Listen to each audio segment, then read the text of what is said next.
Good evening, ladies and gentlemen, everyone sitting in the panel. It's been a wonderful day. The weather is almost, a lot of snow out there, and we're just trying to cool off. We have finished the first segment, which was conducted by Dr. Dominic, and we're just about to take the second one. And the second one is going to be quite interesting, because we'll be dealing with a lot of the topic that a lot of people want to watch. But before I kickstart, I'm going to invite people very early. But to set the tone for what we are going to be discussing, what's our topic today? What's the way forward?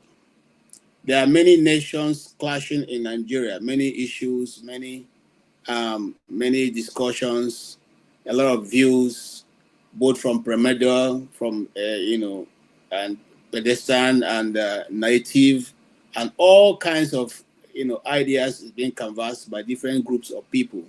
And today we'll be looking at those different group of people. I'll also be looking at what do we do to get Nigeria to where we want it to be. If we don't believe in Nigeria, then let us all sit in a round table and have a discussion.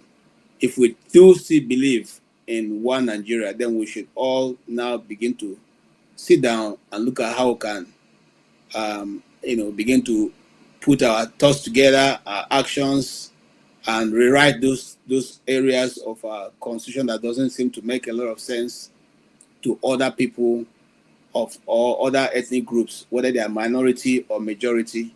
It does not really matter. What matters is that everybody is happy in the location where we are all find ourselves, which is Nigeria. But before then, let us hear some of the arguments that have been quite contentious, for in my opinion. And I'm going to present two, one from Northern Elders, one from a panelist, one from a political juggernaut making a serious point on the issue that had to do with Nigeria. Here we go. As a surprise, past American governments had once announced that Nigeria would break by 2015. When that did not happen, after 10 years, they are now taking deliberate steps to make it happen. It seems like the plot they are working on is to instigate a religious crisis in the country by provoking the Muslim population. Recently, the US President, Donald Trump, made an accusation that there was a Christian genocide going on in Nigeria, even confirming that churches were being burned and Christians killed virtually every day. He then started rolling out conditions to be met by the Nigerian government and sanctions to be considered on government, individuals, and groups. He went on to list Nigeria yet again as a country of special concern. Among the conditions he rolled out was that the Sharia system was to be abolished in the northern states and blasphemy laws be scrapped. Then, last week, a group of Nigerians living in the US, led by one Dr. Ebenezer Obadere, senior fellow at the Council on Foreign Relations, visited the US Congress masquerading as so-called experts on Nigerian affairs to request the Congress to make the US government demand that the Nigerian government put pressure on the northern states to abolish the Sharia system and the Hizbah. At this juncture, we would like to make the following observations. One, even the British colonialists who conquered our land by force of arms could not altogether get rid of the Sharia system. Therefore, No foreign power can do it now, after more than 60 years of independence. 2, the Sharia system is an integral part of our constitution, which, in recognition of everybody's right to religious freedom, provided for 3 legal systems, namely the British common law, the Sharia personal law, and the customary law. 3, moreover, the constitution allowed for concurrent powers that gives states the power to make laws affecting any of the concurrent list, of which enacting Sharia law is a part of.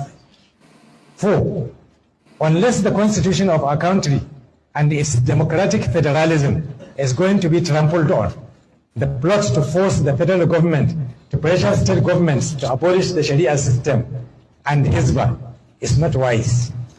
5, the Sharia system has never been imposed on any non-Muslims in Nigeria. 6, the blasphemy law is not a religious law, but a law enacted by respective state assemblies in order to preserve peace and harmony.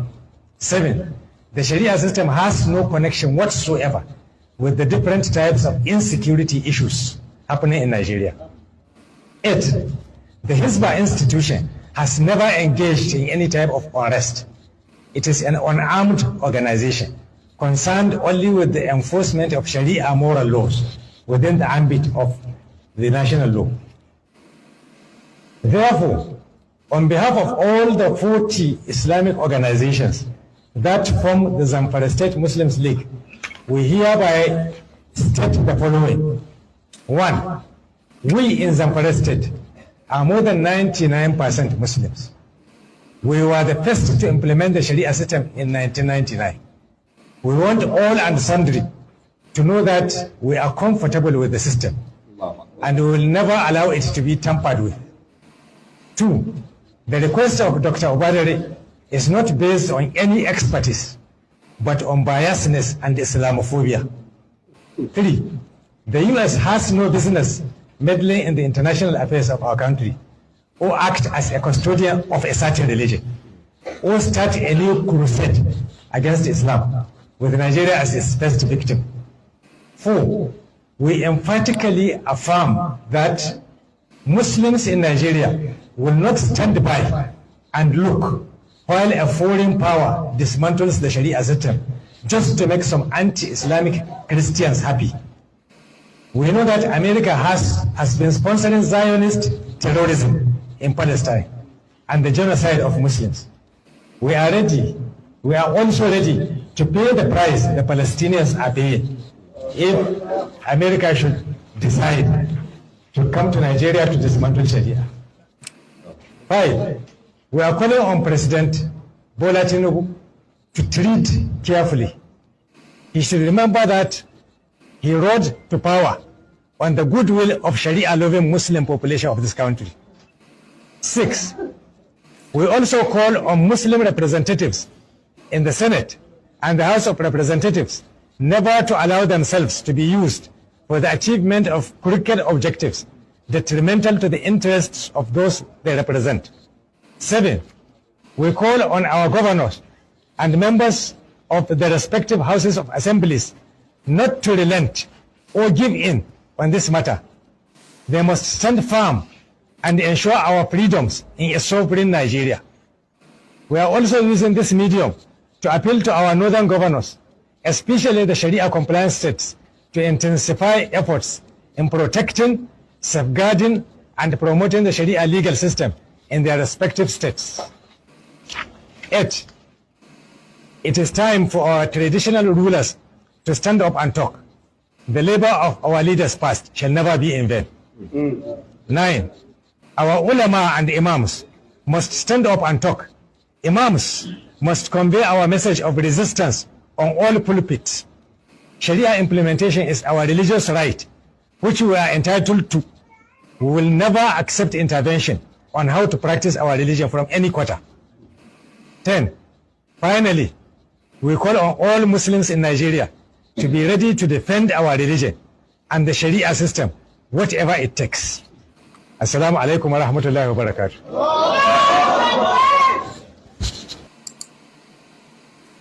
Okay, that is from the Northern Elders. And I let it play all through so that you can listen. Because the ideas he's canvassing will not go well with the Christian South.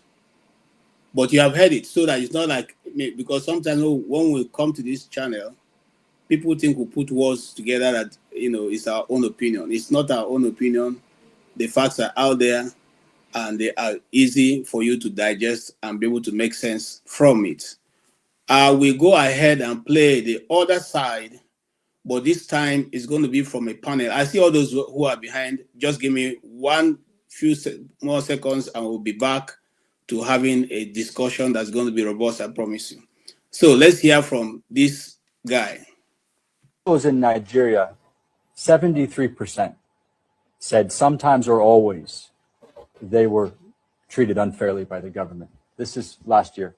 This is the highest rate of any ethnic group surveyed in Africa. In their view, they are sometimes or always treated unfairly by the government. So it's the issue of injustice? It is a deep grievance, and it's a disconnect from the Nigeria project, as was mentioned earlier.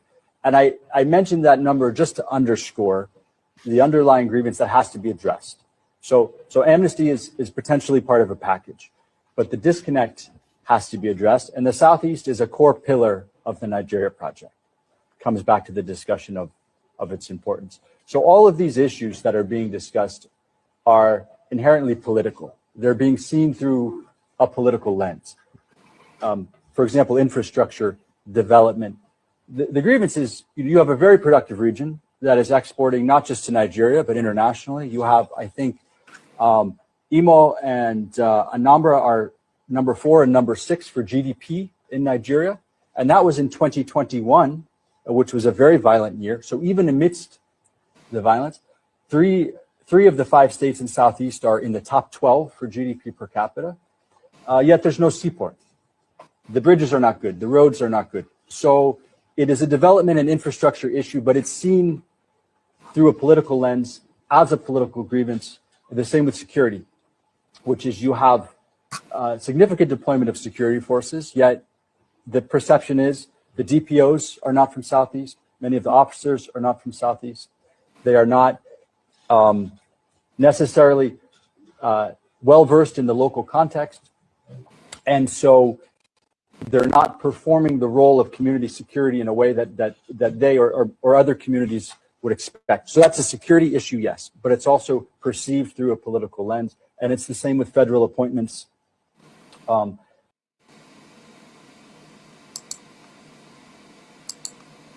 lot of people will have the oil as well. We have Bayelsa belongs to Jigawa. The oil in Delta belongs to Jigawa. As long, yes, because we are called Nigeria today.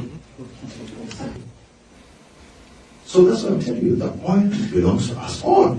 And we, as Nigerians, shall do everything possible to make sure we take that oil so that a lot of people will have the oil as well. We'll have the money of the oil. Anybody who thinks the oil of Bayelsa belongs to only Bayelsa is just deceiving himself. As long as we are in Nigeria, we will make sure that we have uninterrupted supply of oil so that there will be uninterrupted supply of money to Jigawa State. As long as we are called Nigeria. Of course we are not the same people. We have to understand that, look, I am a Fulani man, and Izo is different, Yoruba is different, but then God has made us to stay together. So why can't we attempt to stay together? And I honestly do not mind, even if we're going to part ways. Let's sit on the table and agree that, look, that oil of Bayelsa, Jigawa cannot have a share. No way. You know, I don't mind us talking like that. But as of today, that oil, we shall do everything within our means, everything with our blood, to defend our oil in Bayelsa. We will do everything possible to defend that oil in Bayelsa. It belongs to Jigawa State as well. You know, so that's what I want them to understand. This country fought civil war. And that's probably why we are still together. And anybody who threatened, unless if we are defeated, then we can leave the oil. But if anybody threatens the flow of oil, we shall fight and make sure oil flows. Ijo oil, Bayelsa oil, belongs to Jigawa people. And we shall do everything possible to defend our oil in Bayelsa. Because God put our oil in Bayelsa, just like God has put mineral resources of Bayelsa in Jigawa. Bayelsa belongs to Jigawa. Okay. Again, we'll be talking on that, and that is yours, beloved, in a conference organized by International Committee on Nigeria that's held in Washington, D.C. And many points came out for which we are going to be doing more videos and more, more talks later. But a lot of things that came out, some of the things we're going to be discussing today. And I welcome all of you who are here already. Yes. Yes. Chin was telling me that Pansa was asking me to give CM. I don't see CM here. Okay, here is CM. Thank you for coming. Thank you for coming, CM. Chima, I was just going to call you. All right. You're all welcome to this special edition. Like Dr. Dominic started the hosting as we were rolling over it. I'm sure I'm thinking maybe next week CM or Chim may have their own special program also that would address other issues. But in that conference in DC, some of the takeaways are exactly what I just played. The contradictions in Nigeria Federation and what makes it difficult to come together and have a common front. Now, even in that conference, and as I'll later show you on maybe a different program, because there are a lot of things that happen there, it was not the Oyibo people that were fighting themselves. It was we, the Nigerians, that went there to, fight ourselves before the people who are trying to help us organize our life. What is the contradiction? Certain people are saying this, other people are saying that. I don't want to say it so that Masker don't accuse me of. I don't want to fight with Masker. So, but we went there with thinking that we discuss as a nation. Those of us who went there went because we felt that we know a bit of what is going on, and we can at least bring some clarity and see how these things can be forged, or how we can even manage it. Because the Bible says, gently by gently, the snail crossed through thorns without being pricked. But unfortunately, we went there within the short time we had there. We all had to fight, and And one thing I was glad about is that some of those who fought, I was able to make contact with them. They're going to come to this program and give us their reason why they took such a hard stand. And we will, as time goes on, they'll be coming in one after the other. But what was so clear was that Nigeria is escalating into a lot of humanitarian crisis, especially in the Middle Belt and the Northeast. There are continuous, destruction of life and property is overwhelming, and what the world can no longer keep quiet about. I don't know. That's why earlier on I talked so much about the Nigerian media. The Nigerian media sometimes tells you things that are not true. They tell that we are getting close to having a collaboration. There's nothing like that. As far as in that meeting, at least there were 4 congressmen. There was nothing like that. Like they are getting ready to have any collaboration, because before you build a collaboration that has to involve the lives of Americans, they have to be sure that you are not going to sell them out, and it has to be watertight. That's what I'm trying to say. Arrangement, and I don't think they've got there yet. Okay, and then there's a lot of clashes, and the data are out there pointing to a systematic, targeted violence that meets several criteria that would be described as genocide. I'm just telling you the outcome of the meeting. And so, also the issue of the unjust treatment of Nnamdi Kanu was also laid on the table. That was where some people started fighting that why should they bring Nnamdi Kanu's issue into it. But forgetting that those who brought it in said, this is the system. The judicial system is actually what they're addressing, and Nnamdi Kanu is one of those sore terms that came up.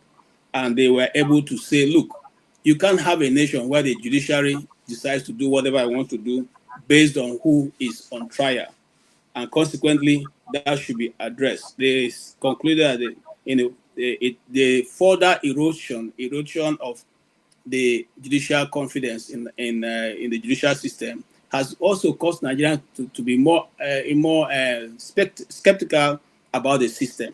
So if you in a nation where you can't get justice, then there's nothing to hope for, because it's supposed to be the the bastion of the common man.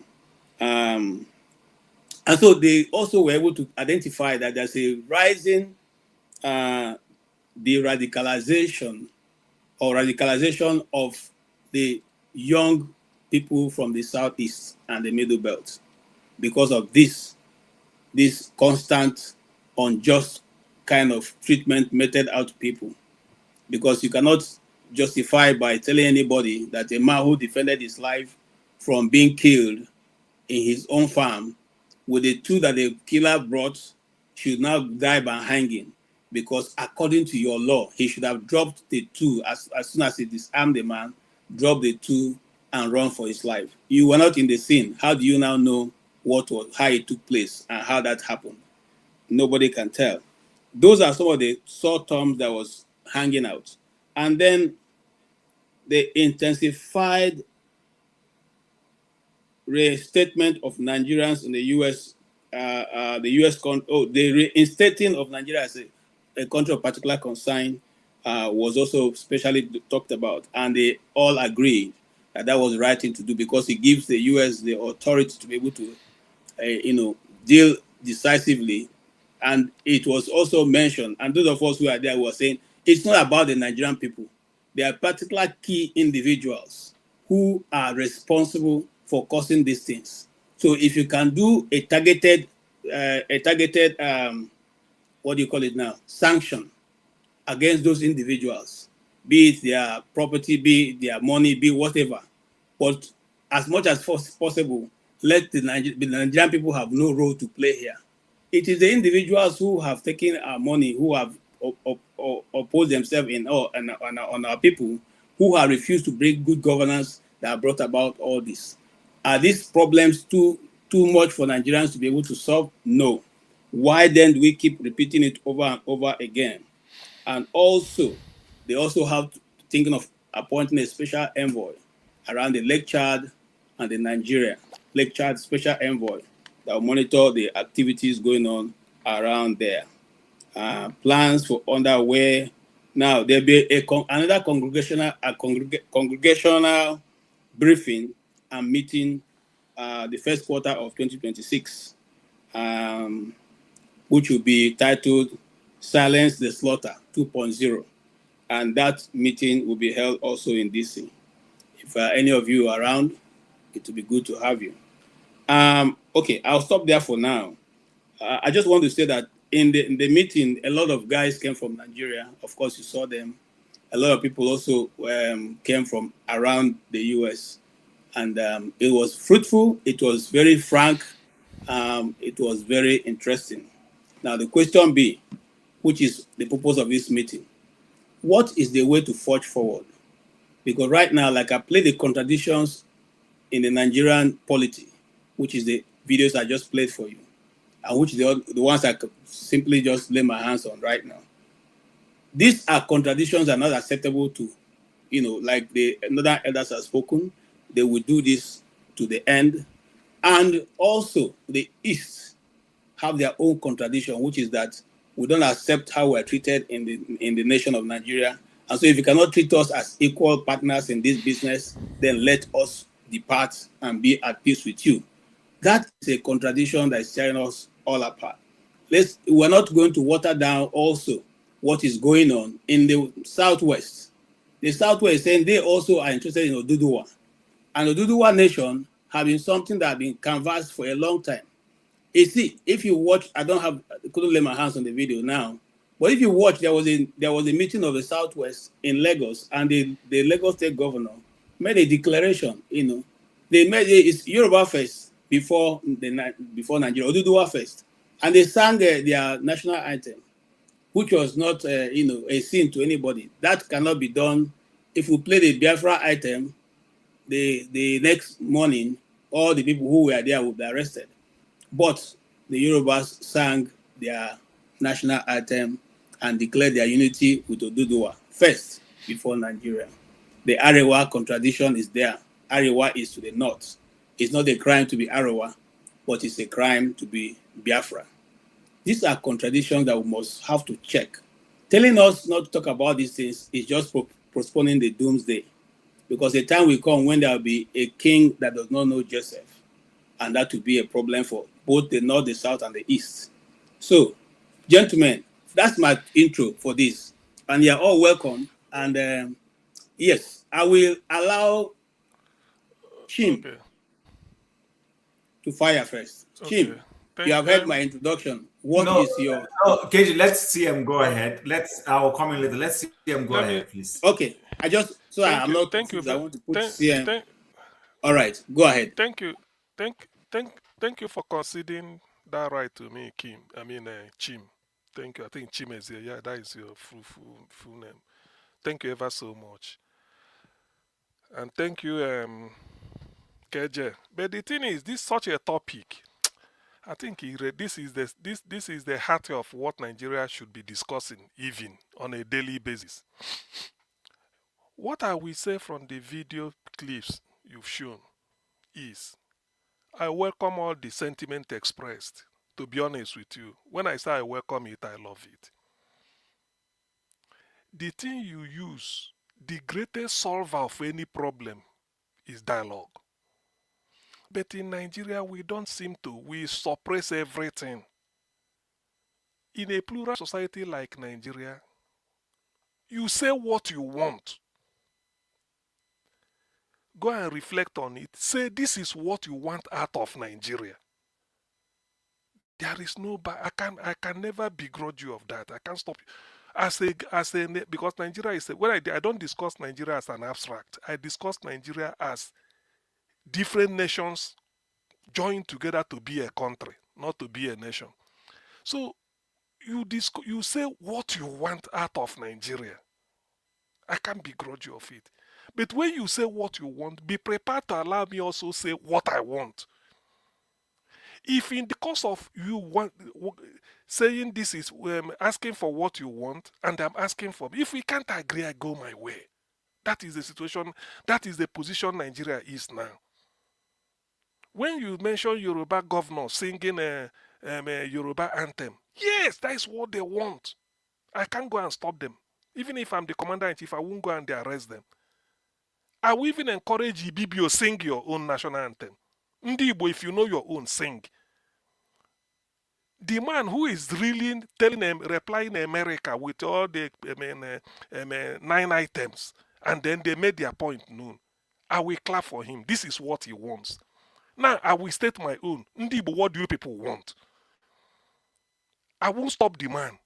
Therefore, do not try to stop me. That is the issue. That is what Nigeria is. But the thing is that when you bring this type of discussion, people will come and, hey, unity. You see, you don't force unity. Unity comes after negotiation, particularly for people that are not the same. All of us here, we are different. If we want to unite, we have to sit down and negotiate our unity. Everything is negotiable. Now, I agree. I recognize the fact that in the course of us negotiating, some people may say this is what they want, and that is the buy. If they can't get it, what happens? They may say, look, I don't want to be. You don't have to give a person. People should stop this idea. God never created Nigeria. People want to deceive themselves. They say, we are different people, we know, but God never created Nigeria. Nigeria was a reflex of Lord Lugard, representing the British Imperial Majesty. Let me give you an example. The Western world recognized that the first tragedy in Nigeria post-independence was the Civil War. I'm not going into it. Since 1967 to 70, from 70 to 75, no, everything was quite okay.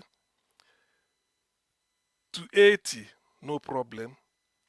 To 83 is a usual a coup we used to have, no problem. We change our government the way we want. 84, 85, 86, 90, 91, 92. Then 1993, what the world knew as injustice happened. Nigeria was almost at the brink. For the first time, people come out to say, look, because a Yoruba man won, that's why they are doing this. It's like going back to 1966. Misunderstanding, and people, you see people moving in opposite direction. It happened. People were leaving Lagos. Even some people were going to the north. Some were as I was in Lagos, some Yoruba people were going like Ogun State. Ondo. They were leaving. Ndi Bokos left Lagos, mostly because of the rhetorics of the time. So people were saying, "Are we going to go into civil war?" Now, because that thing was not resolved, 5 years later, Abiola died. One of the, what do you call the secretary of the colonies in those days, and then I think the principal assistant called Peter Smithers wrote an article in the Times of London newspaper on 15th July 1998. It's online. Somebody can Google it and say letter to the editor by Peter Smithers. The man stated a lot of, he discussed it. He was writing, said, they had, when they were making Nigeria, the British had the intention to put together, is the word put and together. The man used it, not me. I will circulate the article for those that want it. He said, we were trying to put together a big African country with resources. But the mistake we made was we did not have the example of Yugoslavia to guide us, because Yugoslavia collapsed around 1991. As at 1960 they were putting together Nigeria, they were looking at Nigeria will be like Yugoslavia. But because Yugoslavia collapsed, if Yugoslavia had collapsed before 1960, they would have thought twice. They said they did not have the example of Yugoslavia, and they did not have the example of Russia. That is USSR, Union of Soviet Socialist Republic. He mentioned these two. He said when they were putting it together, they know it will cost a lot of, there will be a lot of price to pay in human cost. What is that human cost? Civil war. And since then, we've been paying it. So they regretted. For those that are saying God, they regretted. So why I'm bringing this is that we know Nigeria is an organic creation. The only way we can make it is that when we sit down, everybody say what you want. You want 10 items, maybe I want 12. In the end, maybe we agree that I should have 5. You will have 5. That is how to do it. The man who read all these things, the guy who was replying in America, I welcome what he said. Some people may say I should be against it. No, that's what you want. Now it is left on the Igbo. Come and state your own. What do you want in Nigeria? If I say I don't want to be part of Nigeria, nobody should come and point a gun to my head. I don't want. And when I say as an Igbo that the best option for us is to opt out of Nigeria, people might say why. There's a book to guide us. It's called The Wretched of the Earth by Frank Fanon. I may not quote him exactly word for word, but he's trying to say that every generation has a task, a duty to address the challenge of their generation. It is either they address it or they betray it. Our forefathers as Ndi Igbo agreed that when Zeke was dealing with Tafawa Balewa and Ahmadu Bello, this unity in diversity, Zeke is no more. We are his children or even children's children. What does this generation want? This is what we are facing. When we talk of Biafra of my father, they talked about Biafra because of the pogrom that happened in 66. We didn't see pogrom. But what we are seeing now is why people are not because of Biafra. That's why people are seeing now. The injustice is too much. So when people say, look, they don't want to belong, it's not by force. So the person that wants to practice Sharia, I welcome it. Be in your region, practice it. But I don't want to be in the country where I don't want to infect you with my Christianity. Let me put it that way, because some people may think Sharia is toxic. Christianity is also toxic. You that is a Muslim, I don't want to infect you, contaminate you with my Christianity. So let me stay away. You stay your own and do your bit. Is anything wrong in that? Why must we come two together, like Ojuku said, rather than stay a little bit apart and survive? We want to come Okay. too closely together and perish on collision. Why? Sam, That is let the me stop. center point of my logic. Can you hear me? Let me stop you. I'm talking at 55, 5:55 seconds, minutes. So, but I have two questions for you.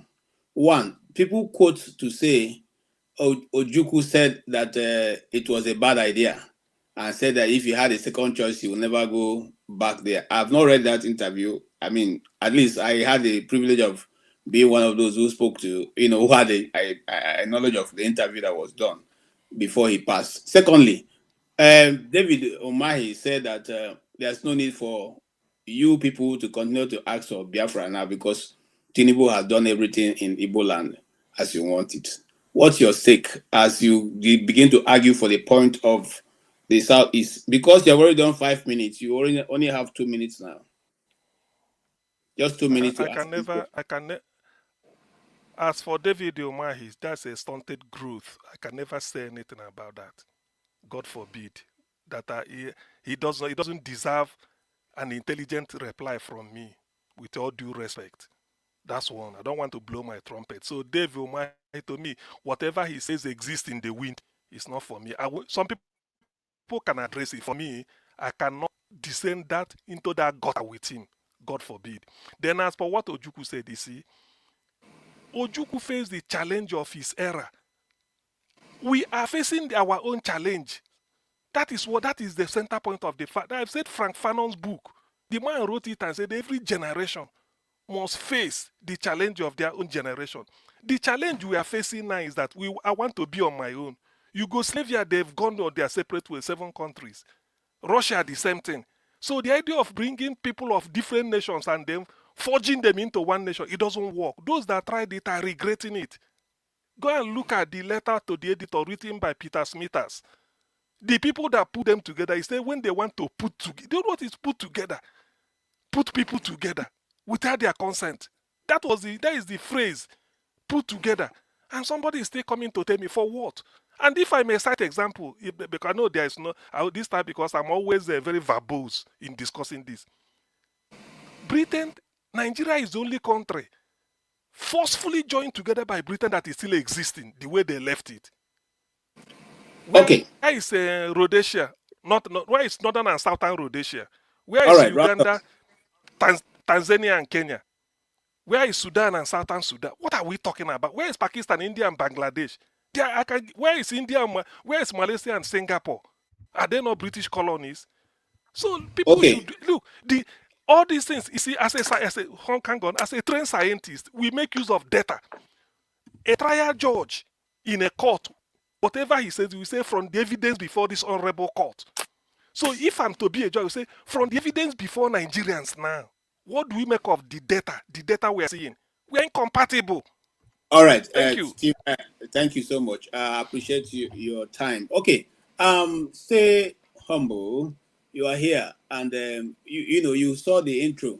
I won't want to ask another question. What do you say, and what will be the best way to navigate through this difficult process that everyone in Nigeria, be they Thief, Igede, Itolo, Basange, Basankomo, whoever the Ogori, Pio, Ogori, whichever tribe they are, they can have peace and be comfortable to contribute in the national development of Nigeria. Okay, thank you very much, and good morning, everyone. It's morning here in the UK. Sorry for those in the US. I am very glad, first of all, that we've shifted back to the major issues because I wasn't really at home with the whole discussion on accountability from those who were not even appointed by the people in the first place.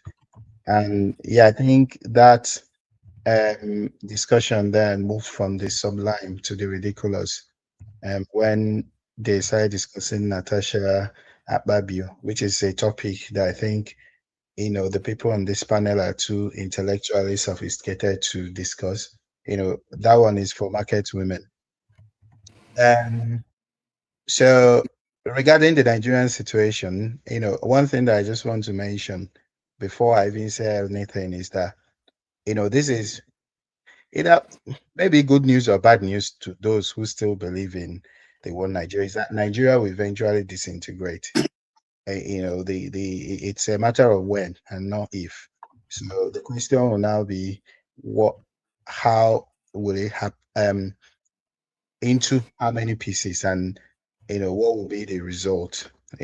So it's either it disintegrates into several pieces, with a lot of chaos, or the Nigerians come together. Like you asked me the solution, yeah, I think I would even talk about the solution and then um try to aggregate all the things that I have in mind.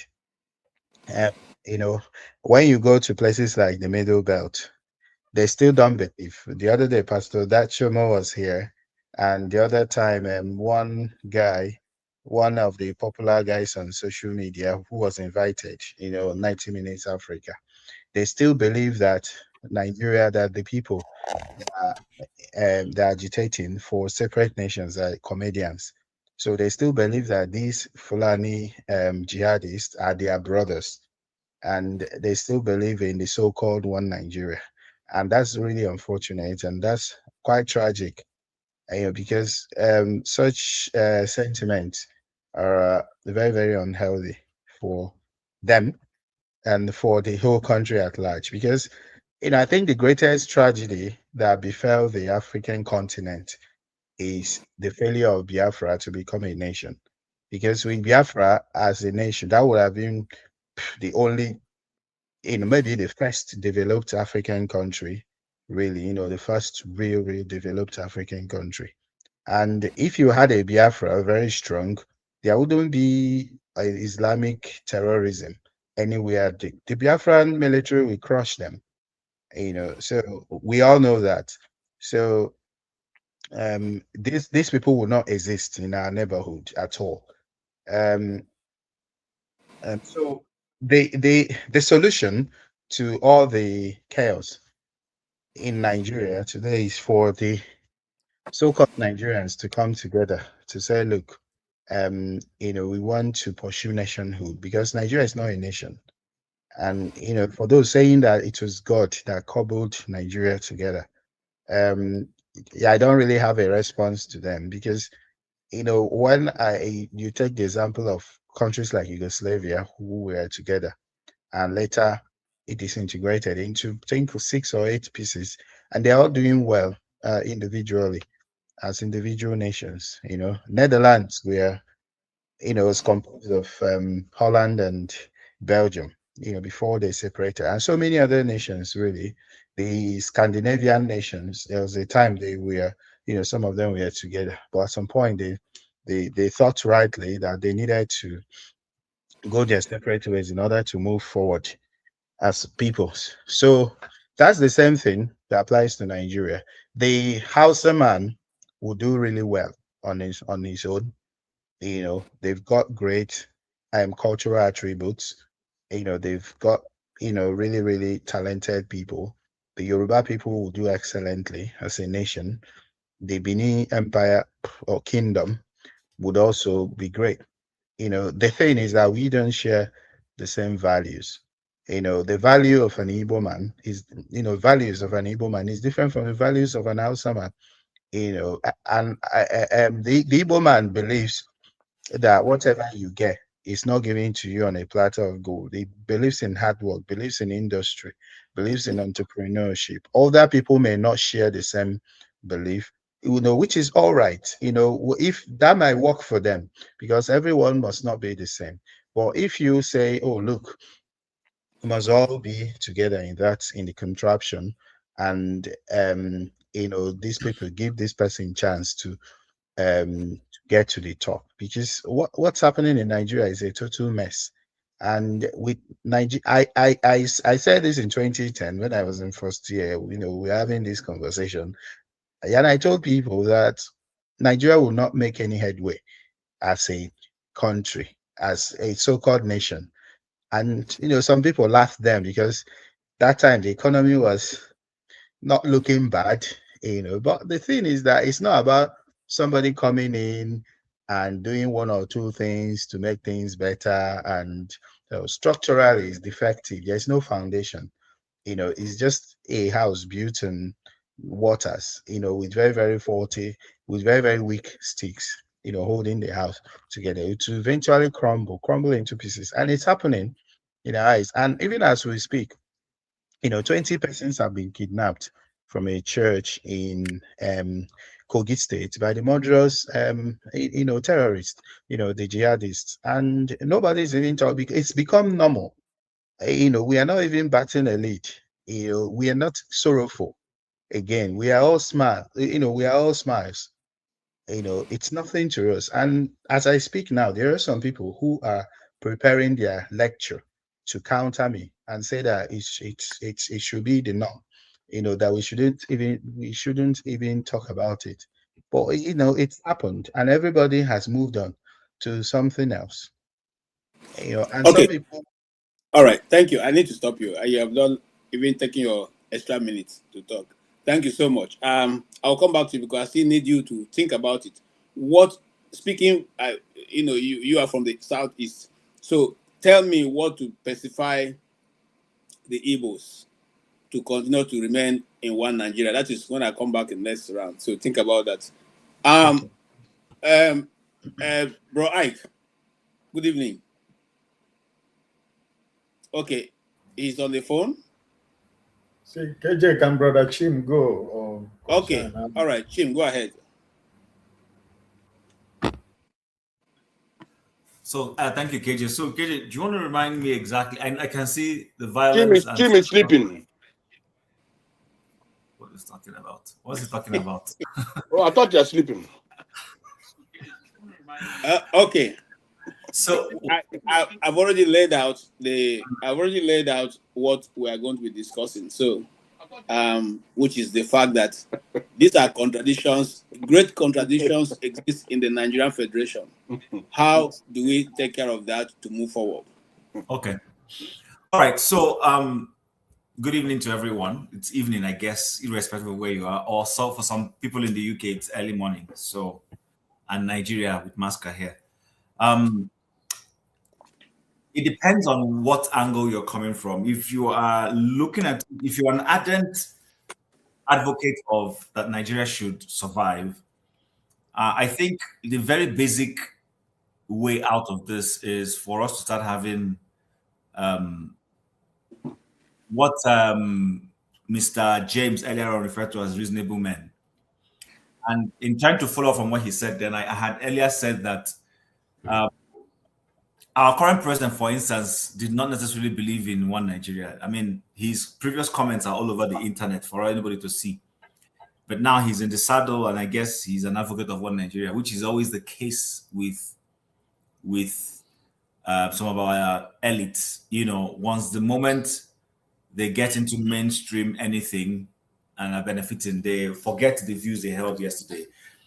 Principally, working out Nigeria shouldn't be difficult. There's no nation anywhere that doesn't have internal contradictions and tensions. But the thing is that our elites and political office holders, I don't want to call them leaders, I'm struggling to use the word leaders with them. Our political office holders tend to have this tendency of satisfying themselves. They never seem to look at the greater good of the society. And not being able to look at that greater good is why they are not able to look at the things that they should start doing for instance, equity, egalitarianism. It's a society where you should allow everybody have their rights. Let me take the very basic one, which people will argue, and it still doesn't make sense. So you say, when I wrote Federal Common Entrance in 1985, the unitary exam, the exam into unitary schools. If I'm correct, I think I scored 240 something or thereabout back then. And the cutoff mark for Imo State, because there was no Abia State then, it was Imo State and Anambra State, were the only two Eastern Igbo-speaking states. And I was required to score, I think, 260 something to be even given a chance. But I scored 240 something, so I was about 20 something marks off it. But there were people from other places who scored way less than 100 who got into federal schools. And every time we bring up these little things, people don't seem to see how somebody is looking there and say, but how is it possible that you say this is a unitary school system, I'm supposed to go in there, we're supposed to produce our best. I have scored 240. Somebody who scored 100 and something less than me is getting into the same school and you're shutting me out. Then already I go away with this mindset that this country is unfair. Do you understand what I'm saying? I mean, that's a typical language of a child, but it's not fair. When you're dealing with your children, but daddy is not fair. That's always a child's way of trying to push their request. So how about we start with trying to redress those things? How about we make it open that anybody can go anywhere? Now, the other thing that I want to talk about also, which is also in this instance, is I had wanted to work in the Nigerian Federal Civil Service. Contrary to what people say, a lot of us wanted to work in the Nigerian Civil Service. And I was privileged enough to have served in Abuja when Abacha was head of state. And I saw how difficult it was to get into the Federal Civil Service. I saw how difficult it was. There is somebody, I mentioned it here some time ago, and I will still mask his name. He became a top sports administrator in Nigeria. He comes from somewhere in the southwest. This guy had to use a northern name. I'm being honest about this, to get to where he is today. He knows himself. If he's listening, he knows I'm talking about him. And there are people who know who I'm talking about. How about we redress these things? Because you see, we tend to be going to the big issues. But we see the foundational issues, very basic. It is equity, fairness. These are things you use to win the hearts of people to patriotism. You do the basic people and people want to die for the country because they know that, listen, okay, somebody has tried to come closer, but I will still keep my mouth shut. So how about we address those things? Because when we say, the pathway for peace, we didn't get to this place where we are today and we just jumped and then people started slicing everybody's throat. No. Every time there's a problem, it's like in a marriage, it gradually creeps in. It's very little, bit by little. Somebody is saying, this is not making me happy. Somebody's not listening. This is not making me happy. Somebody's not listening. This is not making me, until the person says, I've had enough. And then it becomes a messy situation. It's always like that in anything. So the only way for us to have cohesion is that we need to go back and start first principles. Create a system that is fair. Create a system that is equitable. Now, coming to the extreme demands, the extreme advocation, which someone like Stay Humble seems to be advocating, I don't have a problem with that. But I believe that even if we go to those other ones like Stay Humble is talking about, there will still be contradictions. It should not be a reason why Nigeria should remain one. I'm not one of those who says if we split and the East goes, then the Abia man and the Imo man will start struggling. Then the Anambra man will not be happy with Igbo. I don't believe in all that. But it will happen. Anytime you splinter, there will always be contradiction. There will be, you bring it closer to the people. So if we go, for instance, if you say let the North whole North go, you will suddenly realize that the man in Kanuri will suddenly realize, okay, now he doesn't have a Southerner to deal with. He starts pointing finger at Sokoto and say, but why was Sokoto lord it over me in this equation? Then you will realize that the man in Kano will suddenly say, okay, hey, I don't care about you, Sokoto, or you, Kanuri. Can I just be allowed to? It will always come down. But to redress these issues, it is that I think I was listening to an interview by Al Jazeera's, there's this popular guy from Al Jazeera who interviews, he's very, boisterous. I'm trying to remember his name. He interviewed a Polish politician recently.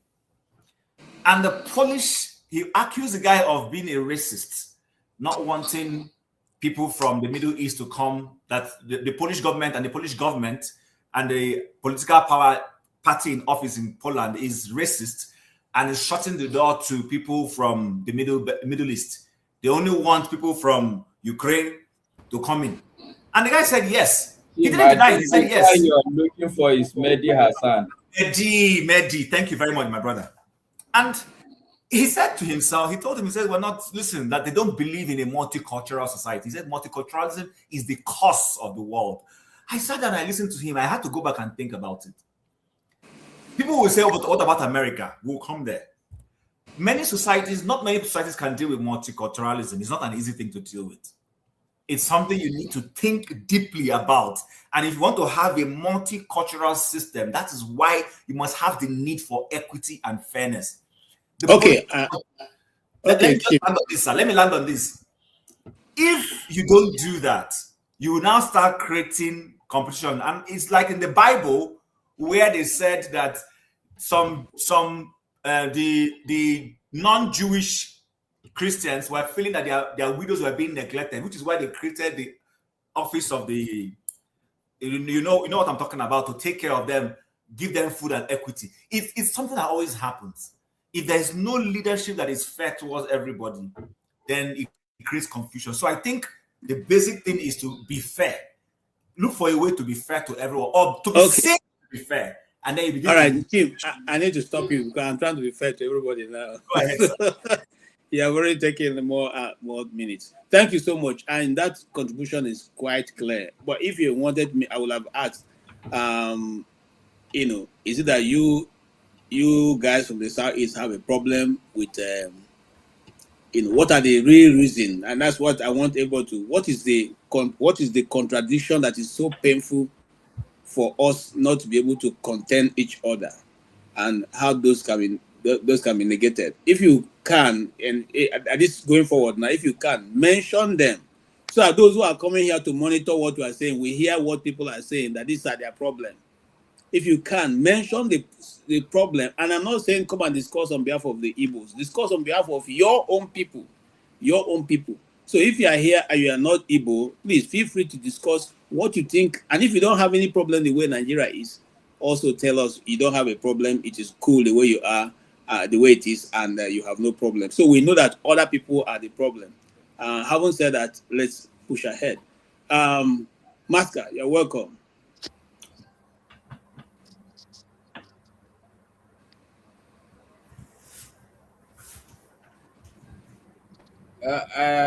Look, in the spirit of fairness, I think in the last episode, Constance didn't speak.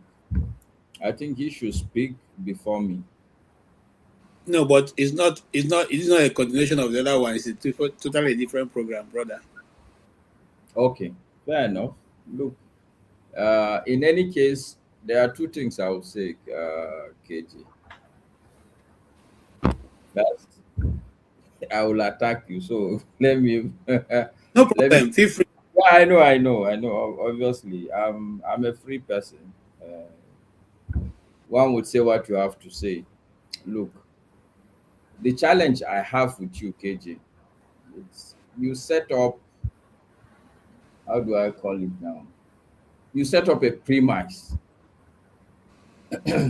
for a discussion that is supposed to be a free discussion. If you say violence and survival in Nigeria, and the only video you're bringing is a Sharia video, and another person saying that, okay, what did the guy say now? That the oil in the south is for, I can't remember the state he was referring. Bayelsa. Yes, no, but he said that the oil in Bayelsa belongs to a northern state. I can't remember the state. Adamawa. No, Jigawa. Jigawa, Adamawa. Okay, one of them. Other Jigawa, Adamawa. And in all honesty, if I ask you now, this person that was reading the communique for Sharia, how many times have you seen this person? If I ask you now, what is his name, will you know it? I don't know. I'm not here to answer questions. Look, listen, my brother. Okay, I'm listening. You see, in the first place, for you to have a meeting and I have a communique, because I'm not the only one. I'm not the one who shot the video.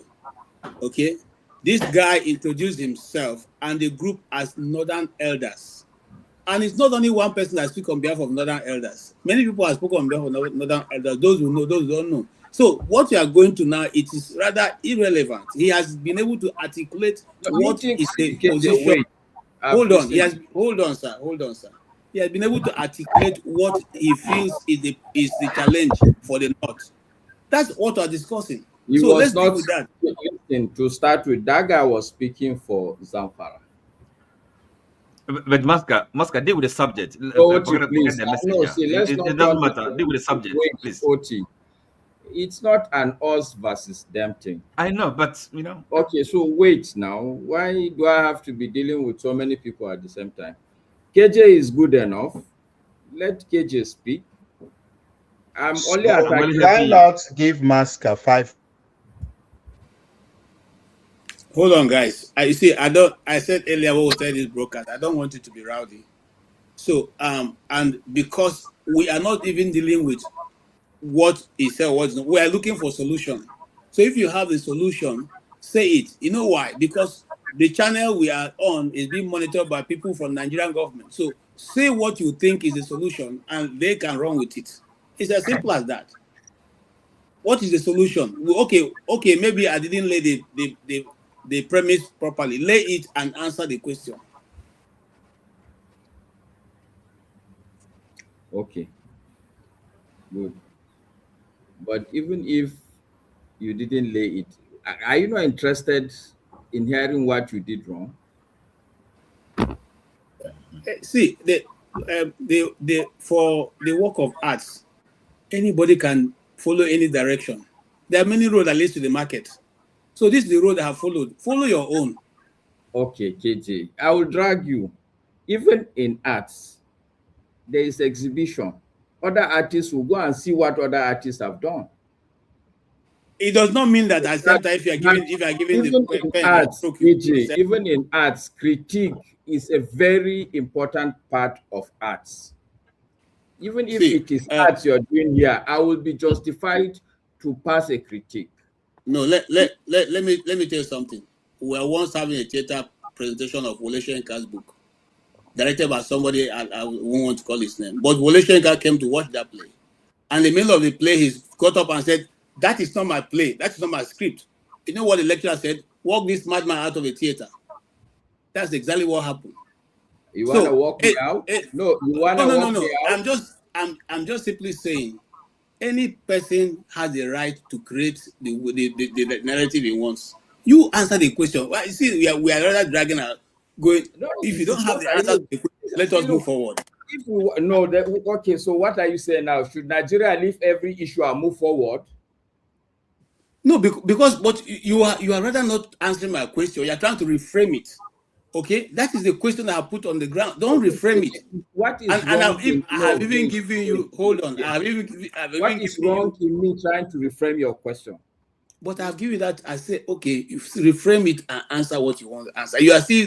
So sorry to come in here. His major tactics is to hold you captive with questions and then becomes the guest, the special guest here. That should not happen. Let him use his 5 minutes and talk so that other people can talk. Well, I can use my 5 minutes to make the point I make. I don't have a problem with 5 minutes. It is okay. If you're okay, KJ, but the 5 minutes, I would ask KJ questions. Okay, feel free to ask me a question. I don't know which area you want to ask. Ask your question, Master. Okay, like I said, there are two aspects. First, I want to critique the fact that you set up a premise. And I personally don't think it's good for open and honest discussion. Like I said, you went and picked somebody who you cannot even remember his name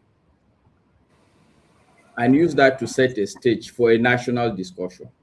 Irrelevant, I'm afraid. No, I understand for you it's irrelevant, but the substance, please. Why is your Obolo not saying anything? Mask is irrelevant. We don't care. Because Paulo is a good leader. I agree with you that for you, you think it's irrelevant. For me, I do with the substance. That's the subject matter. Okay, so what's the substance? Tell me the substance. If you don't have anything to contribute, then someone else will carry on. Tell me the substance. No, we are supposed to have discussions now. Or is this the future of Nigeria, the prospect? What we are simply saying, Maska, is that we are looking now. You come here every time you say we don't discuss solution. We are not dealing with solution. No, I've never said that. That also is not true, KJ. I'm not. somebody who drinks or But thinks. KJ, No, if a masker don't want to say anything, leave another. Let's continue. So on the, why this, would Yes. you allow we this cannot continue on your gentleman masker. called If you don't want to Master say to anything, we cannot continue force to him. destabilize this Let place? okay, If that's he not guys, doesn't have any points, calm he down, should calm go and down. sleep. No, calm down, everybody. Okay, Master, please go ahead and use your 5 minutes. Your time starts now. okay. Another 5 minutes. Again. Okay, so KJ, I would, so that it would not look like I'm just a disruptor. Look, my take on all these things, there are two angles to it. I take your angle that, okay, there are some sort of, what would I call it now? Okay, maybe the word is, I don't want to use the word contradiction because they are not really contradictions. Okay, because every country you take, like I think it was Chim that said it, every country you take is not, there's no country that is monolithic. So I won't call it contradiction. I consider, yes, that okay, fantastic. Yes, there are differences within the country. Okay, so let's consider, yes, there are differences. Now, are these differences, how do I put it now? Are they Manageable or not? okay? Thank you, Oti. I think maybe that's the thing we should be asking ourselves. Are they And by the way, different? Jim used the word contradictions. Just No, to remind you. that's Tim. No. I'm saying that So for not just me, differences, contradictions. He used the word. I'm saying that I would rather use the word differences, not contradictions. Okay, which is okay. And thank you for look at these differences that we cannot manage. My answer is absolutely no. It's not that we are going to all become one set of people, maybe in terms of looks, maybe in terms of aspirations. The answer is no. As a Hausa man, my aspirations are completely different from an Igbo man. That I know. I have Igbo friends. I know their aspirations. It's not exactly my own aspiration. And I respect them for their aspirations, and they respect me for my aspirations. But there is what is called this concept of interdependence. Any human being who thinks that, oh, he can survive as an island, I think he has to go and check himself. There's something wrong with him. Okay. I do understand that, look, as societies, as communities, as peoples, we should have some sort of level of independence to live our lives the way we see it deemed fit. And I also totally agree with CM. If I think Sharia is the best for me, why not? Every other person should support me if truly they are good people so that I can achieve my aspirations. I, as a Hausa man, if I see that Igbo people are business people and that is their major aspiration, I should rally around them and make them achieve their aspirations. That, for me, I think is the concept of life, because we are definitely going to be different. The fact that we are going to be excavating our differences and think that, okay, this is what we should spend the whole of our lifetime clamoring and farming out, I think is wrong. Sincerely speaking, I really believe it's wrong. More so because if you leave these micro differences, I call them micro difference, because a white man among us now cannot differentiate whether you are Igbo or Hausa or Yoruba. You will see a pool of black people. And in the grand scheme of things, I insist, I maintain, because I think I know that the world is divided sincerely, not according to all these tribal lines. Even the white people have come to understand that at some point. There are Irish people, there are Scottish people, but they have understood that if they are going to make any headway, they have to put aside these differences and go out and work collectively as a people. So my solution, honestly, is one: we need to agree that we are different people. Our aspirations are different. Okay, but we also need to understand that what is holding us is not these tribal differences. It's not these tribal differences. If it is tribal differences that is holding us down, I don't think people in Somalia are going to be having the kind of issues they have. I don't know about Somalia, but from the outside, I think Somalia they are all practicing one religion. I believe they are all Arabs. Okay. But we know that Somalia is one of the most divided places, at least in Africa. So I think that we should understand our differences. We should also try to work with the concept of interdependence. Okay, if Okay. you're gonna is it 5 minutes already, KG? 5 minutes, 18 seconds, 19 now, 21 now. Okay, give me 2 minutes. Let me quickly round up. Okay, I really believe that the real problem in this country is that we have not articulated ourselves as a country.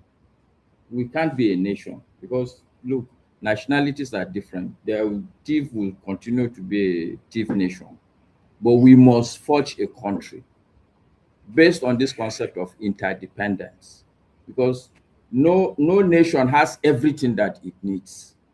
Okay, even if we okay, let's even take the current example. Countries import certain things from other countries. Okay, simply because you can't have everything. Whatever you think of your country, you can't technically have everything you need. So let's forge a country based on the concept of interdependence. And the real challenge for me in this country is simply because we also keep exasperating these differences. And the people who are taking advantage of the differences are not dividing themselves. Because if you go to the National Assembly today, Igbo people are there, Yoruba people are there, Hausa people are there. If you go to the Assembly of Poverty, Hausa people are there in millions. Igbo people are there in millions. We may think that, okay, look, if God kills all Hausa people, all our problems is gone. Or the Hausa man will think that if God kills all Igbo people, I think it's just uneducated thinking, sincerely speaking. I rest my case there. Thank you. KJ, Okay. KJ, sorry, excuse me, KJ. Because it's already half past 1 here in the UK. Can I just briefly address, because listen, this is a simple. Okay. Sorry. Constantine, please allow O to speak so that. It's a simple question you posed, and quite frankly, I don't see. Look. No. Okay. You have to take a squeeze from me, not you. Okay. Because it's my Constant, turn. please. Constant, please. Uh-huh. And remember, I don't talk a lot. I just one or two points. Masker, just to help you. I'm just trying to help you. Because you seem to be a well reasoned, good natured person. No, but I don't see why anybody should kind of be feeling maybe defensive, or in this, when we are dealing with this. It's quite simple. What am I Now, defending? What am I defending? Excuse me. I'm just giving my own opinion. Yes. Let's okay. No, I'm telling you, because not defensive, but perhaps you kind of hold on. I'm telling you that maybe not defensive, but opinion. I just gave my opinion. Excuse me. Okay, maybe sorry, not defensive. Maybe you don't want to address the question. Okay, you don't want to answer it. Let me help you, right? Because as I said, to me, it's a simple. It's not that complicated. Now, okay, you talked about building a country. Well and good. No, but do you know, for example, in the United Kingdom here, we have Scotland, we have Wales, and we have England. Okay, and it's one country in a way, and there's a parliament in Scotland. There's one in Wales, and then of course there's one in the House of Commons. So this is practical, pragmatic. It's not philosophy. So how do we have a real problem? Which state are you from? I'm from Anambra State. There is an assembly in Anambra State, please. No, that's different. That's different. No, why, you are the one that will make it different because you want to justify. Hold on. Argument. There is an assembly in Anambra State. Oh God. Yes. No, but it's different. Yes. You see. Hold on. It's there's a difference between Scotland and Anambra State. It's a categorical mistake. If we're talking about Scotland or Wales. So you can't be comparing with Anambra. That's something, a different kettle of fish. So we really have to have an open mind. Nobody is going to lose anything or be hurt. So let's approach this question, if like, frankly, with openness, So this is a real discussion, okay? And I don't think it's that complicated. Look, I share the Okay, sentiment of. I've said Let what me I have finish to say. now. Or what are you going to? You are trying to do a recap on my own The news. state assemblies in I said, Nigeria hold are on, actually calm down. waste of, Listen, let me finish. Let me finish. Okay. they're just Now, waste of resources and time. excuse Yes. me. Allow, if you don't have something to say on your own, Okay. allow people who have their own opinion. Allow him to speak now. He said But I'm he not wants to go and addressing. sleep. Hold Let on. him just Okay, so can listen, go. because I listened to you see, because look, I can see, is it a fear or something? I don't know. In some waters, the sentiment people express. The way I see it, simple, pragmatic. Okay, I've listened to Humble and CM as well. All right, people have such views. My view is this. Now, recognizing the differences, okay, and you can't just minimize them. You can't just say that we are black people, Africans, okay, but even in families, even in your kismet, differences, different. It's part of human nature. That's how society's humanity Oti, it will be organizes. difficult for Different me to units. see. Wait, Oti, it will be difficult So for let me me to. finish. No, you You're don't have to interrupting finish me. that because you are trying to look. Let me tell you what you're doing. I acknowledge these differences. But I'm told that. So You why didn't are want to you? answer the question. You didn't want to answer the question. If You were I just even look, going if I around. Then I'm Okay, trying to. You can't even Master, allow me. if you allow him speak, we'll be through with it and move. Okay, you're No. right, KJ. Go ahead, Oti, speak. So what one version of the solution is this, okay? Now, people go in the different ways. Maybe the Igbos, one nation, okay? I don't have anything against that. No, but if you ask me, I will start from this. It's rightly, I mean, that of course no country, no people, no nation is if like wholly self-sufficient. Okay, so trading, relationship, this is must go on. It's the nature of man, nature of humanity. No, but for administrative convenience, for kind of a common future, common destiny, there's something you can't just ignore things like language or culture This is what I'm saying. or, Oti, um, I or ignore this thing. Why would you say you can't when you are talking about my speech? Don't do that. I did not ignore I'm not talking language. about your speech. So what are you doing? Is this your own turn? It's his turn now. He's speaking for his turn now. Master, Okay, calm down. go ahead. Calm So down. now listen. So now I listened to Mr. Humble and the CM and then to Chim, right? So now perhaps my position would be kind of like a midpoint, okay? Why don't you, look, something worked before, right? This the regions, okay? That independence, confederation is practical, okay? It can solve most of our problems, and it doesn't really. I don't see anybody losing anything from that arrangement, okay? So that's what's the problem with that? Why can't we have that conversation? I'm not saying that. Look, and by the way, you really have to ask the people now, because as it is today, when the facts are on the table, okay, you can't even nobody can say that in maybe the Igbos, as a nation, as a population, would opt out of Nigeria. Again, in other words, a complete separation. You can't. I mean, is speculative. You don't have any evidence for it. You have not put the question to the people. Okay. And by the way, does it really favor them when you think about it? Because it got to be, as I said, it's a pragmatic question. It's not really about feelings, emotions. You've got to deal with these things, facts. Okay, that's the way you look at it. So, but we can't just. It's not sustainable the way we are. We have to address. It's not, and then hoping some kind of pious hope we're gonna be all right. No, it's not working, and it can't work. Something, because the structure, the foundation is faulty. Something got to give. It is that simple. I don't. It don't. It's not. I don't think it is that philosophical. Quite frankly, okay. So, um, position. Say humble. Maybe but well, at the moment, it may be kind of doesn't allow for flexibility, right? Let's try some kind of experiment a little bit, okay? Now, because once you go down that route, it may be difficult to come back. So we kind of, it's a gradual, right? But that, if like this segregation, this decentralization is inevitable, is a way to go. That's my position. Okay. Thank you so much, Oti.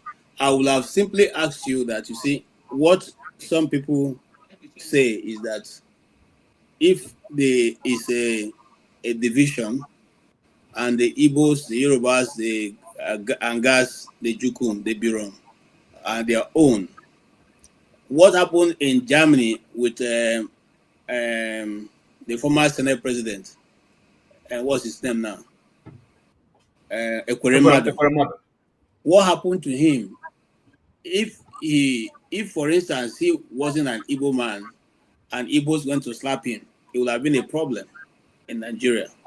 But when the Igbos felt that he needed to be slapped, they slapped him, and nobody from the east, whether you are Anambra, Imo, or whatever, came to ask which people slapped me. Are they from Anambra? Are they from Imo? Are they from Abia?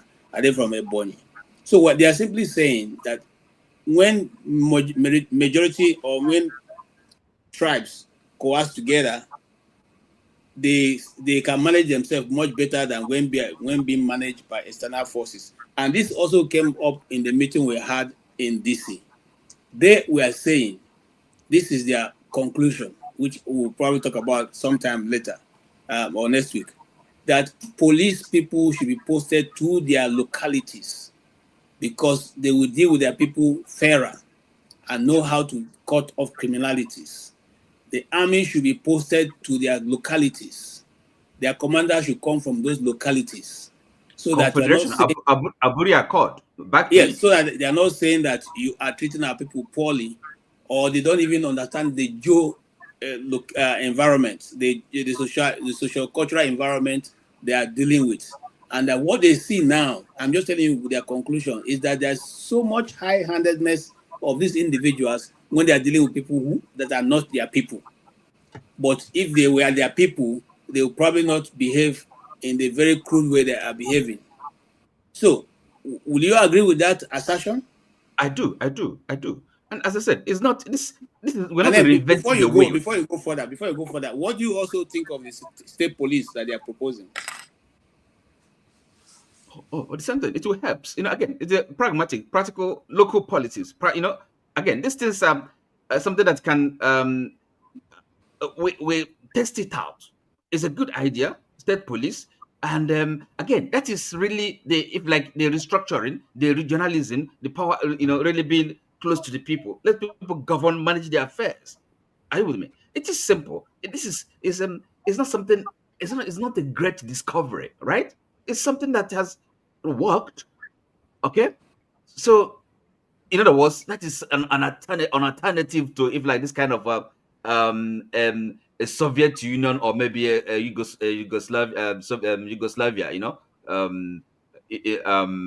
example. So we could go back to the beginning, how we started. Okay, up to until the rupture of the first military coup and the war and all that. We could go back to where we started when Nigeria, if like was founded as a nation, as an independent nation, 1960. So we can at least go back to that and see how it goes.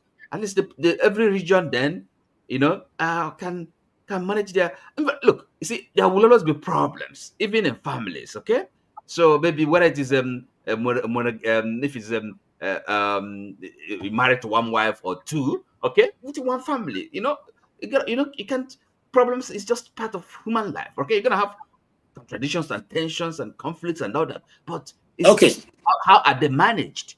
Okay, what is the sincerity that's brought to resolving these issues? And again, complexes, inferiority or superiority. These are the things that when they're better dealt with, managed, then living together becomes easier. But it's always in human affairs. It's always is a challenge. You can't avoid that. It doesn't matter the unit of the association we're dealing with. Thank you so much. Thank you. All right, let's move on. Consign. You have heard the argument so far. Yes, sir. What is your own contribution?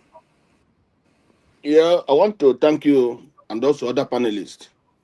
And I also thank you, Dr. Dominic, for at least recognizing me that time that I was there. I was at the. There was no space for me to come in that time. I think I'm happy with what he said because I'm his brother, so I'm happy. So, but you see, today's this thing. You see, even I wanted to come in that time to talk about Natasha and to talk about the political system that time, which people are discussing.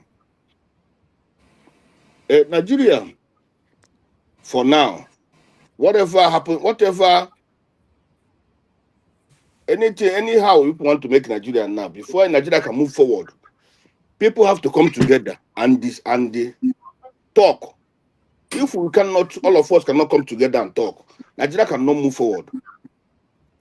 If all of us cannot, the Hausa, the Fulanis, the Igbos, the Yorubas, all the whole tribes cannot come together and discuss. Even the election, even the electoral system, even the state police, nothing will move forward. Because you see, any country, any state that criminals are making the rules and laws, that country cannot, nothing will move. If you bring in the police system, police today in every state, it's going to be the same also. Because you have criminals in that. Criminals are the one to make the laws there. So any governor who is in charge, we use that to subdue the opposition. So in Nigeria today, if we can come together and discuss, you can say that if we can discuss and say we want to be one nation, we have to change so many things. This quota system, we have to change it. This issue of Sharia or no Sharia, you have to change. Even if there is going to be Sharia, there's a way it cannot be in the constitution. And then the Christians will have their own. You see, we have to give and take. But in this situation now, it's like we're not giving and take. It's like some areas are being recolonized by some tribes. Even like the Fulani or this thing or the Yoruba thing that are recolonizing some people. So and the things cannot work out. Every country needs peace. Without every country needs love. Without love, there'll be no peace. And without peace, there'll be no progress. If today in Nigeria there's no peace in Nigeria. Two, there's no love, no single love in Nigeria today. It's a winner takes all. No justice in Nigeria today. So whatever we are saying about Nigeria is babash. No country, honestly, no country that have no problem. But the problems in Nigeria are so big and so complex that one area, one tribe, whatever you say, they don't want. They only want what they want. And if that thing they want, you don't get it, you will be in trouble. You see, it's not very bad that somebody will come out in the public space and start saying that the oil that belongs to Bayelsa is their own. If a Bayelsa man can say the oil that is in the gold that is in Zamfara or Sokoto belong to Bayelsa, there's a problem. That man will be arrested the next day. You see, today there was an interview about the bandits that were arrested in, I think, Kwara. Those people that went to the church. And those people are saying that it's the government that gave them those ammunition, that the AK-47 that they came to that church. So that's Nigeria now. Honestly, it's a criminal country being ruled by criminals. Canada the other time said Nigeria a judge said Nigeria is a terrorist country. And the government have not refuted that allegation. You see? So when all these things are happening, you see that things cannot move forward. If today we come together and said, okay, the East, the South, all of them, they have to get seaports, and the seaports will be working. The same thing applicable to Lagos. In the North, there must be more industries that will help those things to be extracted there. Then in the other areas in Yoruba land, all those industries, all the things they produce, all those, then there'll be job. All these things are put together. There'll be job for people. And when there is job, the issue of this criminality will reduce. But when all those things are not in place, when we cannot come together and talk, when we cannot come together and discuss our problems, even in a family, when people are having problems, they come together and discuss. This is what we want. This is how to settle this problem. And after saying it, things will work out. But in Nigeria, we can that gray area, those places that the people think that this is where they are holding food, they cannot discuss it. That's the problem where the problem lies. A Fulani man can never allow you to discuss about changing the constitution. He will never allow you. When you talk about that, he shut you down. And when somebody is talking about in the Senate today, you have people from the South, all of them are together. It's not true. The thing that happens in the Senate is this. If the Igbos or even the Bayelsas also want to raise a point that will help them, other people will shut them down. And if you are a Bayelsa man, you want to continue on that, you will see they destroy you. They find a way to destroy you, or they will destroy you. So that's the problem. You see that Wike said before, we can put problem in your state.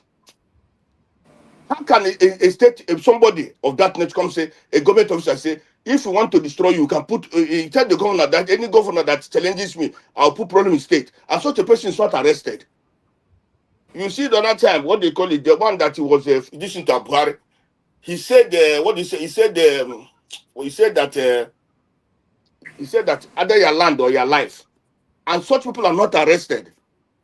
In a same country, such man is supposed to be in jail because they ask him, why did you say either your land or your life? That means you are the one killing these people. Because of that, you are the one killing this. But those people cannot be arrested. Some people are above the law. Some people decide whatever they want to do. That's what they want to do. If somebody can come and tell you Igbos are business and their own is the Sharia, they have to let you cannot compare Sharia and the business together. They're not the same thing. Yeah. So my question to you now be, which is the more likely solution that can be satisfactory to majority of those from the southeast? Those in the southeast. Yes, what to be satisfactory to majority of those in the south. I'm not saying everybody. I'm saying those in the southeast because it can't be everybody that be covered. So majority of those in the south is what will be satisfactory to you people. What if you are called to national table now and say consign? We want to find out from you, what does the southeast want that be satisfactory to majority of the southern eastern people of Nigeria? One, the southeast, I say the southeasterner. One, I would demand for the pulling out of all these military men in the southeast, all these military roadblocks. One, two, treat the southeasterners as you treat others. In appointments, even in government ministries and further government ministries, you have to give them appointment give them appointment like others. You have to give him his seaport. That's what the Southeast needs, seaport more than anything. You have to give them airport, international airport. You make their distance to be international, their airports to be international. Then you have to stop treating this marginalization. You have to stop the marginalization completely. So if you can do all these things, I think we can be able to say we have a country. But when you don't treat them, like Tim said when he wanted to go to this thing, they big off on his result. They couldn't go to this unity school. So when you don't have even today they're saying it today. Even when you don't have you see certain Easterners, almost the 70% of the containers that come to Nigeria goes to Southeast. But again, that Southeast don't have any support. Now the Southeasterners are clamoring for what they call for even for river seaport or this thing to be working effectively like Lagos, but still they don't want to do it. So how can business people, how can they survive? They're not getting. Do you know that? Do you know that in federal this in Abuja today and in Lagos, Southeasterners, they're not even up to 2% that are working in that area, in that place. All right. Okay. Again, Thank you. that's what I want to point out before. No, just give me a second. During the time of Buhari, do you know that during the time of Buhari, most of the Igbo ministers, and the senators, they were not even going to enter into that Asorok. They were not allowed to enter into that Asorok, but they are working with Buhari. But those people from the east, they're not allowed to enter that Asorok. Okay, as if we are being colonized, as if we are not human being. Thank you so much. Buhari is no longer here, so let's move on. I'm just telling you. Okay. Okwabilo. KJ, can I say my word and I leave because I've been waiting. Okay, but we called you earlier on the phone. Okay, Okwabilo, please give us. No, but Go ahead. I said someone else sugar. I didn't monopolize nothing. Okay, so, go ahead. My brother Bobolo, Ovie, I'm not talking too much. I just want to. One thing you have to give the Igbo smokers there. We respect our elders. No problem. Listen, I just want to continue with where Chim stopped. You know,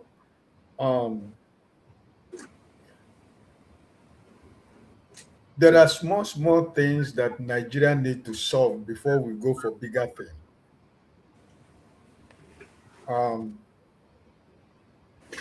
The idea that there is going to be a different cutout mark for JAMB and WAEC in Nigeria from different states of Nigeria is something that needs to be addressed. Knowledge is acquired by people.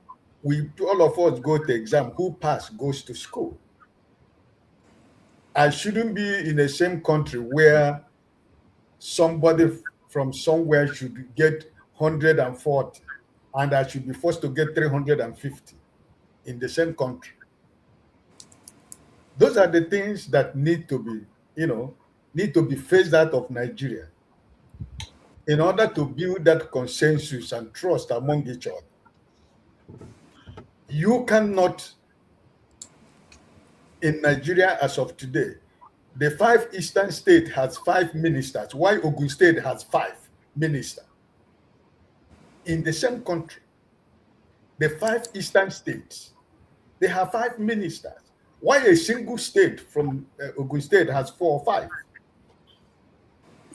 A new ambassadors were appointed, America, Great Britain, France, and which other country, about 4 or 5 countries, the major powers. No Igbo man was part of the people that were made ambassadors to US, to United Kingdom, to France, and either Canada or Germany, I don't know where. That's the point. That's what we're talking about. There are so many things that Nigerian as a people can be able to resolve. Carrying everybody along and making sure that no particular set of Nigeria is denied their right because of where or how they look like. There are so many good things that we can get out of Nigeria as a country. I remember last 2 weeks ago, 3 weeks ago, when we were talking about this topic, it was CM who was talking about, is it not good that the Warri seaport is working? The Calabar seaport is working. We are not asking, the Igbos are not asking, give them seaport. We are talking about the ones that are in South. Can we get Warri port working? Can we get Calabar port working? If they are working, we are not going to have any problem. When we import our goods, it can go direct to Warri, or it can go to Calabar. It will be easy for any Igbo man to be able to clear their goods. Why should everything be centered in Lagos? And after you clear your goods, now you have to go by road, by trailer, taking the containers back to East. There are so many little things that Nigeria can be able to, address. And I think that because of this illegitimate government that we have, that never won an election, that come into office with 35% of Nigerian support, that's why they are not doing what they are supposed to do by addressing all these issues that are not as difficult as anything. Is it not in Nigerian Senate today that we're talking about people that have to become an ambassador? They say, bow and go. Where are the 5 Eastern senators that represent the Southeast? What was their contribution during the screening of the ambassadors? The people that claim that they are speaking for us, are they really speaking for you and me? Did we really appoint them or anoint them to speak on our behalf? No. As a people, we need to be able to go home and search ourselves and say, okay, let's KJ and CM speak for the people of the Southeast. The people that are claiming to be your political leaders and traditional rulers and all the whole whatever they call themselves, are they speaking for us? No. They're speaking for their masters. They're even working against us. So Otti said something here which also is good. Let's take this issue back to the population of the Igbo. Among ourselves, let us ask ourselves, the real Igbo people in Nigeria, do we really want to remain alone or do we really want to become part of this country? Let us and not allow these people who claim to be speaking for us, because they are not speaking for us. At the end of the day, they are the people who will sabotage everything that we are trying to do. So we need a situation where Igbo themselves will say, listen, it is time for us to say, we remain in this country called Nigeria, but these are the conditions that will make us to remain in this country called Nigeria. Because in the first place, no man is an island. The way the Igbo nation is, you have people who don't speak Igbo, like the Calabas and the Akwa Iboms and the other people. They will, if they say, okay, they want to be part of Nigeria, how do you deal with situations like that? Because those people are our neighbors, they are our brothers and sisters. There are so many things that we need to do, but those little things is what I think that is most essential. That when Nigerian government begin to recognize that when there is a disagreement, an Igbo businessman, an Igbo business should not be destroyed in the north or Lagos, anywhere in Nigeria. Because whatever that is happening in politics has nothing to do with an Igbo man who went to open a shop somewhere. I came with my money. You rented me your shop, and I am doing my business. Or I came for a land. You sold your land to me. I build my house. Why is it that if there is a problem, you go to attack what I suffered to build? It has nothing to do with the politics that is going on at the federal level. The properties of Igbo should stop it, be destroyed whenever there is a little political misunderstanding. They go to people's business. They destroy people's properties. They destroy people's houses. What solution does it solve any problem? So I think that we, the Igbos also, that even with all these things that is happening around us in Nigeria, we are still more detribalized people in Nigeria. Because even in the face of all these things, indeed, we are still developing every other part of Nigeria, even without minding what is going on in Nigeria. So who could have ever claimed that they love Nigeria more than the Igbos? Even in the midst of what we are suffering, even in the midst of our properties being destroyed everywhere, our people are still developing and investing money in every part of Nigeria because they believe in oneness of Nigeria. So I think that the issue is that until Nigeria as a country begin to recognize those little things that we cry about, if they recognize those little things, I think it will be the bedrock to go to the bigger thing where we will be able to decide how are we going to look as a nation. God bless you. Thank you so much. Let me leave it. I have a question, but I'll leave it so I can move on. Yes, who is speaking next? Pablo, my brother. Don't give us lecture. Don't give us lecture. Give us a topic. Discuss a topic. Don't give us lecture. Wrong bag boys. All right, go ahead, sir. All right. So if I may, let me not go off the topic. You are talking about the pathway for peace. Sorry, I have two Niger one breast cell behind the backstage. So if anybody Yeah, somebody said I was going to go out. Who? So I can bring him in. Anyway, go ahead. If I once I get space, I'll bring him in. Let's KJ with a caveat. I will go. You bring Boom Boom Rain, and then when I raise my hand, I would come back later. I'll be at the back. No, Allah, that's a good sacrifice. Thank you. Yeah. So talking about the violence and survival in Nigeria, pathway to peace and national cohesion. And I think every people that spoke so far, for me, it represents to the kind of conversation that we Nigerians are actually having from the top to bottom, as they will say.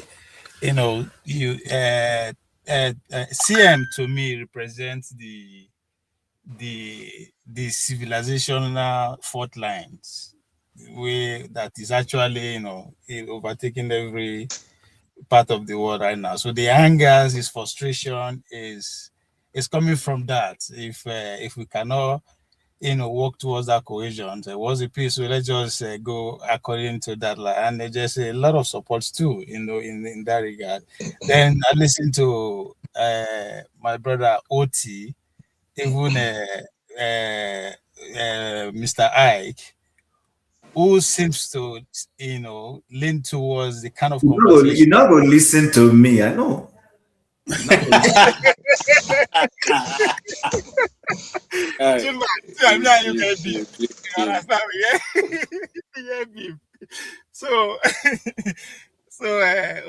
it seems to represent the conversations that the Nigerian elite are currently having, leaning towards, which is what restructuring.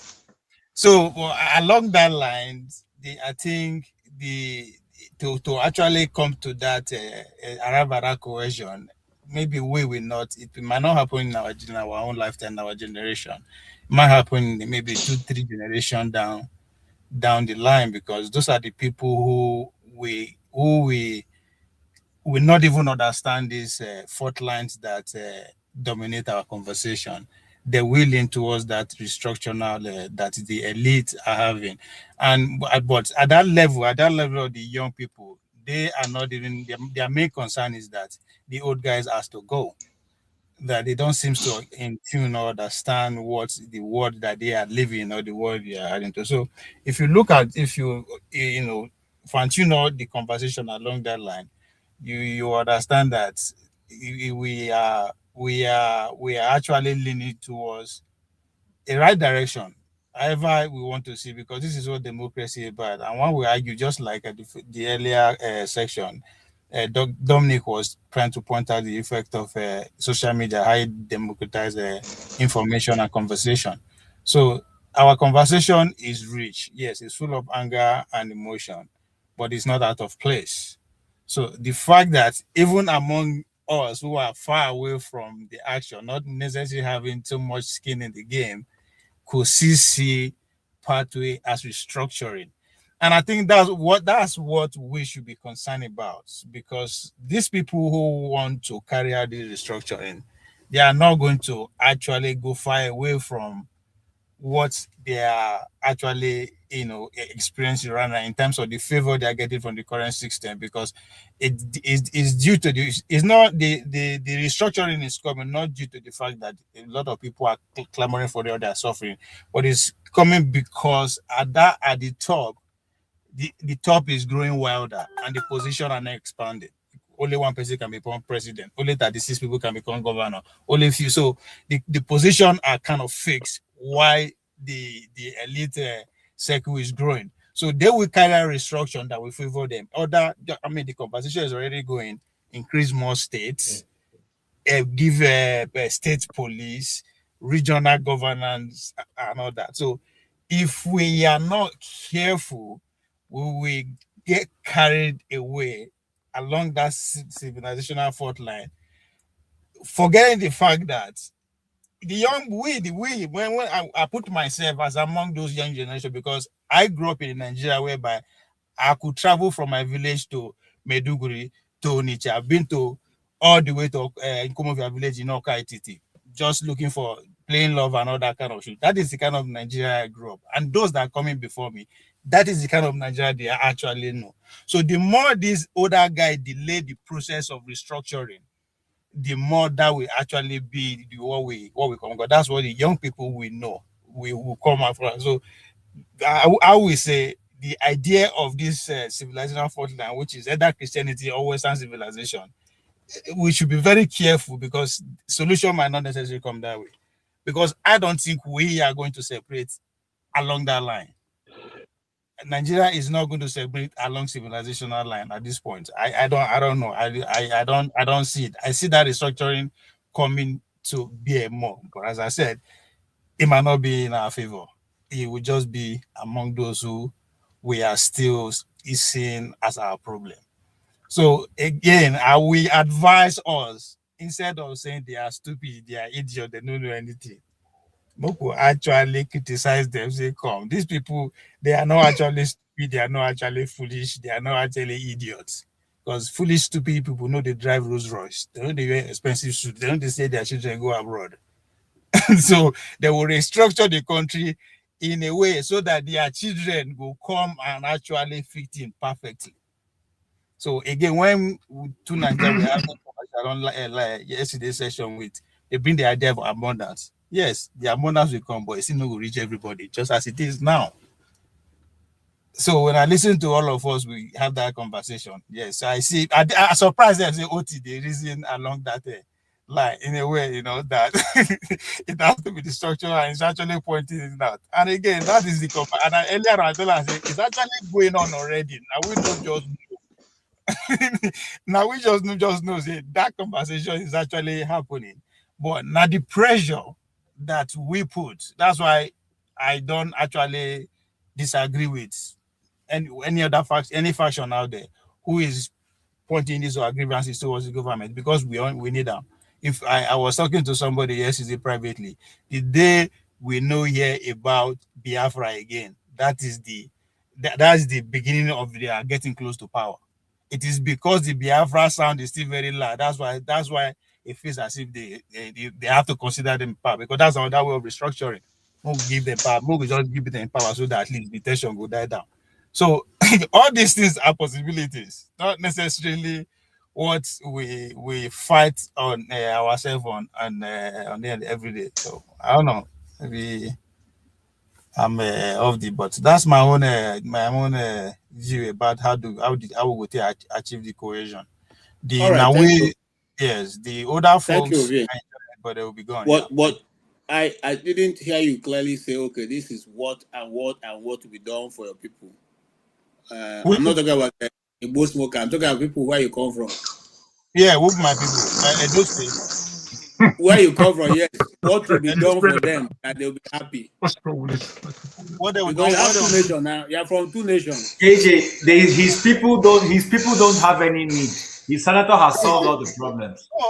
On a more you ask a very good question. As it is now, not just those who are managing our immediate resources, we then give on. I know they do it. We are not getting there. We are not being shortchanged in the Nigerian sector. Yes, and those states is not being shortchanged now.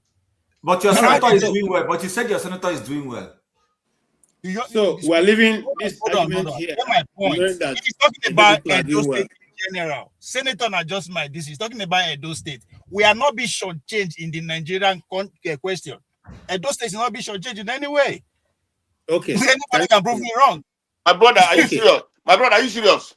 Where is Edo State in Nigeria question today? Where is Edo State? Stop deceiving yourself, my brother. Stop deceiving yourself. Calm down. What is Edo? Where are Edo in Nigeria listening today? Calm down. Don't tell me this is how Edo is being shortchanged in the Nigeria question. Just tell me, point out one thing.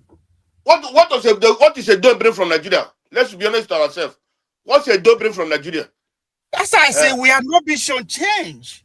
I mean, grammar would they speak now. So can somebody put it in a very we are not complaining the way Nigeria is. Now just say our leader self.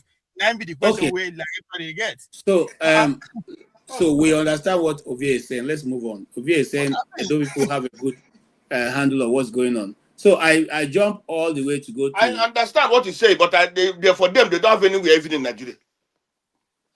No, it's not for you to. It's not for you to say I now. It's for know, him. He's but already here forget now. about what he's saying. That man, all the things he used to say, it don't have no meaning for me. Honestly speaking, I'm sorry to say that. Okay.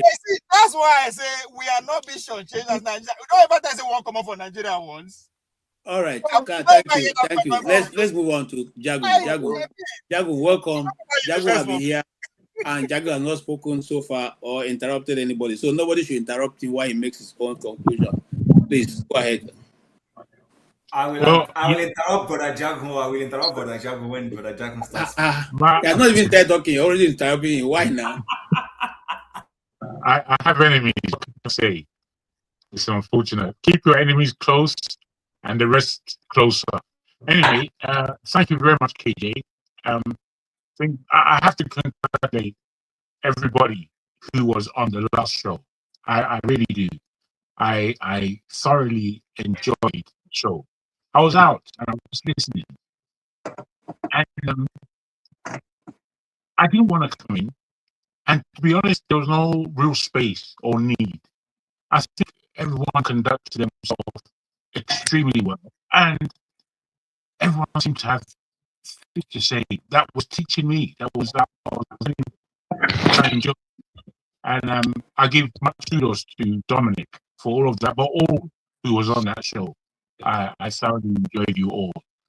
I don't know, KG, if you can give me some small direction as to what we're speaking about, because I've heard different things so far as I've come on your show.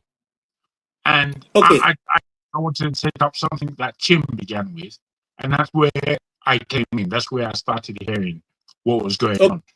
First and foremost, what's wrong with your audio? Your audio is breaking. Already, your audio. I apologize. Yeah. Is there anything wrong with it? Because it's. I think there is. I think there is something wrong with my audio. You're gonna have to bear with me. I'm sorry. Okay. So, what is the question, sir?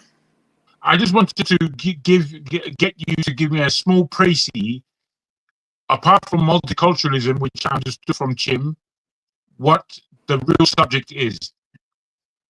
The real subject is on the way forward. There are many contradictions that are running in Nigeria, which you played the video at the beginning. One of it, which is that the Igbos were able to articulate what they feel is their problem, which is that they are not being carried along, they are not fully involved in Nigerian projects. Certain indices are so glaring that should be there, and it's not there, and nobody is even bothering to listen to them.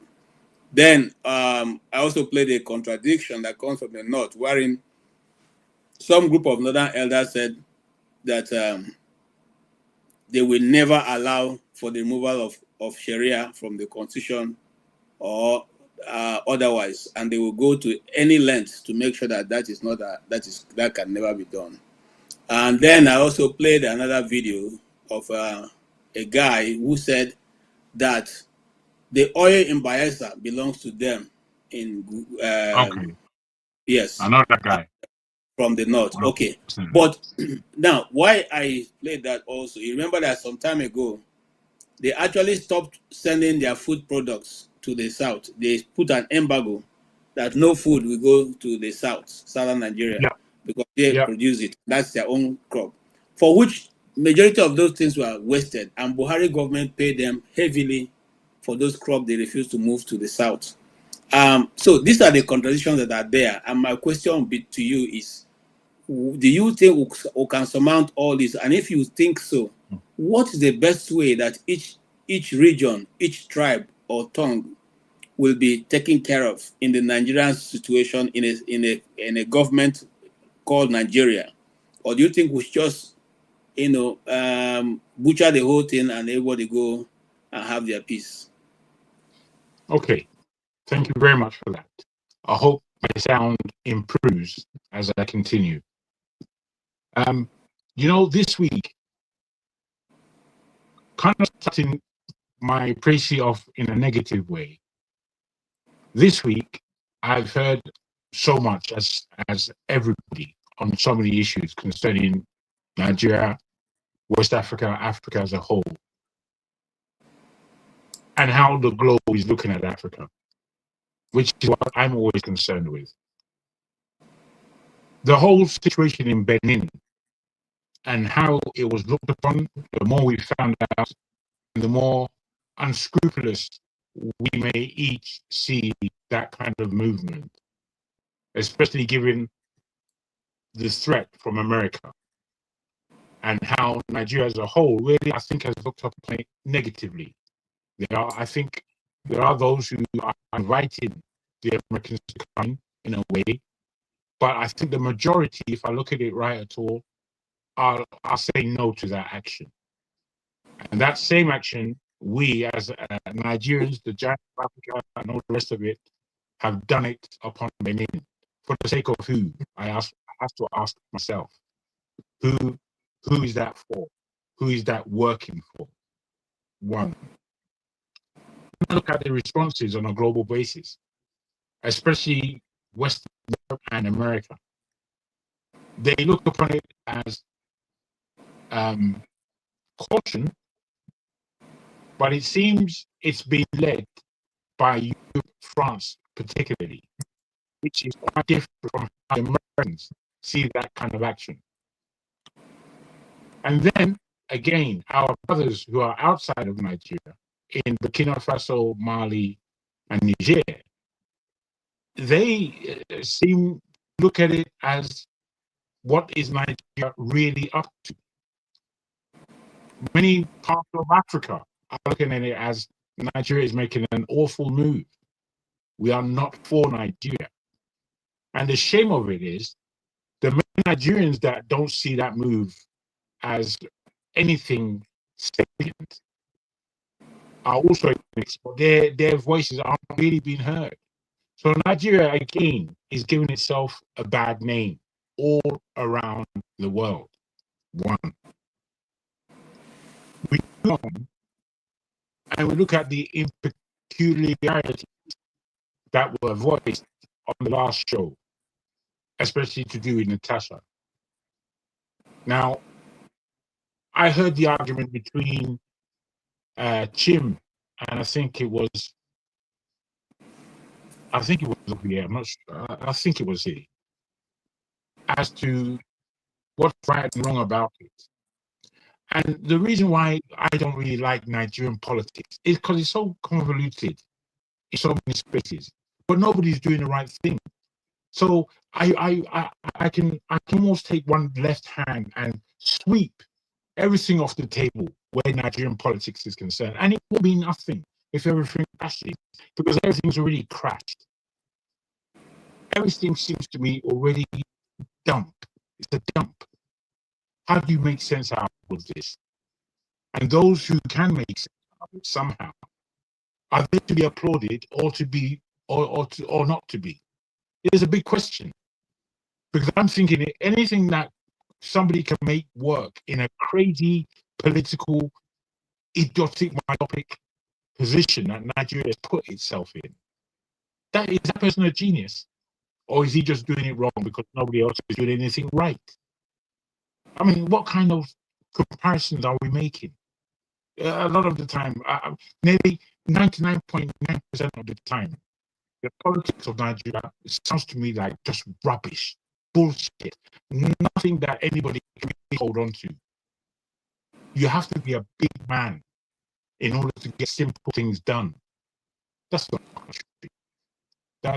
You don't give me that. Don't give it to me. I don't want it. It's rubbish.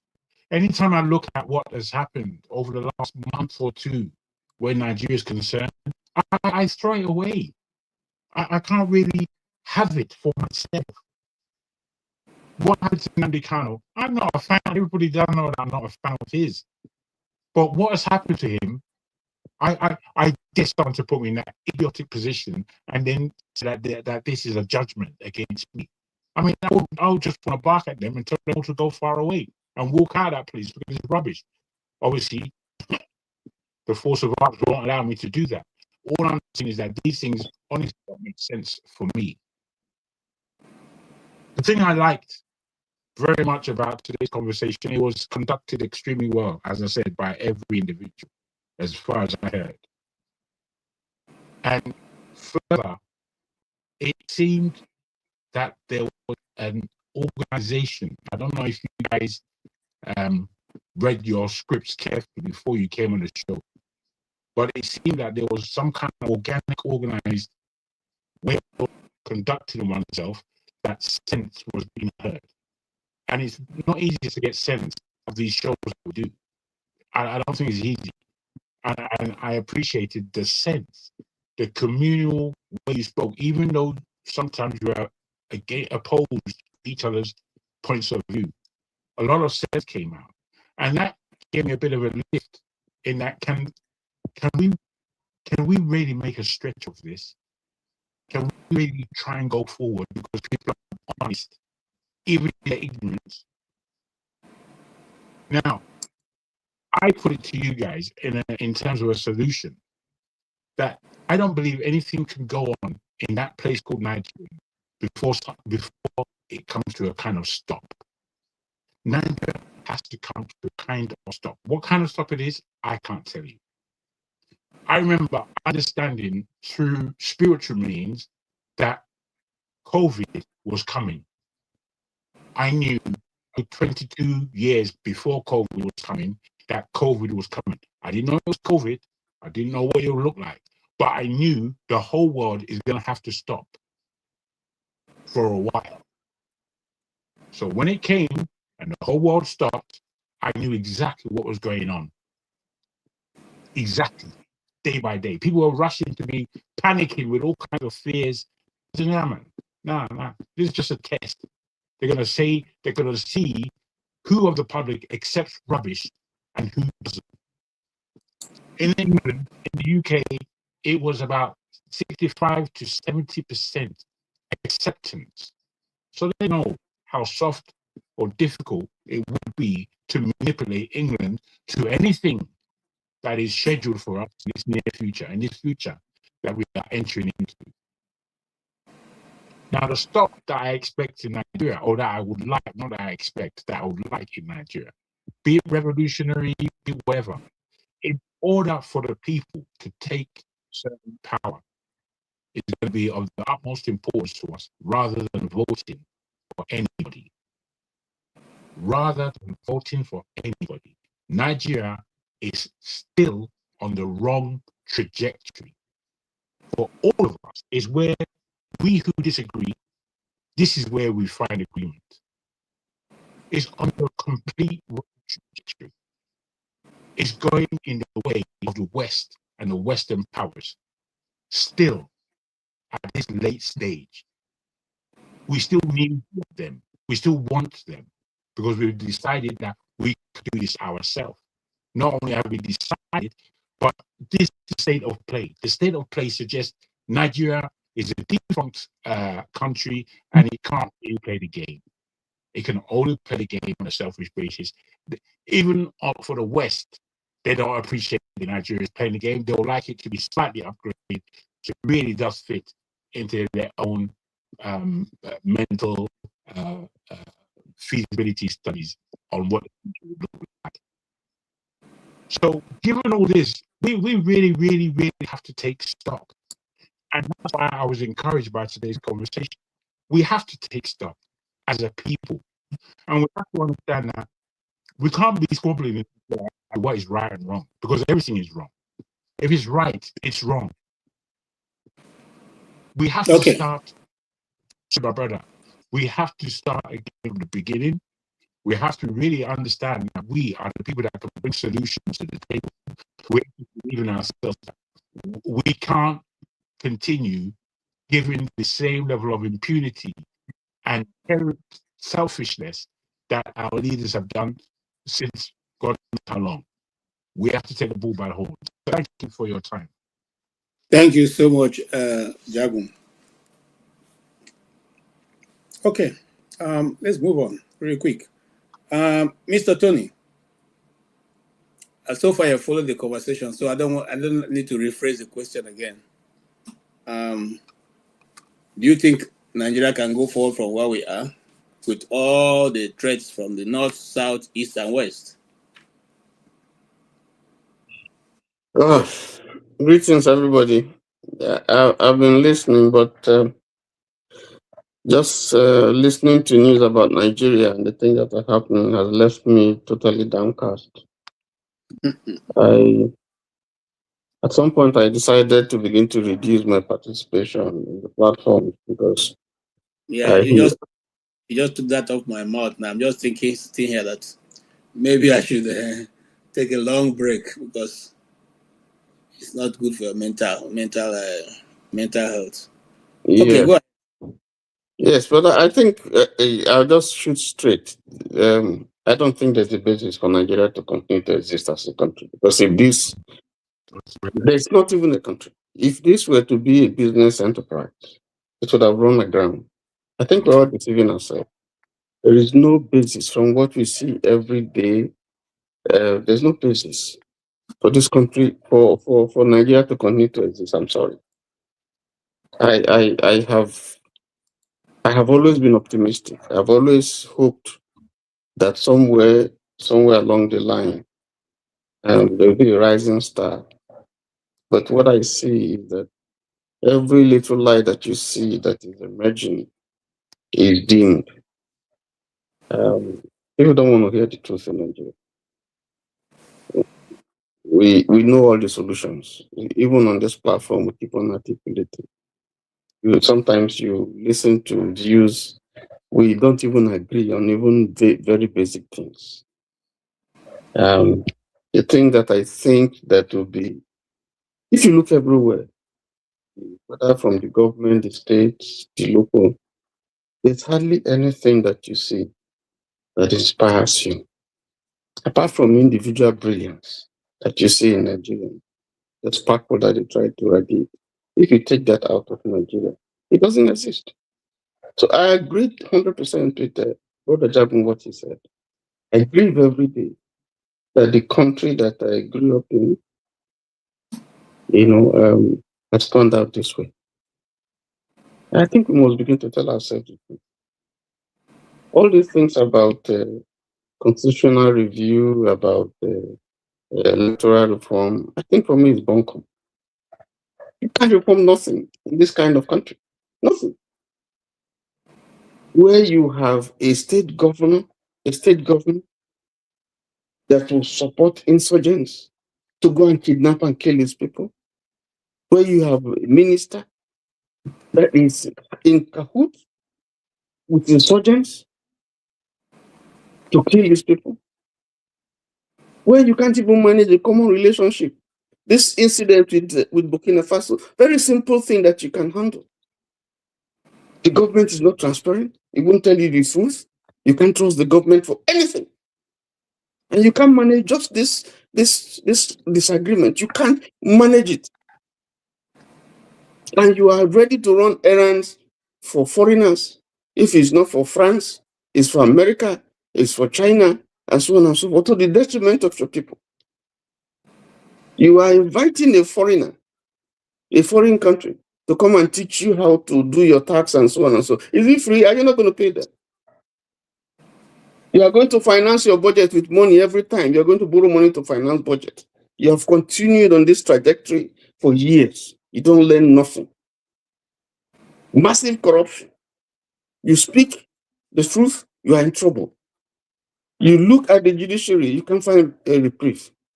You look at the legislature, you can't get good laws. You look at your ambassadorial nominations, you just shake your head. Are these the best that you can have to speak, not for the president, but for the country? You look at sports. What area? What you look at the military? You just don't leave. You look at the schools, and then you begin to wonder. Those of us who are out are probably lucky, but you look at those who are in Nigeria. What kind of country is this where they will raise their children? What kind of country is this? What kind of country is this? We must begin to tell ourselves the truth. So when I look, I don't know. I'm totally, honestly, I'm beginning to get to a situation where I want to ask that, maybe we should just go our various ways. Maybe Maybe because this thing is not working. At this age, we're talking about Sharia or no Sharia. We're talking about I own the oil, I don't own the oil. I don't understand this anymore. And I think that I was looking at I'm sorry, I want to take this out of the realm of politics. I was looking at a pastor preaching to his congregation. He was wearing a skirt. This is a man. He was wearing a skirt and a lady's shoe, standing before his congregation and preaching. I was just looking at him and I was shaking my head. And there are people listening to him. Now you may say, well, you can dress any way you want, but no. As a Christian, there are certain things you shouldn't do. And so what kind of mentoring is this? So you look everywhere, left, right, and center. You don't see hope. You don't see hope. You don't see hope. And it's a shame that this is a self-inflicted punishment. This is self-inflicted. It's not God that is punishing Nigeria. It's that we chose to just run this country this way and to run it aground, where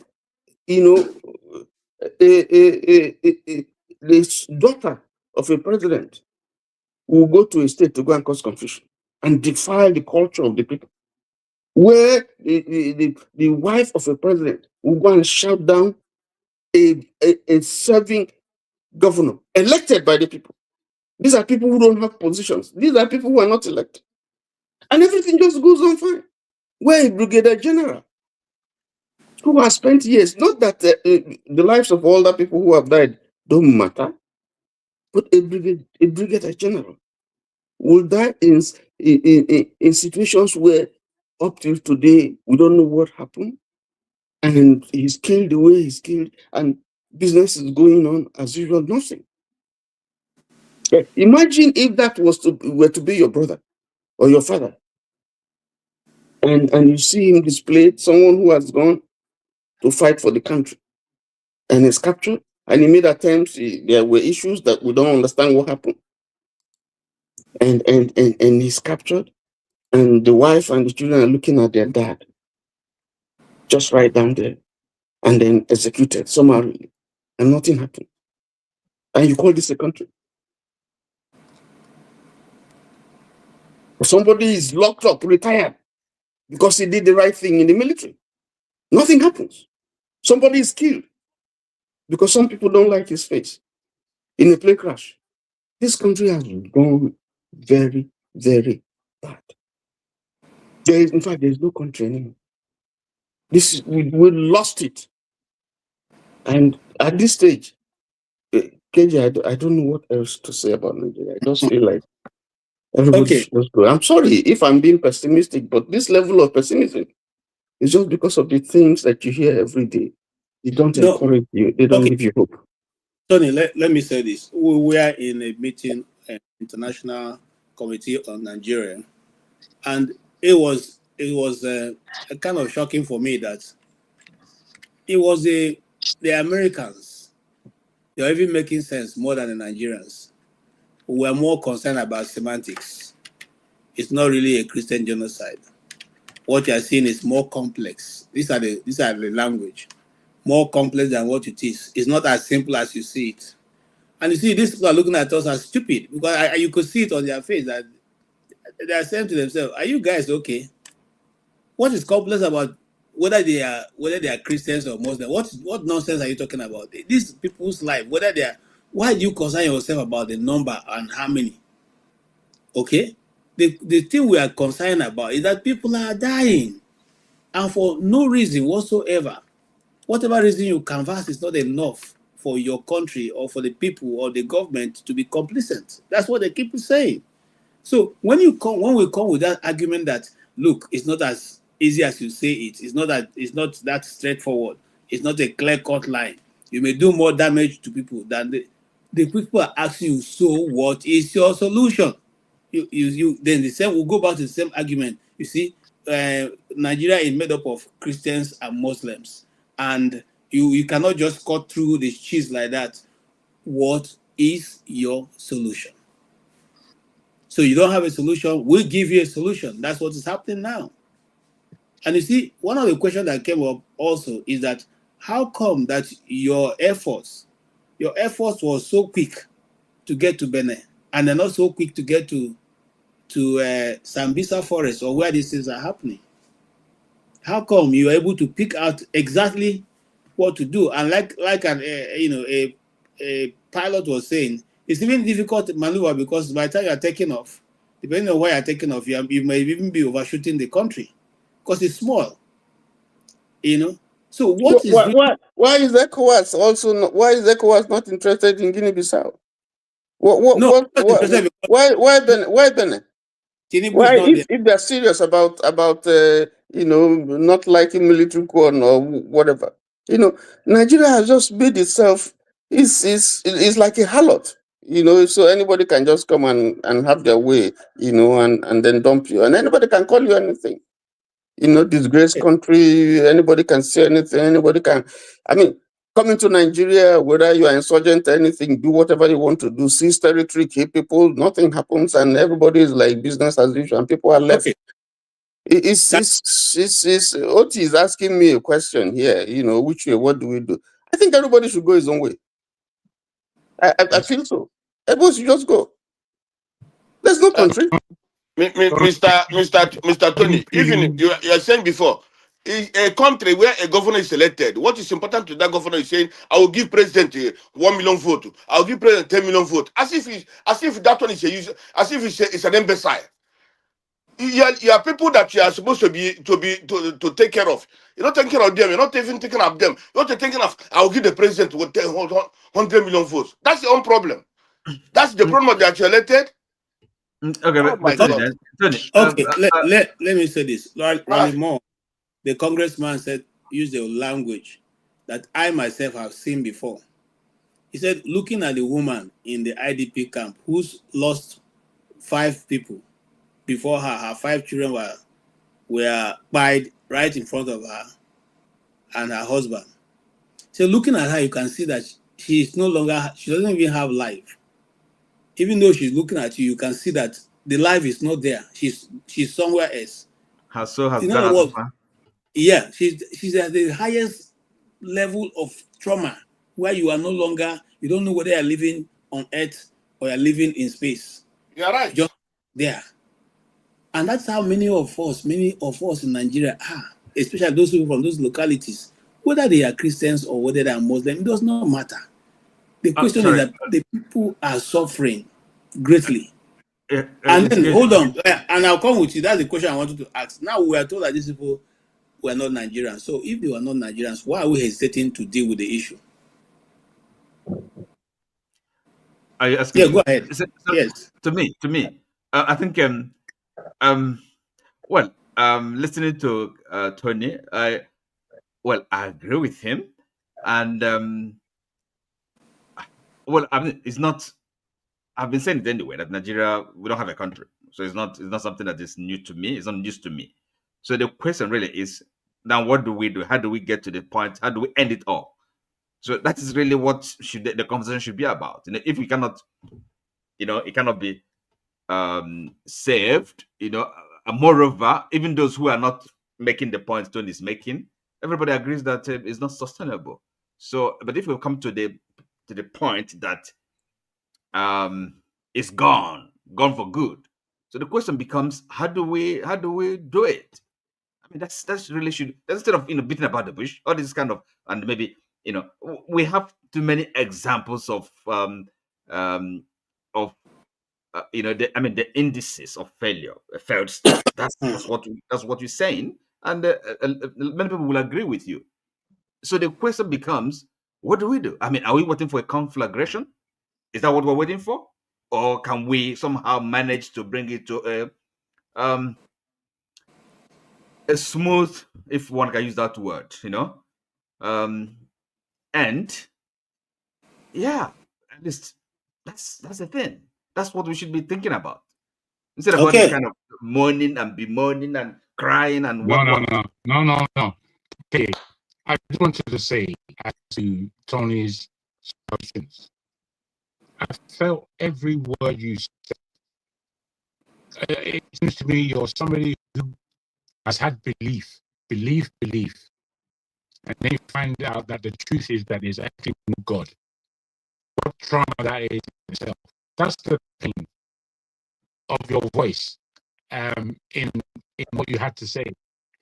And that's what I felt this week for the first time, which is why I started the way I began, to say that realistically, nobody in Nigeria really believes that there's anything called Nigeria anymore.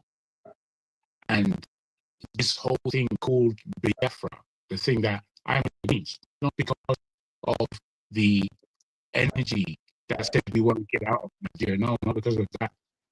Pettily, it might be because of the name itself. I don't like it for reasons that it's not Nigerian, not African. And then secondly, I believe just like the northern states, it's another arena of Nigeria's biggest issue. So now I come to the point where is it that everybody is really going? Is this really coming to an end? If Nigeria comes to an end, Africa is gone. The job that we have to do as part of our remit as Black people, Africa. All right. So thank you. I'm Tony. I'm just asking you to. Thank you. Your audio. We need to work on your audio. Okay. Your audio is. If I go out and come back in, would you bring me back in, please? Yes, okay. I'll bring you back in. Yeah. Okay. All right.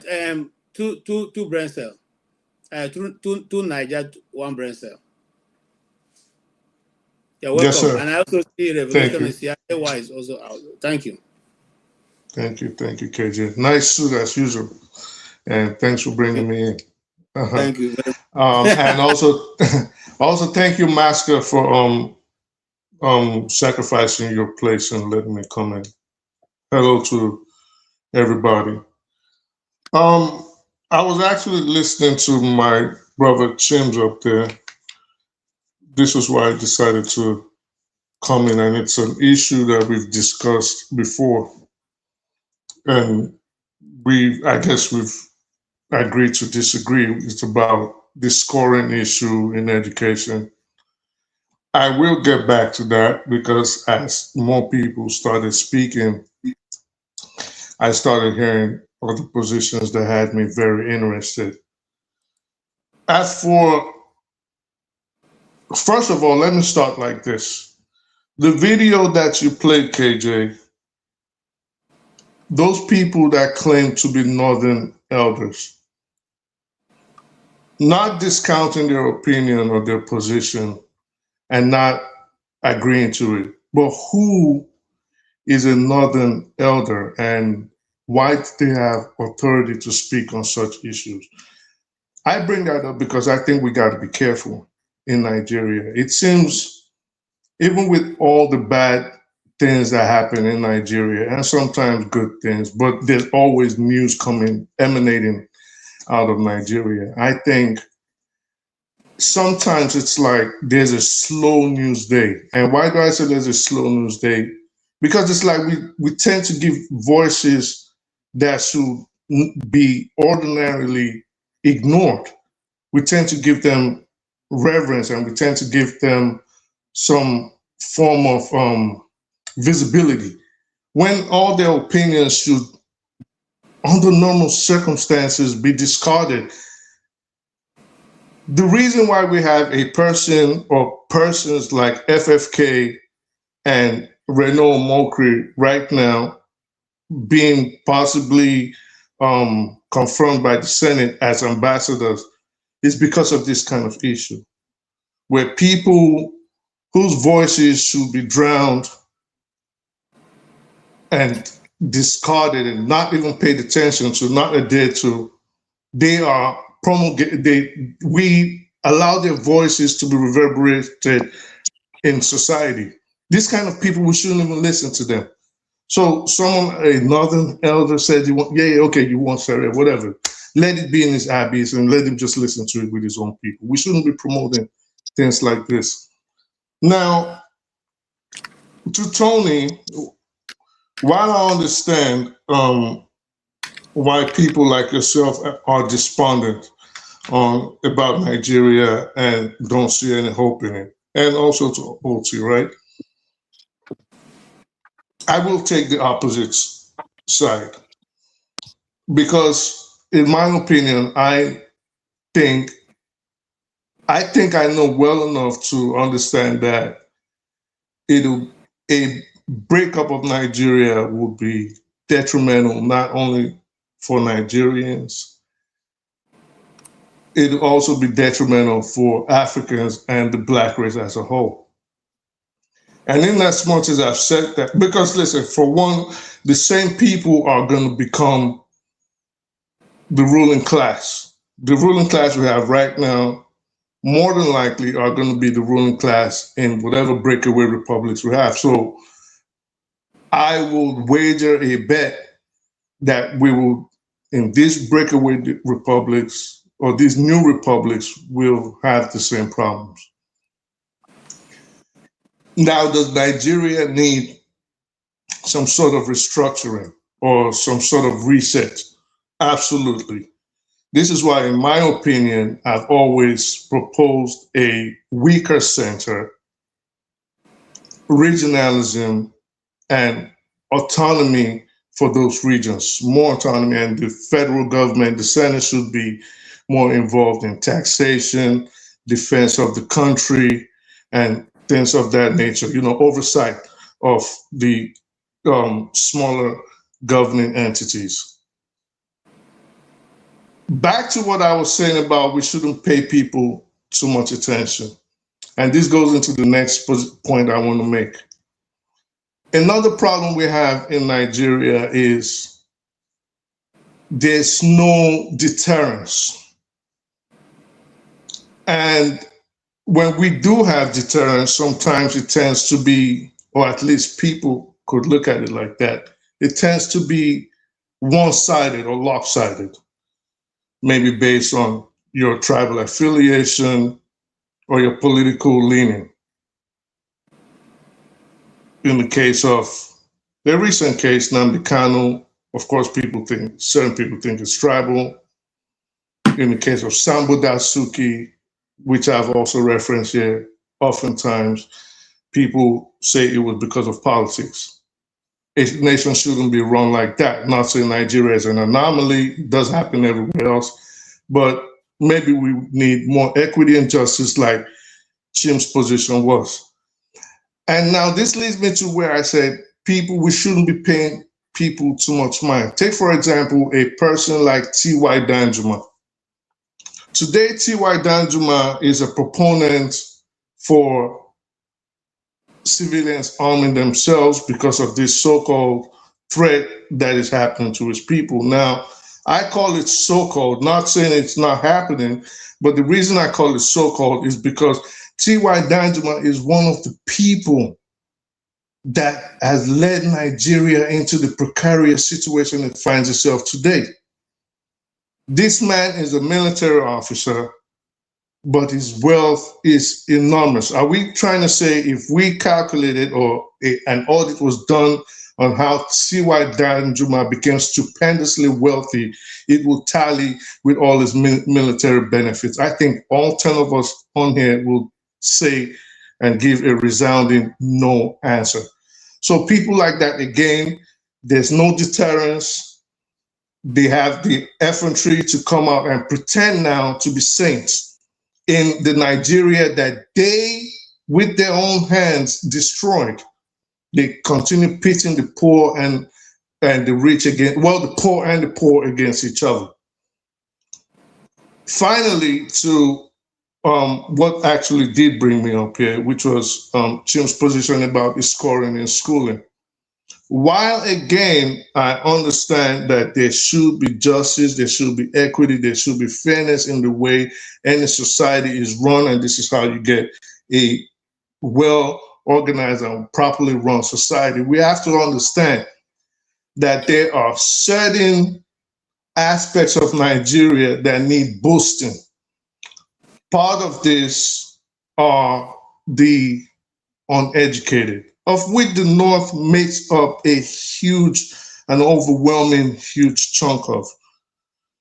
Is it fair that a person like Tim scored well and then someone that scored lower was made to go forward, or people that scored lower were meant to go forward in his place? Absolutely not. This is where the reorganization of Nigeria needs to come in. But we also have to understand that if we do say, as things are right now, because even if Nigeria breaks away, the North being on the border of the South will still be a problem if things like undereducation, infrastructure, poverty are not alleviated. It'll be a problem. It's not going anywhere. So you can't put a hungry man in the front on the lawn of a rich man. Eventually, he's going to try to break in. They'll have to jump a high wall. But I Or they'll jump, they'll jump the high wall, right? Can Yes, I ask sir. you a question? I speak the truth. Yes, sir. Yes, sir. Can you tell me one institution in Nigeria that is working well? One. None. Absolutely none. Absolutely none. We all agree on this. Where do we start the rebuilding from when they will not even agree to sit down for a discussion? Well, okay, so this is, and now this leads me, without taking too much time, because I think there's other people that would like to speak. Now, this leads me to where I said there has to be some form of deterrence under normal circumstances. And this is why I mentioned people like T.Y. Danjuma. Under normal circumstances, if the universe was to be fair to Nigeria, people like T.Y. Danjuma, IBB, OBJ, all these people that led to the destruction of Nigeria. And these are not the only people. I'm just mentioning people that were at the head, because I could also throw in Uzo Kalu and other people, right? And even if you want the present president of Nigeria, because you have to explain your wealth, right? If karma was real and the universe was to play a part, all these people are supposed to live their last days in prison for what they have caused to Nigeria, for the death. Okay. Too many people have died in Nigeria, directly or indirectly, based on these people's actions. Okay. You want me to stop? Okay, I'll stop. Yes, please stop. All right, stop, no stop. problem. All right, thank you so much. No I problem. think we have had a very useful discussion. Now, as we round up, I'll give each person 2 minutes to tell us the way forward. Don't bother to go into long. Oh, sorry, Revolution. I can see you. I will come to you. I will start from you. I'll give you more time because I'm not going to come back again to you. Okay, so you get more time, but you get only 2 minutes. And want you to not you now, Revolution. Every other person. I want you to deal with what you think. Do you think confederation is the way forward? Do you think a breakup is the way forward?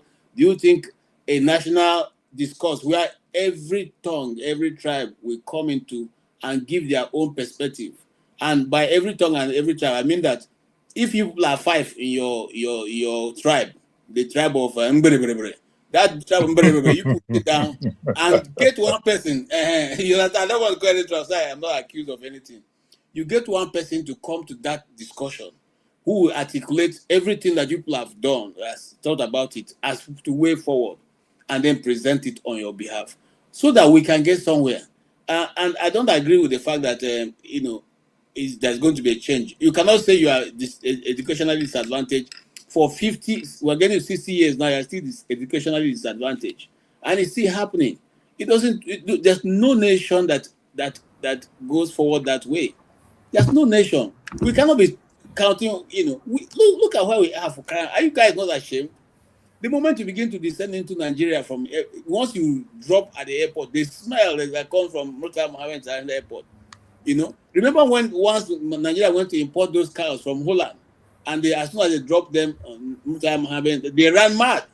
You put into this, they all ran mad. In fact, you see, the environment they are coming from, vis-a-vis what they saw, I'm sure it was too much of a cultural shock for them. You know, so what I'm simply saying, in essence, is this: we can't continue the same way we are going and expect a different outcome. So, in 2 minutes, you tell me what you think, and then that's your conclusion. Yeah, Almefna. See, KJS, thank you. What I wanted to say is what Tuna just said about education equality. Listen, there is nobody in Nigeria that stopped the North people not to be educated. And then not being educated, I should not pay that price for them. If they want to go, and Nigerians did not stop nobody to go to school. Then when I go to school, I score 350 mark, and somebody who scored 150 will get to university, and I will not make the cut-out mark. What are you talking about? Anybody that I cannot use your brain, God gave each and every one of us the brain to think.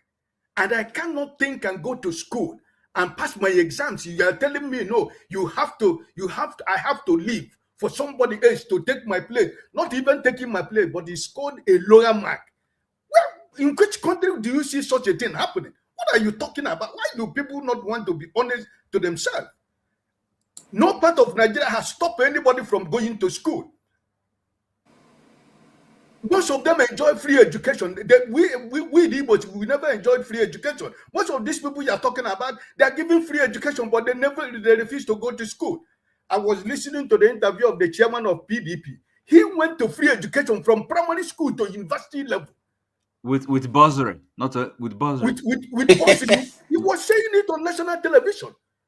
And you're telling me that my parents is suffering, selling fruit on the street of my village. That when I go to school to pass exam, you're telling me that I should not go because I want to carry the northern people along. What kind of nonsense story is that? If they don't want to go to school, that's their business. All right. Thank you so much, Mr. Alamefla. I too suffered that. I didn't get a bursary. I applied till I left all the schools I did. They never gave me any federal bursary. There was no reason why they're not giving, because I had a very high score, but I didn't get it. You know what? All that's gone by now. Yes, Revolution.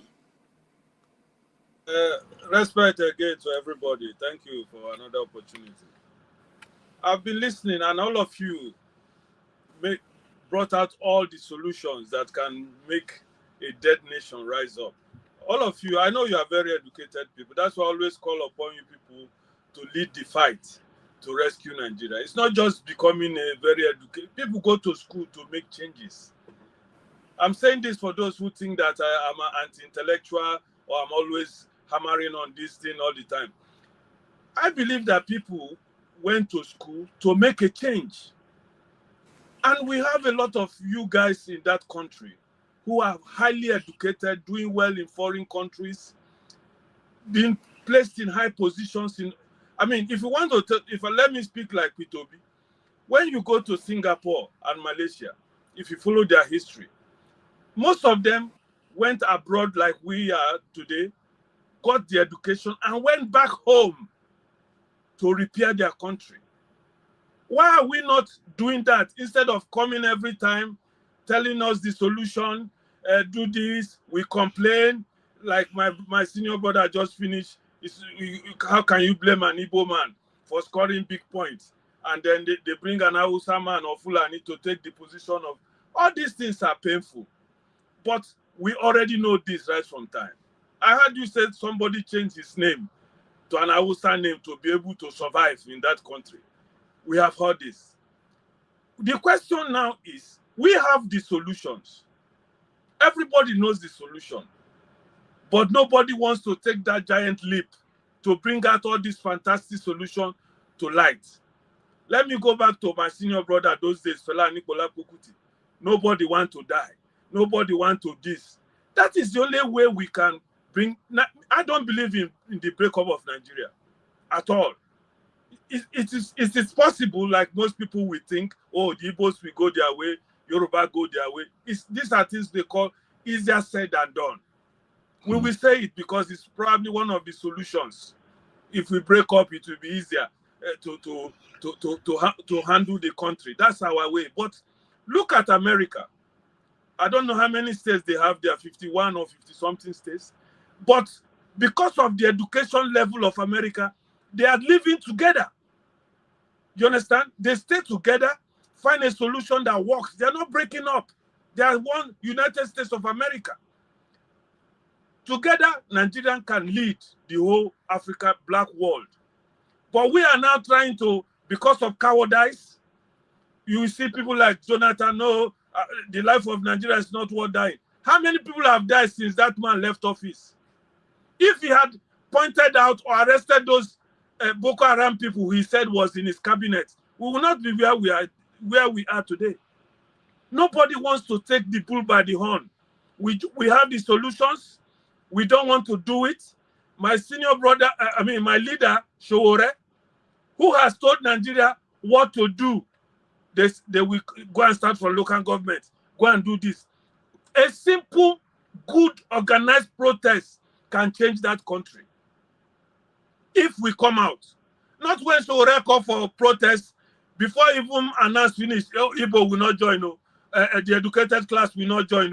This Showore self with a full protest in that country of about ordinary 400,000 people cover the street of Nigeria. All these things where they talk will come to light.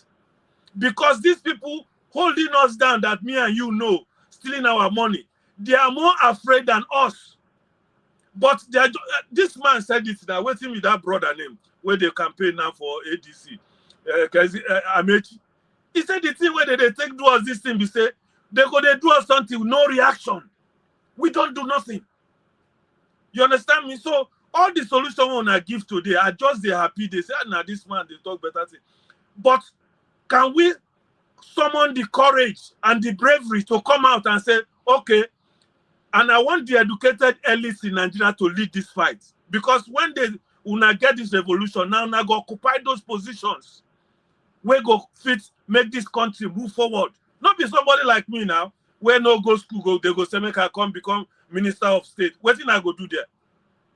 I can't do anything there. Now we go to school, go fit, take those, occupy those positions, and una know what to do because you have been trained educationally to handle those type of things.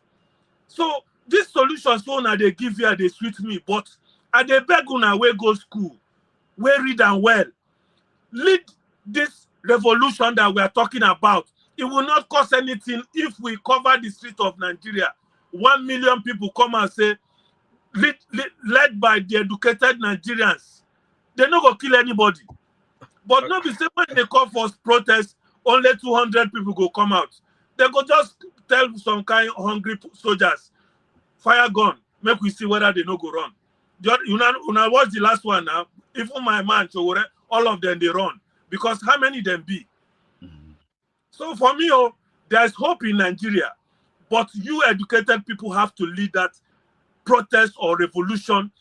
All we need is to cover the street of Nigeria and they will leave that place. Thank you one more time for the opportunity. KJ, can I take my 2 minutes? And then respond to what sorry, Chim. I just wanted to respond to what revolution. No. I also have some people backstage, so then I'll be gone. Let me go. Okay, thank you very much. I'll be listening to your response. Thank you, sir. I'll just go and then respond. I'll be gone. Let him come in so that then after that we can come to you. Master, you're welcome. Thank you, KJ. Well done. All right. So my own little summary is: I think we know what Nigeria needs to be done. What needs to be done in Nigeria for us to move forward. Like I said earlier, there's no system where there are no internal contradictions or tensions. It's a normal thing within every society. Even in families, there are tensions, there are contradictions. I just believe that our leaders, okay, I've made the mistake. They're not our leaders. The people who occupy political office and who are privileged, Sorry, say that again. Our rulers. I won't even call them rulers. Well, Our oppressors. I think they know what the right thing to do is. Not how is it, how difficult is it that we live in a multicultural society, and you know that in that multicultural society people are going to be, you know, mutual suspicions, and then to say, okay, to show that I am not for one side, I'm the leader now, I will make sure that the best, because I'm not just saying pick people from the different regions to run, but pick the best, so that at least while you have tried to show a balance, you also have the right candidates and persons to run the system. How difficult is that? How difficult is it to say, okay, listen, I understand that there is a part of this country where, to some extent, not that they are educationally disadvantaged, they are not educationally disadvantaged. That word is wrong to say, because who disadvantaged who? Nobody disadvantaged anybody. But to say there are people who are educationally not up to par, we will try and give them some opportunities to bring them up, but we will not, in the process of doing that, deny people who deserve to get into. How difficult is that? How difficult is it to simply create for the good governance of the country? We have, and every time I say this, some people come here and they try to, but it's a fact. The only functional seaport, when I mean functional, I mean really functional up to optimum, is the Lagos seaport. How difficult is it to say, okay, there is a worry, let's bring it up to par, so that worry is also, optimally helping us generate, and then people can go through it to send their goods and services. Put it there. If there is one in Ondo, put it there. If there's another one in Onne, go and do it in River State. How difficult is that? Are those things? These are very basic common sense. So, but I struggle when I see our political so-called oppressors not doing what is proper for the country. And that brings me to my earlier comment when I said, when these people get into office, they're not looking for the greater good. They're not being reasonable. How difficult is it to say passport offices, functional passport offices, somebody in Enugu doesn't have to come down to Lagos to get his passport. Put one there, let it function. Put one in Port Harcourt, let it function. Put one in Kano, put one in Abuja, put one in Lagos. And if we discover that Ibadan needs one, put it there. So that people don't risk someone who wants to get a passport will be crisscrossing the entire length and breadth of that country to get a passport. How difficult is that? I don't understand why those things are so difficult, because I sit in the confines of my room and fill a form and I get a passport. So why are you punishing Nigerians? So I think for me, these are the things to do. And then I'll end by trying to speak to what Revolutionary said earlier when he said Singaporeans, Malaysians, and all these other countries send their citizens to go study. They complete their studies and they go home. True. There was a time that it was like that with Nigerians. Nigerians go abroad to the UK. Maybe out of every 100% that went, 70 will go home. Maybe 30% might stay back. It was happening. We knew it happened. But now it's no longer happening that way. When people leave, they leave. But you know what? There has to be something attracting you back home. It's not easy to just say, finish your study and go home. Singaporeans actually made a law when they were trying to educate their civil servants. They sent them a lot to Harvard, Cambridges, and Oxford. And they told those people, as soon as someone is finishing his degree, put him in the next flight back home. And they went home and they developed Singapore. So the Singaporeans actually have no reason to go into the diaspora. They have no reason. There's no catch for them there. They stay home. And if anybody from Singapore desires an education in the Western world, you will see him as he's dropping his pen, he's running into the next flight. He's going home because he knows that there are opportunities there waiting for him. So until we have those kinds of things, you can't make the argument that somebody who is trying to feather their nest should just leave it and then leave the opportunities they probably will get there and then run back home into a rabbit hole they're not sure if they will survive it. That's just the honest truth. All right, so thank you, bro. Thank you. All right, Oti. Yes, hi. I think I have some minutes, but I just try and I talk fast anyway. So now the no solution is gonna be easy. Okay. If I pick up from where from what Revolution Now said, okay, yes, he doesn't support the breakup of Nigeria because it's not gonna be easy. I agree. Not even is the revolution he's talking about, is it going to be easy? Neither. Because to make this change, a positive change, any way you want to cut it, a renewal or whatever, it's not going to be easy. There's so many reasons for that. No, but at least some solutions or some attempts can be easier than others.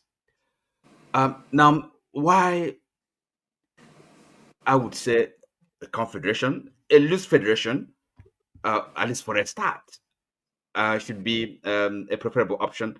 The reason is this. Now, because at least let's go and think about breaking up with a country.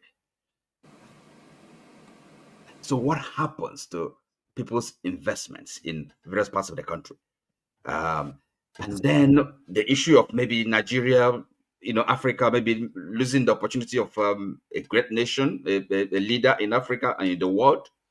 So, but with confederation, at least the various regions, various nations can really pursue their own development and follow their destiny. Equally, that possibility of having a great nation will still be there, because it's as good as you are doing your own thing, but also having the advantage, of kind of like reciprocal cooperation, mutual support and assistance, and the bigness of it. So that will be there with a confederation. You see, but then let's look at this. You see, the problem, what we're dealing with is this. I don't know if any of you listened to what Professor Pat, what's his name again? This political economist, on Tuesday. Oh, Tony. That's correct. Yes. So that was what he's talking about. And this is, if you think really, you find out that this is really what is going on. I'll give, maybe I illustrate the point with just one example. This thing, stupidity, because even Chim kind of hinted at that, that is unreasonable. Human beings are not reasonable. Human beings don't behave rationally, even, when it comes to their own self-interest. Now, because you ask yourself, these things that are quite plain, we call it common sense, but people that have power and the responsibility to do the right thing, they don't do it, because, well, for the moment, they have the power. They think they can do whatever I want to do. But it's sheer stupidity, human stupidity. That's what is at work. Now, for example, okay, in the country Nigeria, multi-ethnic, we have very different states, and now as simple as that. You can think it's simple, it's nothing. We just talk about it, but one state has 4 to 5 ministers, and then the region, comprising of 5 states, have equal number of ministers, 4 or 5. So now somebody, making this decision, what is going on in their mind? It is simple now, but it shows you a kind of a lack of, no self-reflection, no regard. That's stupidity, and this is what brings disaster. Because all these small things that are happening, people do it, and because we can get away with it. I'm a powerful man. I'm powerful position, but at some point things to get to a head. So no solution is gonna be easy, and the ease of it, or the kind of if we're looking for simple easy solutions, no. When we say revolution, what happens after the day after the revolution? What happens? Okay. So yeah, that's. Thank you. I think at least a gradual, if like decentering, Good night, guys. that it gives us affords us the opportunity to make a peaceful change. Thank you. All right. Thank you so much. Tony. It's me. Who? It's me. Concerns. Oh, okay. Concerns. Sorry. Yeah. Concerns. Go ahead. I can't see you. Okay. Okay. You see, the Nigerian problem. If somebody say to disintegrate is a problem, or if we disintegrate, other nations will suffer. Nobody's going to suffer. No country brings from Nigeria, and Nigeria is not built from any country. These are just so lies people come and tell each other. Nobody's going to suffer in another country. Every country minds its own problems. That is one. 2, there is red flag. When you see people are threatening others, they continuously threatening others, continuously killing others, continuously doing it in the name of religion or in the name of any nonsense. And when you see the military are compromised, police are compromised, when you see the government itself is compromised, the government is drinking blood of people more than anything, that country can never survive. When you see there's no peace, no honesty in everything they're doing, really, I'm very glad this night, I thank Mr. Tony for spelling out all these things. When you see all these things, it's even when I see like Showere, like the referral to me, whom I respect so much. When after talking, they say they believe in Nigeria. I used to ask myself, these people have wisdom at all? With all this nonsense happening in Nigeria, you still believe in Nigeria? Where did this belief come from? Because your tribe is in position, your tribe is gaining. But forgetting that one day it will explode. Because even that your tribe, you just few people that are still enjoying, others are not.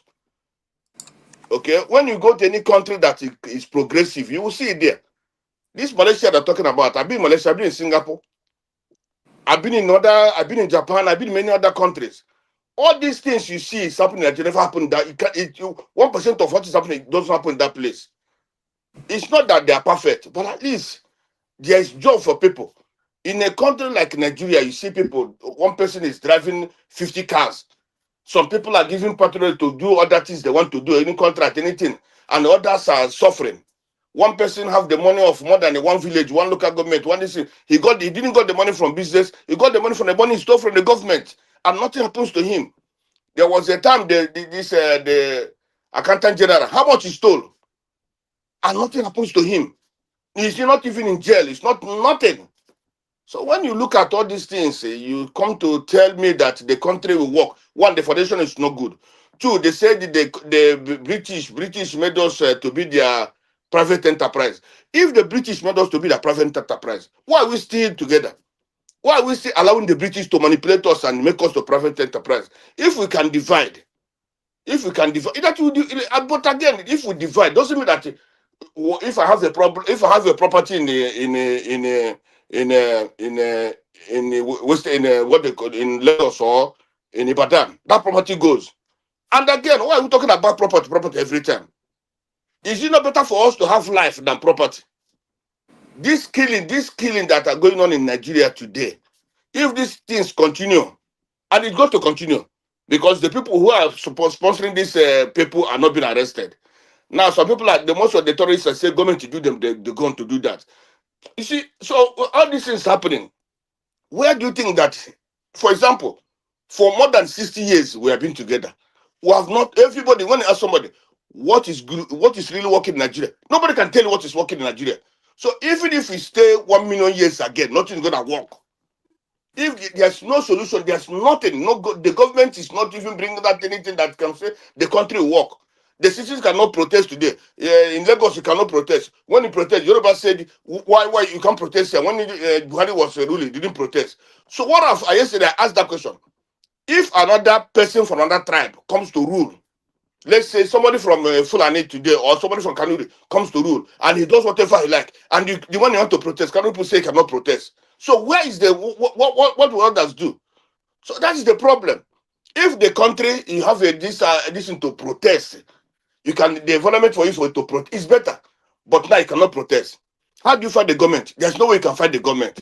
Even I said yesterday is that in this democracy we are running, it's a wicked democracy because one, whatever they do to you, you can't shout. If you shout, the international community say, by the way, they have democracy. But if it is authoritarian, if it's a military ruling, military regime, yeah, when you shout, the international community say, yes, these people are being subjugated, these people are being killed by the military. But this one, we are having a civilian regime which is worse than the military regime. The civilian regime today we have is worst, 100 times more than the civilian regime. And even the time the military were ruling, we are protesting. The time the military were ruling, infrastructures were being done everywhere. But today, nothing. So anybody who comes and tells me that the country will work out, the best thing for us to do is this. Coming together, we cannot come. Do this. Let the people who are in position of power If they have brain, let them say it's not good for us to divide under war, under fighting. That's where problem comes in. But if they can say, let us come together and have a referendum, whether we are going to stay together or not. If people decide they have to stay together, fine. Then they have to bring out, everybody have to bring out his own this is how we are going to move on. But like this, even if we stay, I was watching one Emmanuel, or it's a Yoruba priest, a Yoruba this thing. The man said the foundation of Nigeria cannot, with the way it was funded, it cannot work. And they what even he was saying it in I think in what channel or what? Yes, he was the interview they make him. He said, "Let me tell you, there's no way this country can move forward. Whatever you do, all these things that do is patch, patch, patch, patch, patch, patch. Who in Nigeria when you are growing up can believe that somebody like Tinubu can rule Nigeria today? It's not by election, it's by crook these people say it's only we want. If that there's a good election in Nigeria, somebody good can rule. But today, what you see, there are many things in Nigeria. One, you cannot have good election in Nigeria. Any election done in Nigeria today is by crook. And people will find there is crook. People can say people in the south or people in the south, they cannot have they have senators, but you do know how those people come into to become senators. Even those in the north, many of them don't have elections. Many of them don't no vote there. It's only when that day see their names coming out. So if the people you want are not being given the opportunity to rule you, how do you think that thing can move forward? Nothing can move forward. So let us, as I said earlier before, where criminals are ruling, there is no justice in that place. And these criminals continue to multiply by the day. Thank you very much, Dr. Mr. KJ, for giving this opportunity. Thank you so much. I deliberately left you to do 5 minutes because I've not spoken for a long time. Yeah. Okay. Who is the next person? Because I don't know who comes. It's Jagun. I think it's Jagun. It's Jagun, right? Yeah, after Jagun is me. Okay. Go ahead, Jagun. Guys, again, man, But Jagun, I really feel. Sorry, my sound. Better.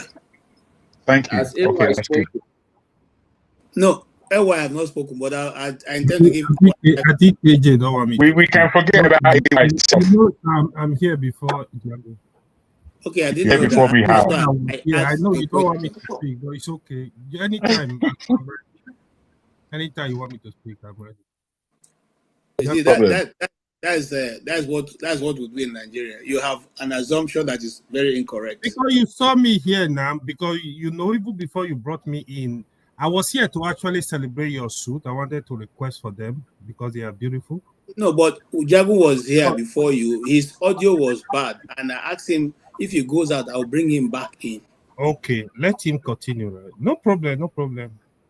And I even asked who was the next person. You I didn't can say be the last person, KJ. I don't have problem. Well, put me on the last on the list. No, not a problem. All right, Jagun, go ahead, sir. I'm listening to my teachers. Everybody is speaking well. Thank you all. Man, very interesting, man.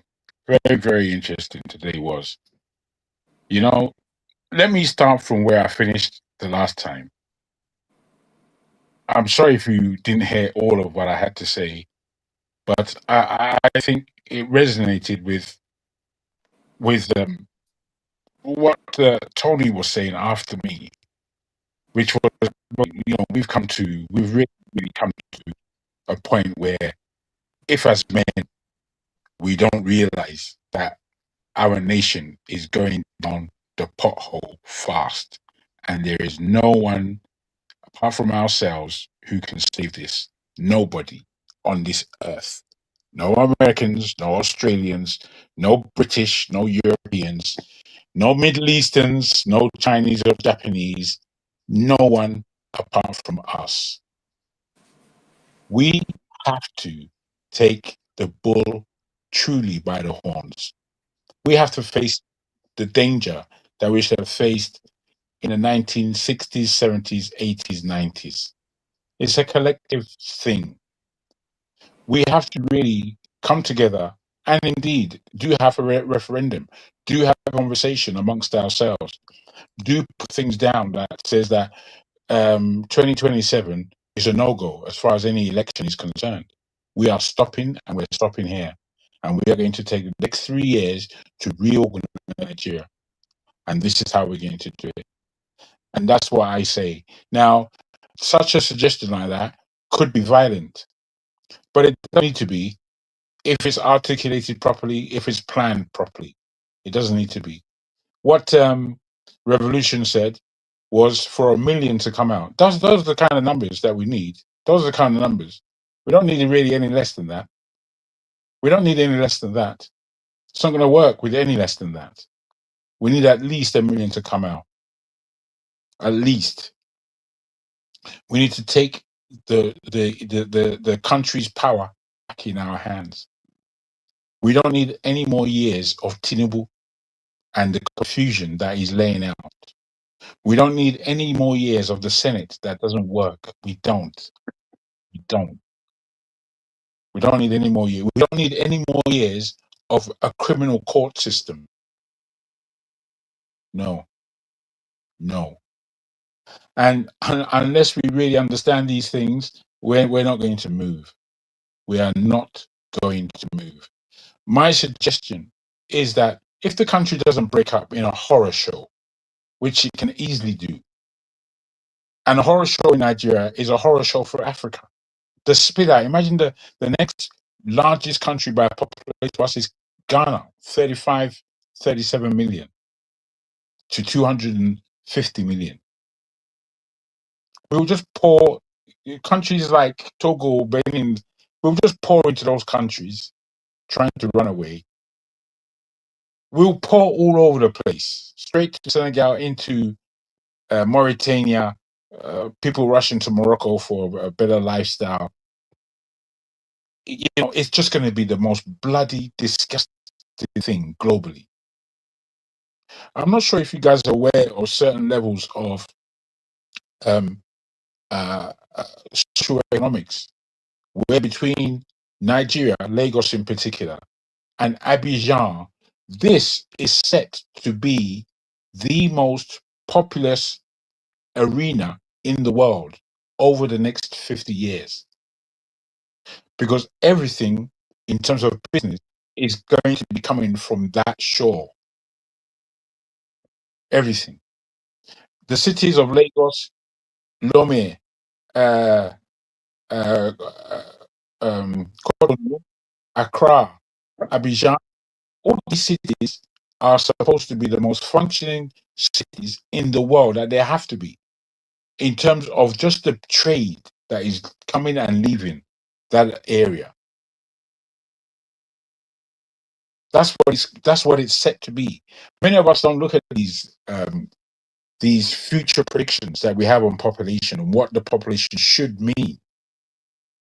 It's our population that should be so strong because it's one of the youngest in the world and one of the tumultuous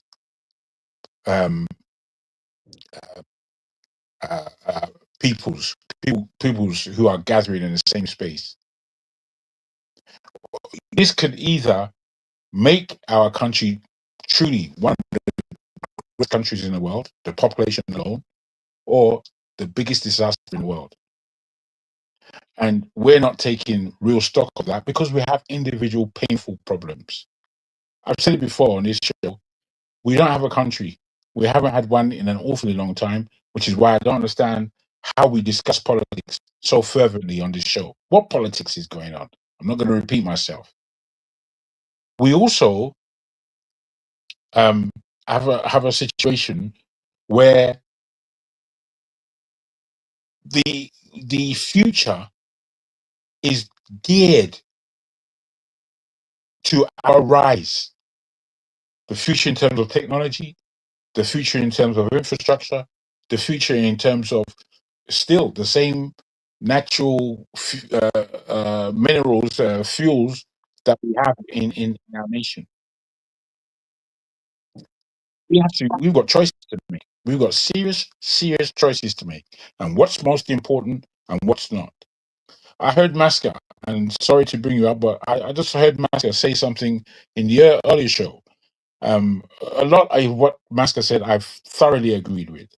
But he did say something like this. He said, if we want Sharia, why don't we have Sharia? And he compared it to an Igbo man. If he wants commerce, allow him to have commerce. Commerce and Sharia are not necessary to be compared. The comparison is not the best for me. I will feel that if someone wants Sharia, let them have Sharia now, for real. But don't bring it to my face. Don't bring it in the public anywhere. I don't want to. I don't want to hear it. Why should I want to hear rubbish? Or what is rubbish to me? Well, if you're talking about commerce and business, that's every man has a hand in that. Every man, whether they see themselves as commercial or not. I don't have a hand in Islam. I don't have a hand there. So I think there are so many things that are petty, as far as I'm concerned, that we want to bring to the main table. Take it off the table. It's not supposed to be on the table. It's not supposed to be on the table where I am.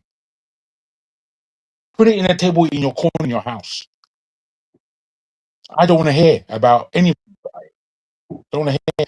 No, it's not no hate. No hate. I just don't want to hear it. I don't even want to hear about Christianity on a table where we're supposed to be talking about better things.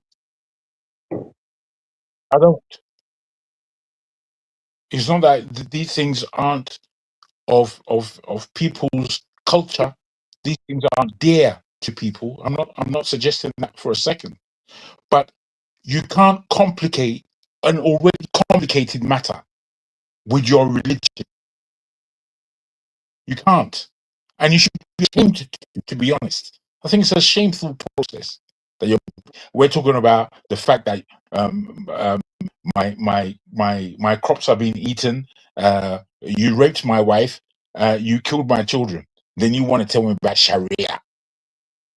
That we should be doing it the more? What were you talking about?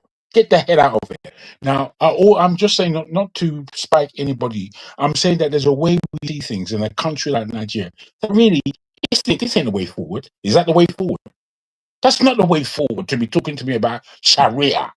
Don't talk to me about rubbish. I can't help it but to become somewhat animated because it doesn't impact me and it shouldn't impact me. It shouldn't.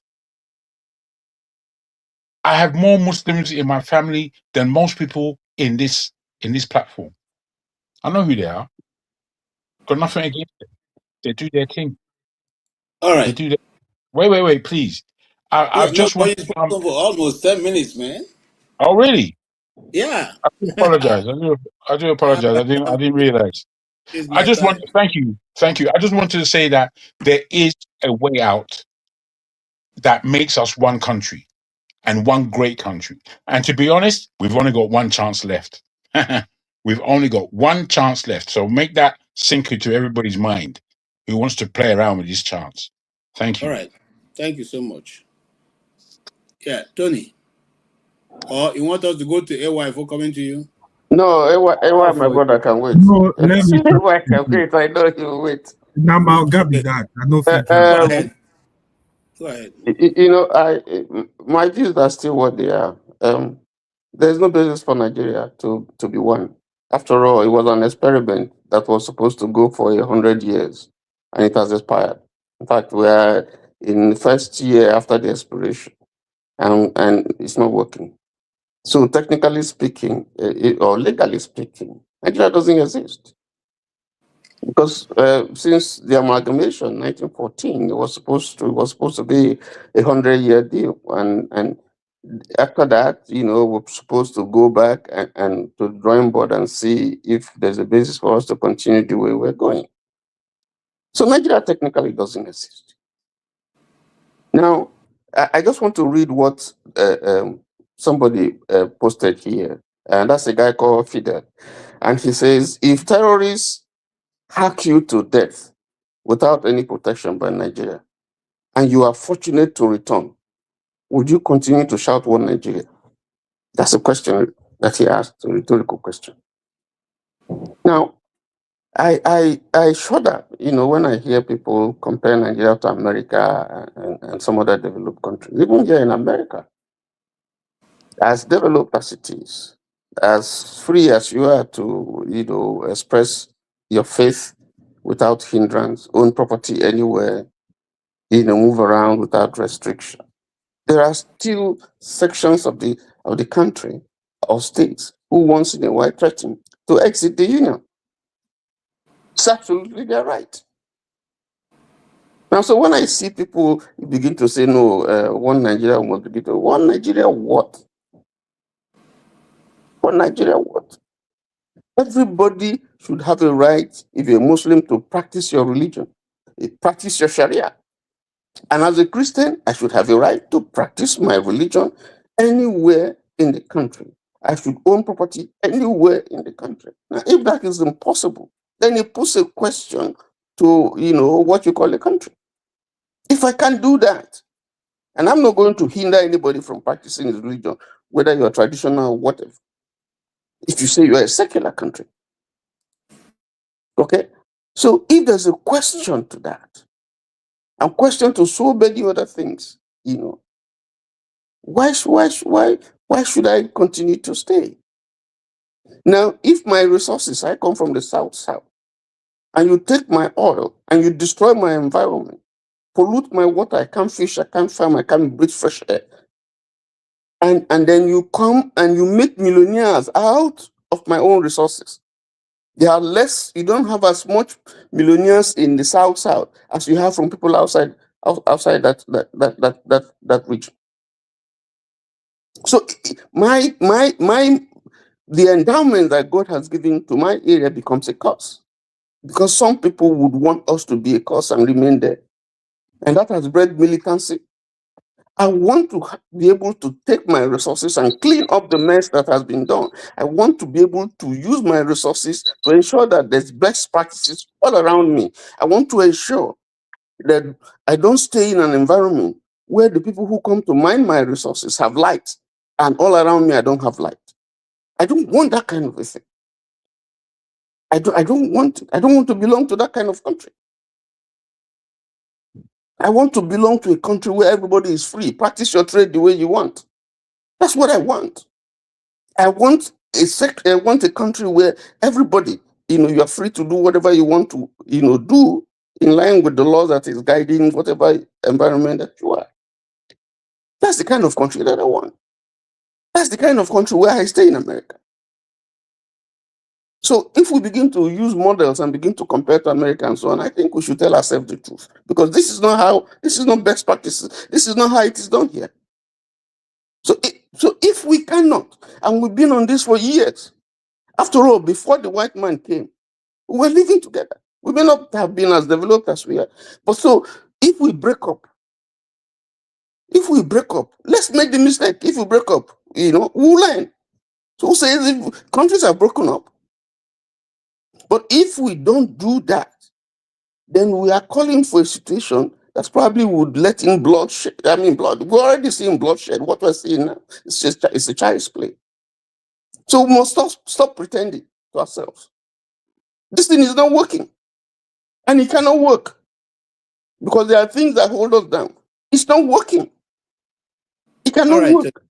So we can do it peacefully and say, everybody go and live your life the way you want. Go and enjoy your resources the way you want. Develop your area the way you want. Let everybody be free. But to say that we belong to a country and then you can't do what you want, you are not free, then I think that's a contradiction. And it must not stay. Thank you. Thank you. Thank you so much, Tony. All right. Yes. It is AY. Are you going first or Masker? No, it's AY, KJ. Or any attempt to avoid AY would not work. No, I don't know why you guys think that KJ, way. I don't know why you are apprehensive when you hear AY. To be honest, I'm your friend. I don't have any. But why should I be apprehensive now? You got to listen to diverse opinion. We can't all be on the same table. You have to listen to diverse opinion. I don't know why I'm here. I'm not going away soon. I'm here to stay. AY. I'm the one who used my hand to bring you in. You were at the backstage. Yes. If I was still afraid of you, I would have left you there. Will you carry me to court? So don't be saying these things now. Okay. All right, let's go ahead. It's okay. Don't worry. We don't have to agree on everything. Yeah. Even if we don't agree on anything, it's okay. Greeting everyone from here. I've been Hello, listening man. to the conversation, interesting conversation as always. Um, I really love some stuff Mr. Tony said, right? I think in summary, I think we have to try to understand our diversity as a country. I understand like a lot of us are not happy with the country, which is true. But I tell you, we have to understand our diversity, either we like it or not. I think that is one thing that is causing a lot of problem in the country. So when a Yoruba man, you know he loves Amala. If you don't like Amala, walk away. And Hausa man love Tuwo. If you don't like Tuwo, oh, walk away. If you go Roboma love is starch and banga. So we have to understand these differences. Because what you find with Nigeria speaking is Mala is better than your Tuwo. Your Tuwo is better than Mauba. Mauba, see, we don't have option. But do we have injustice in the country? Yes, we have. These are issues that needs to be addressed. I'm in support of that. We have to sit down to have a very robust conversation. How the common man is going to benefit, he's going to live at least a decent life. I'm in support of that. That's why when I see people that are doing the work, irrespective of the state, I will always support the governor. I will always, if I have to even contribute my money, I don't mind contributing. As long as you are going to work for the people, I will be happy. Even if I'm not from that state, I'm not going to benefit anything. That's my whole thinking. The way we speak sometimes, I still feel we don't understand ourselves. It is a fundamental problem because one thing that I believe very strongly is the poor man that is suffering in Meduguri and the poor man that is suffering in Cross River State, they are the same. They are one and the same.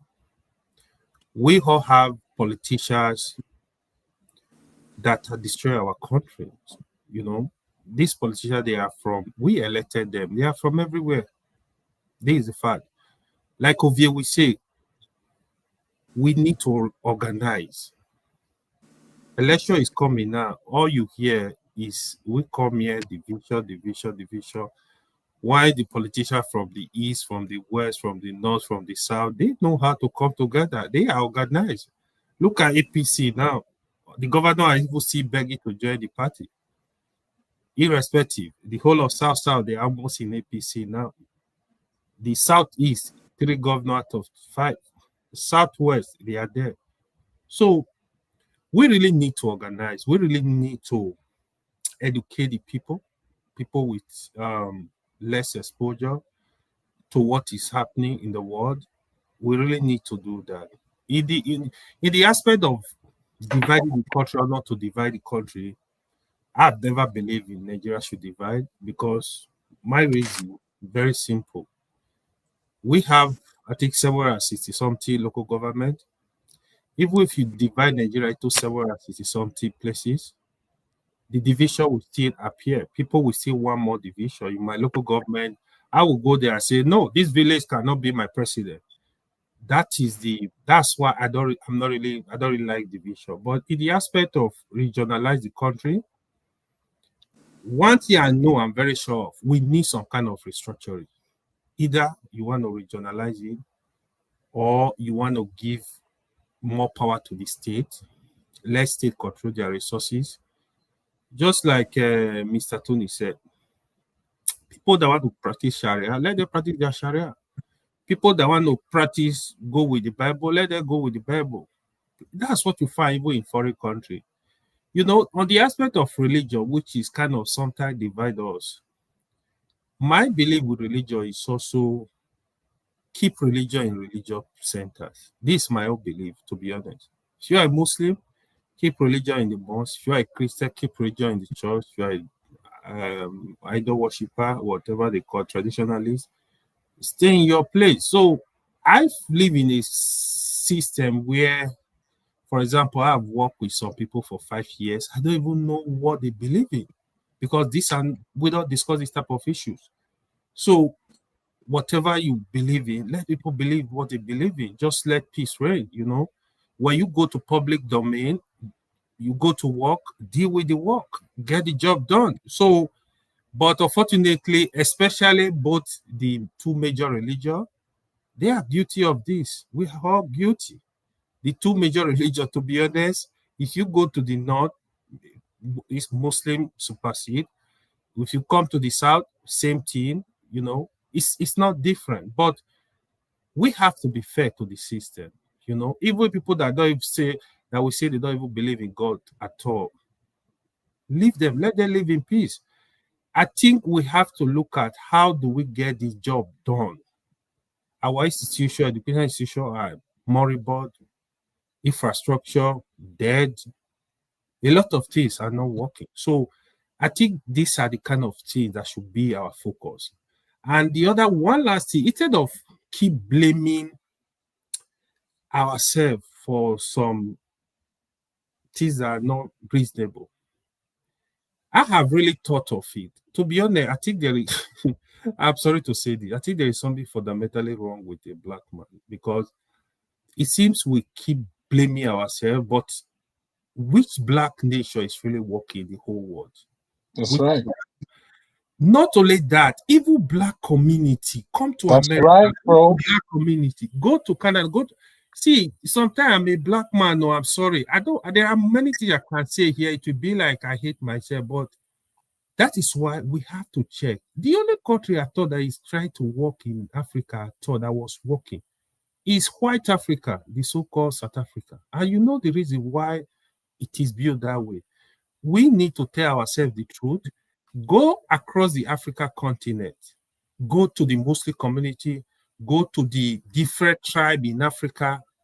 How come no one is working? Go to the Christian countries. So these are really issues we need to like. This is a rhetorical question for everybody. Something we need to think about. So that's why dividing the country, is it going to give us results? So I don't believe that. Those that believe, if he's going to give us result, may God let it be. If it's not going to give us results, I don't care about that. But if they can regionalize that in a way that will have results, I'm in support of that, so that the Why? country can live a good life. Hey, yes, Can I? boss. Thank you, boss. Can I ask you a quick question, please? Sure. Given your premise, which I stand with, I wouldn't want Nigeria to pick up. But I'm telling you, this last week, the kind of news that I've been hearing about Nigeria and how deep it runs that we all know, it really does seem to me that it's time to break this country up. And now I don't want to be on that side. I want to be on the side of Nigeria being what it's supposed to be. But bruh, people are in pain. People are in pain that we knew living where we're living.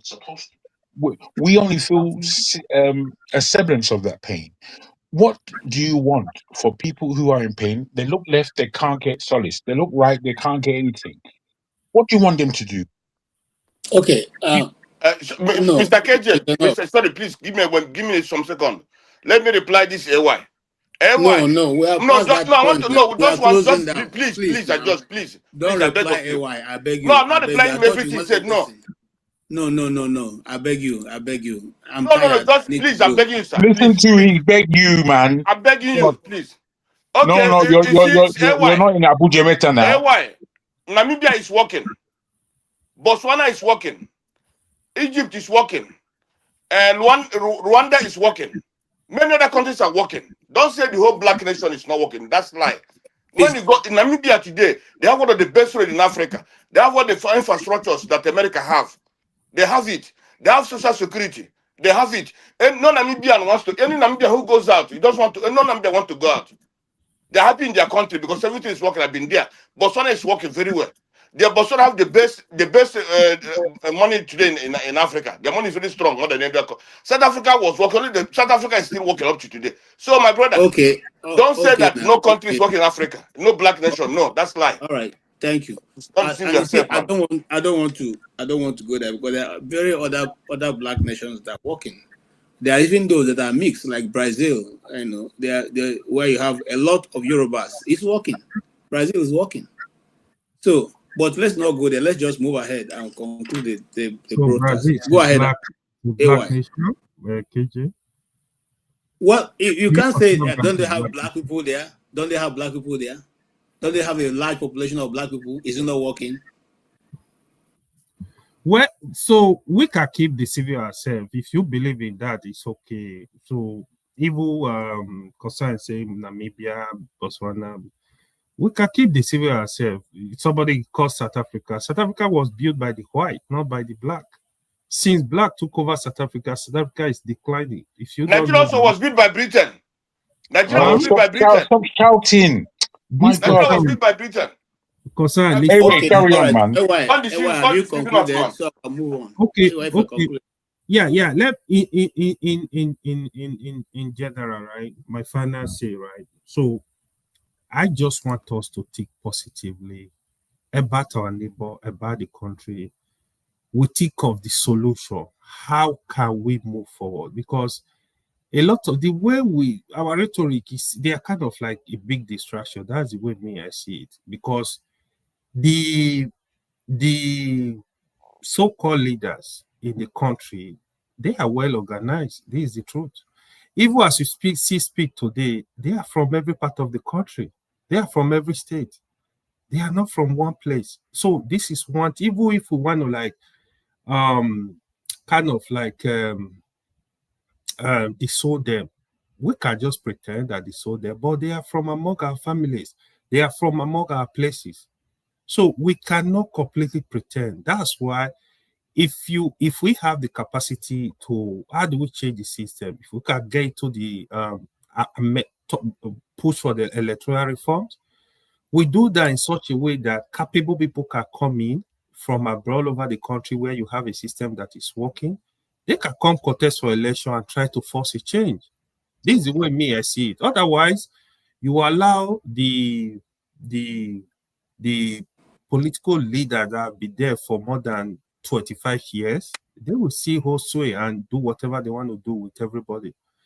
All right. Thank you so much. That's what I see. Thank you. All right. Thank you. Maska, your time starts now. So how many minutes? KJ spoke for AY spoke for 12 minutes. I timed it. I left him because that's his because he's free now, because I'm KJ friend. Come on, Maska. AY, you see, I love my approach. I am not saying that I want to speak for 12 minutes. I'm asking the moderator. He says your time starts now. So I'm asking, how many minutes do I have? The last speaker spoke for 12 minutes. Okay, go ahead now. No, how many minutes do I have? You have 4 minutes.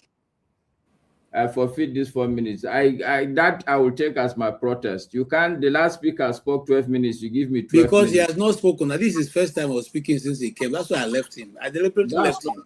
That is not correct. The concerns not only that he spoke for 30 minutes, he spoke for additional 3 minutes. I've been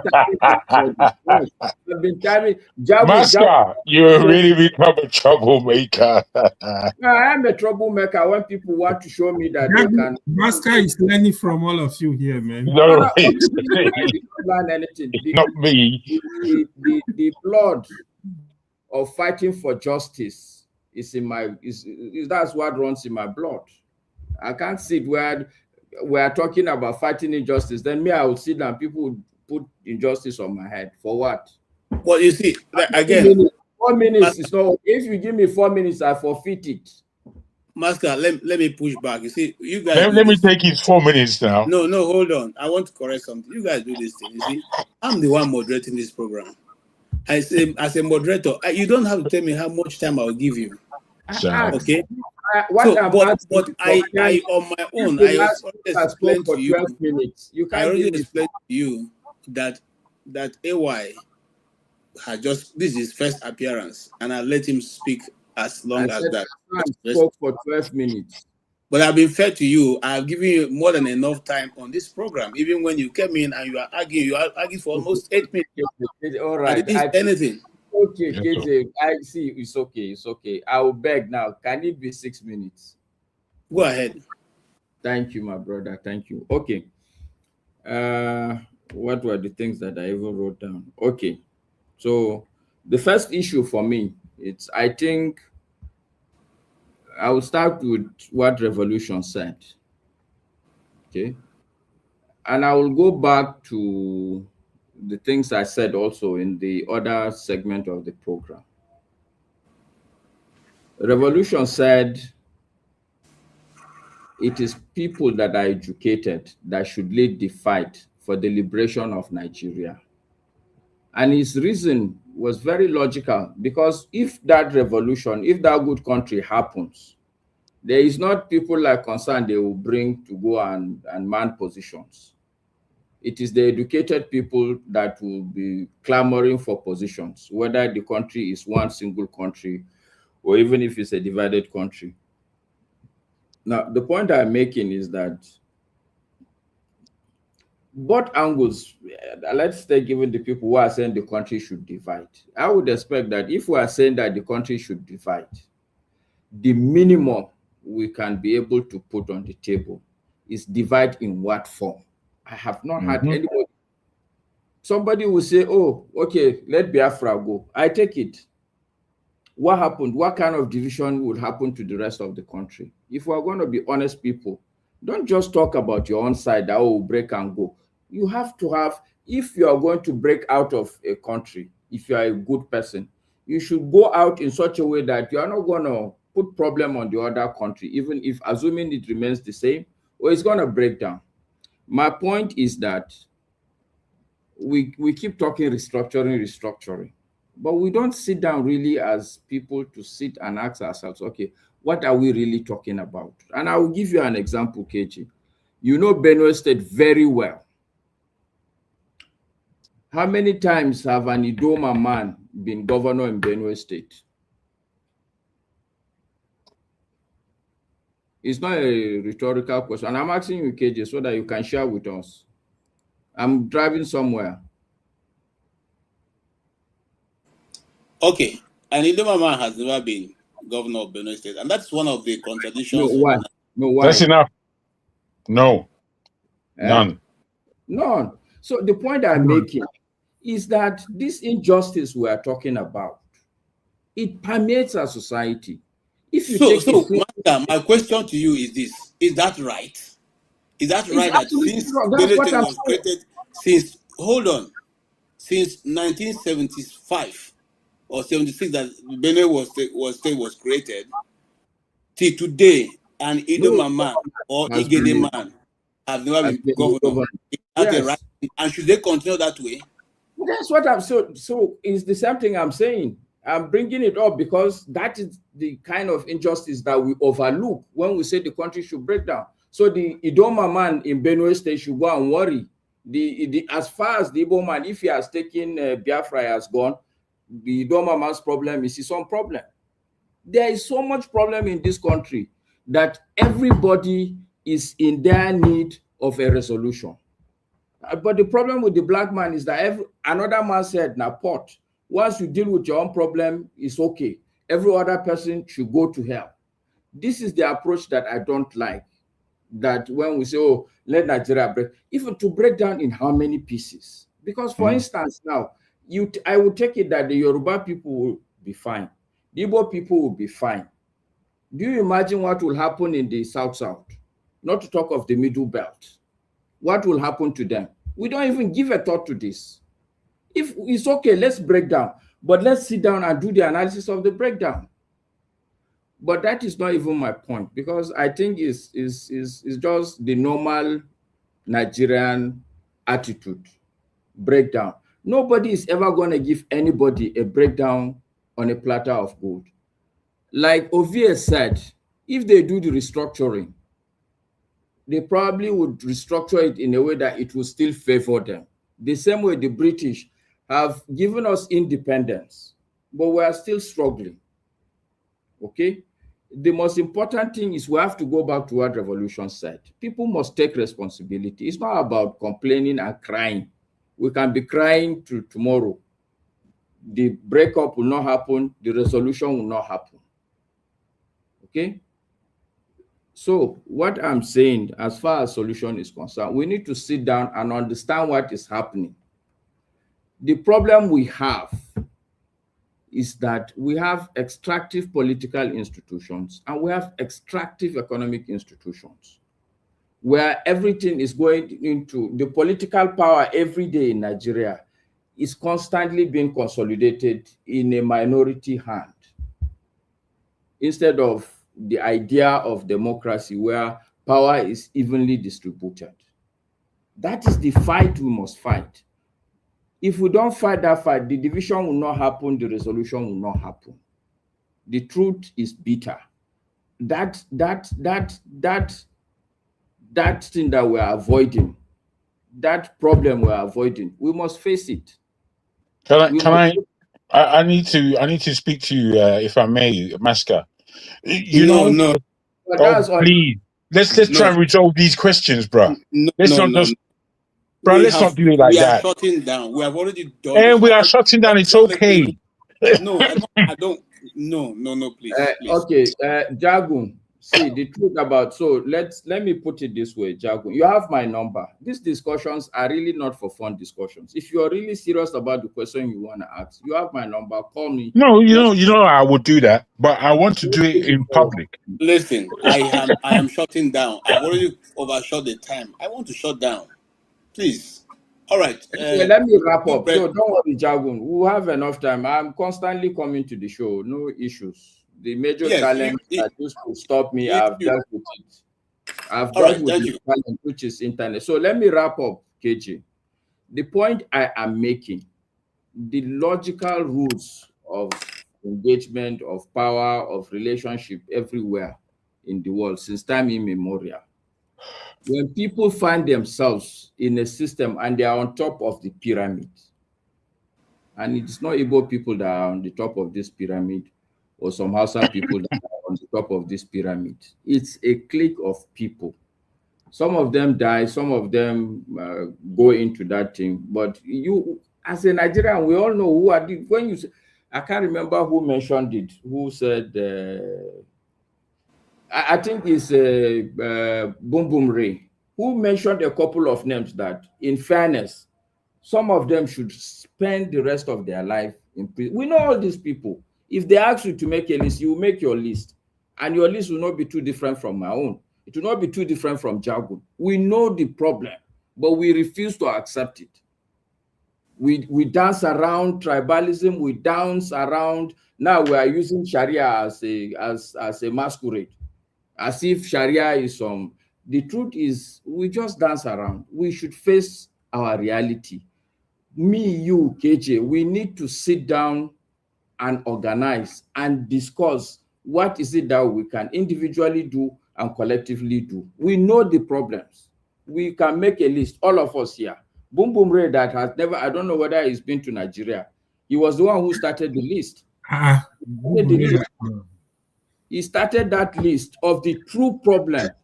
And without solving that problem, every other thing will continue to remain. There is injustice everywhere across the nook and crannies of this country. And the reason is that once some people get to the top of an extractive setup, they will not relinquish that power the way we are talking. It's not by saying that, oh, they say, okay, everybody should go to his tent, because they are the ones enjoying the way the country is. It's not the average man on the street. I rest my case there. Okay. You have spoken for 9 minutes. KJ, one second, please, if you can. I don't want to. No, 1 second. I just want to pass an information is to tell you the country we are talking about. Okay. In Oshu State, all of a sudden we have another faction of our court party. They just did their primary, and another person won. So this is to tell you that this is the country we are saying we want to rescue.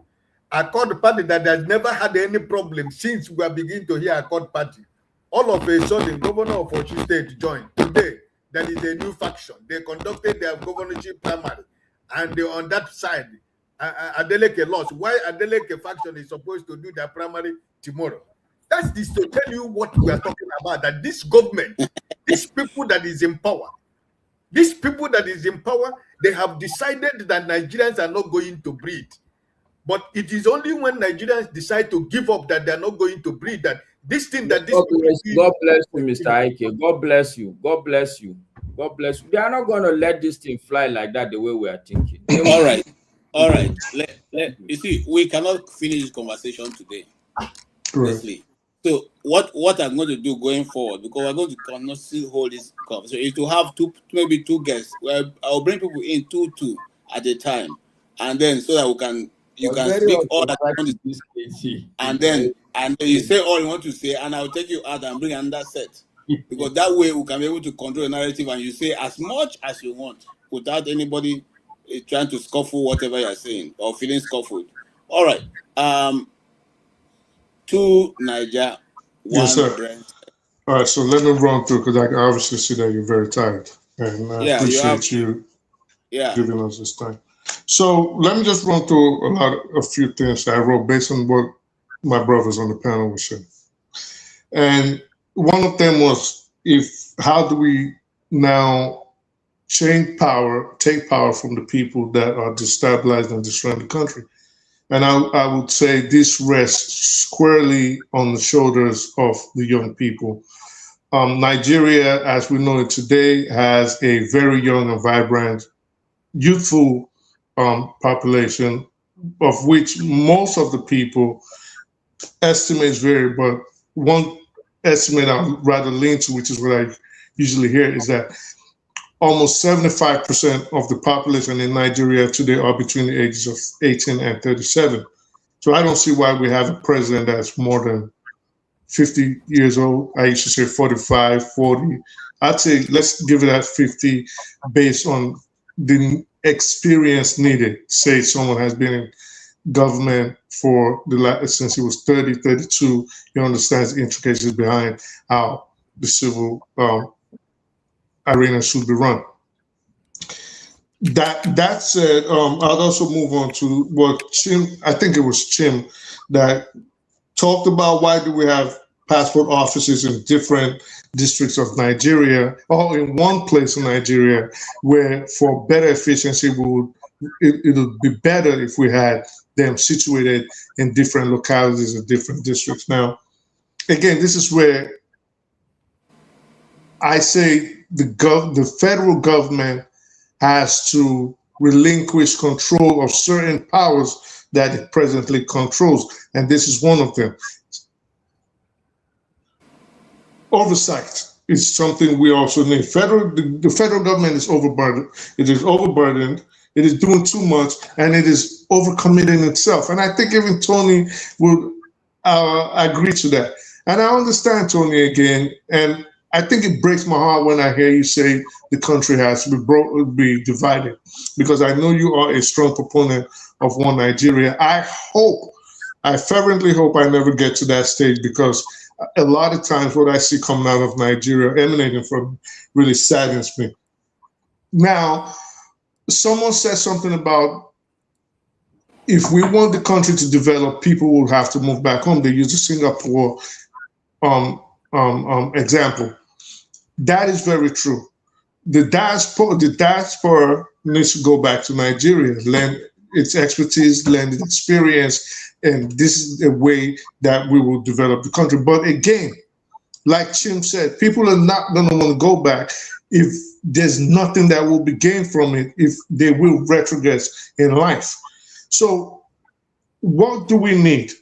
Goes to back to what we're all saying on here: justice, equity, fairness. And one thing, especially since the Nigerian government is now leaning in the direction of taxation for generation of funds, the ease of business has to be changed in Nigeria. the ease of doing business. There's no reason why you want to register a business. There's so many loopholes, so many red tapes, and you have to jump through so many hoops. And again, this goes back to the justice system, because as a businessman, as an entrepreneur, you don't want to go to a place where if your rights are violated, you will not get redress or protection from the courts. So policing, the justice system, these things need to be revamped. To AY's position that why is no black nation working? And brother concern saying Botswana and Namibia are working. Well, I would disagree with brother concerns, because if you check Amnesty International, the latest report says that 40% of the population of Namibia are actually facing food insecurity. There is a disproportionate inequality in the distribution of wealth.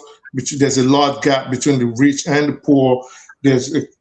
I agree there's a comparatively low corruption between when you compare it to other African nations, but there's also high unemployment. There's food scarcity. Botswana, in 60 years, had the same party. They just relinquished power last year, the Botswana Democratic Party, the BDP. So if you want to say those are the conditions you would look at as it being more progressive than Nigeria, I think I will tend to disagree. Now to AY's position, which I brought up before I started speaking about brother concerns. Why are black nations at the bottom of the totem pole? Well, we know what it is. There is a hierarchy, and black Africans are smack dab at the bottom of that. You want to rise up, the powers that be, the West, kick you back down the ladder. You want to rise up, they move the ladder away. There are so many things pitted and rooted against black people that it is so hard for us to rise, even with you have all the best intentions in the world. In summary, I would just say, hopefully things work out in Nigeria. And I would say, most importantly, the youth need to start looking towards politics. Dirty December, fine, but there are more important things on the ground, because you don't want a situation one day you have a Dirty December in the club and a bunch of terrorists run in and start mowing everybody down. We don't want that. If you think it's impossible, it is very possible, because the situation on the ground, the security situation on the ground in Nigeria today is very precarious. So the youth, young people need to get more involved in politics. They need to fund themselves. And I think if there's some sort of organization, instead of all these old men jostling for power, and when I say old men, I'm talking about the OBs, I'm talking about the show rays, not necessarily the people in charge right now. Instead of us trying to back these people, not saying they don't have good intentions, not saying they don't have good foresight for the country, but I'm saying the way the country is structured now and positioned, we need more young people, and it is younger people's futures that are at stake, and I think they will do better in determining their own future moving forward. All right. Thank you so much. And yes, Jagun, I'll give you 2 minutes.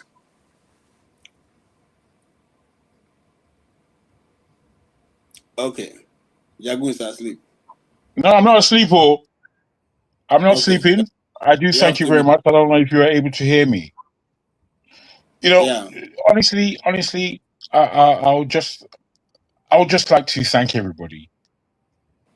I would also, I don't know. I think things are getting serious. You know, as said, we've been talking for an awfully long time. Talking. 2 good years from 2023. Let's say in real terms, from 2023 to today, 2 good years. We've seen what Tinubu has for us. Many of us are a bit confused and perplexed about it. There are certain places where we think he's doing well, but especially in terms of economics. And then there are certain places that he's doing completely terribly, especially in geopolitical terms. We can't see that the guy is on our side. And whilst we've all given him a chance, whether or not we were for him at the beginning or against him, I think it's clear to all of us that this thing it doesn't mean much. Doesn't mean much at all. And what it is doing is pushing people further into an arena whereby it's definitely not working for us. Tinubu is not working for us.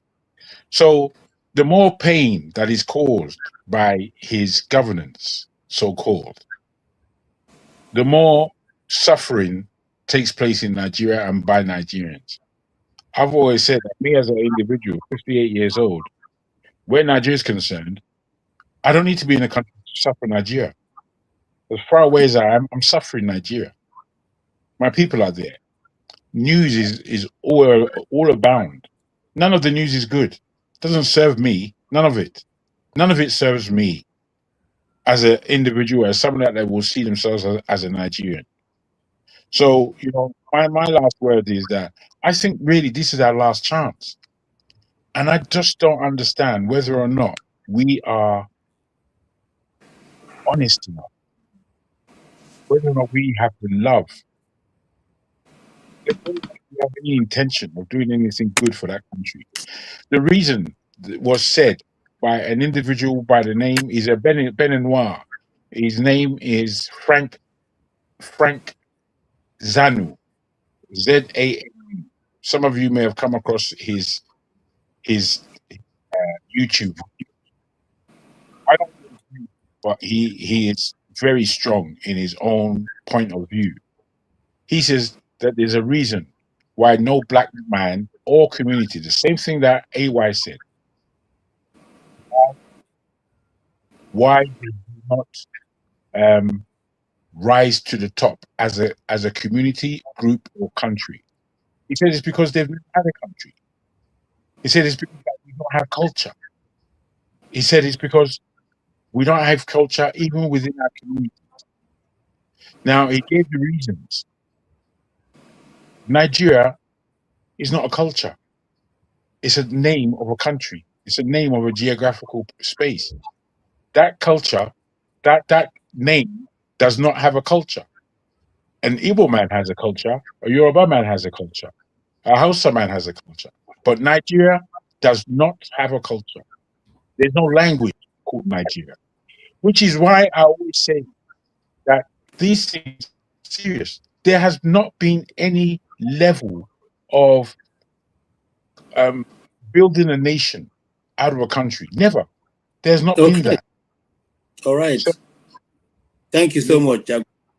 I think we'll bring it to a close there.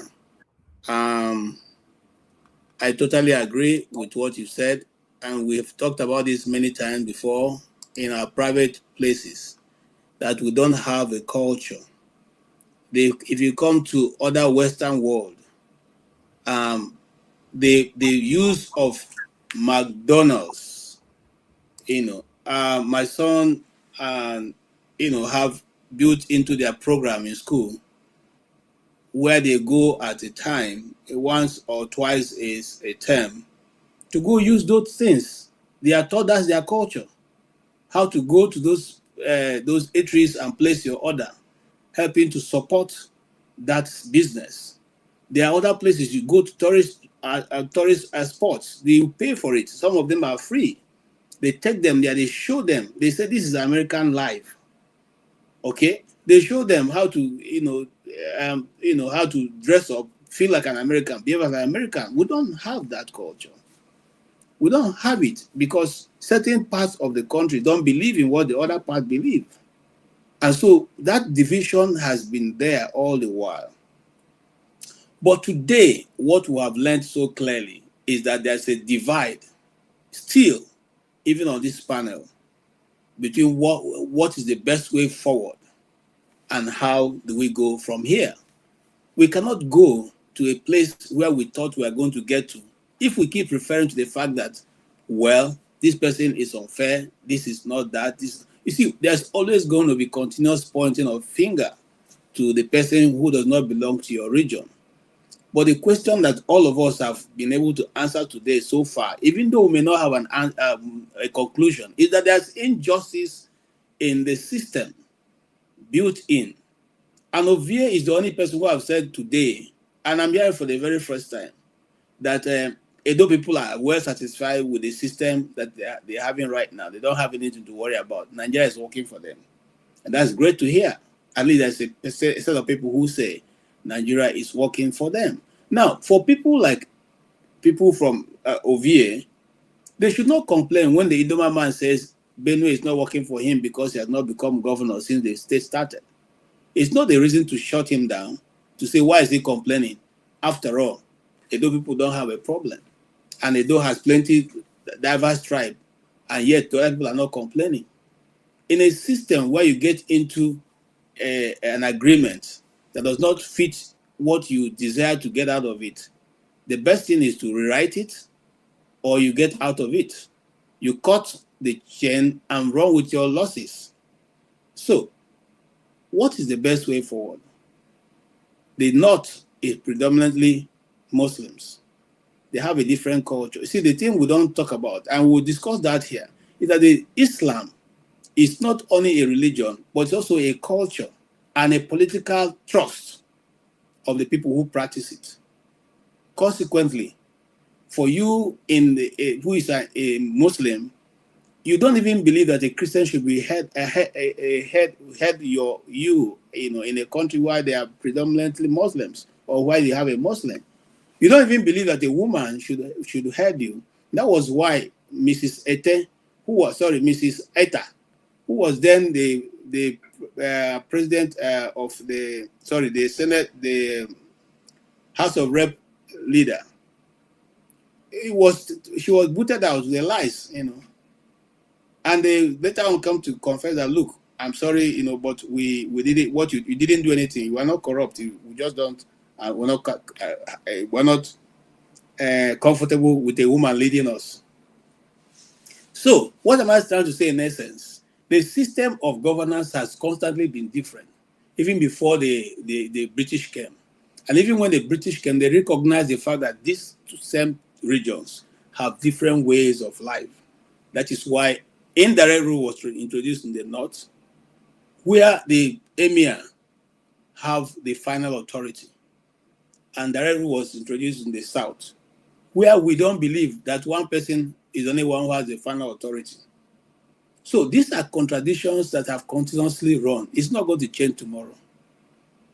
We just have to find a way to either deal with these contradictions or find a way to quietly and peaceably separate. There's not going to be any time and any day where we are going to accept that Nigeria will become Islamized. Anybody who has that in his mindset should please forget it. It will never happen. There's not going to be any time we will think that Nigeria should become Christianized. Everybody become a Christian. It's never going to happen. We're not even hoping that will happen because, you see, the world it's not a mollustic world. We all don't have the same faces as you're looking at us here. All of you, but our faces function the same way, but it's all different. So the earlier you allow your neighbor to live and you also live, the earlier we all can sort ourselves out really quickly and also possibly. If we continue to think that somebody is going to come and make a difference for us somewhere, that person is not going to come. Now, where are we at, and what's the purpose of this discussion? This discussion today is to continue what was already started in DC in line with the International Committee on Nigeria. These are people who are not our people, but they are concerned because we are killing ourselves. They want us to find a solution. And if we cannot find a solution, we should divide.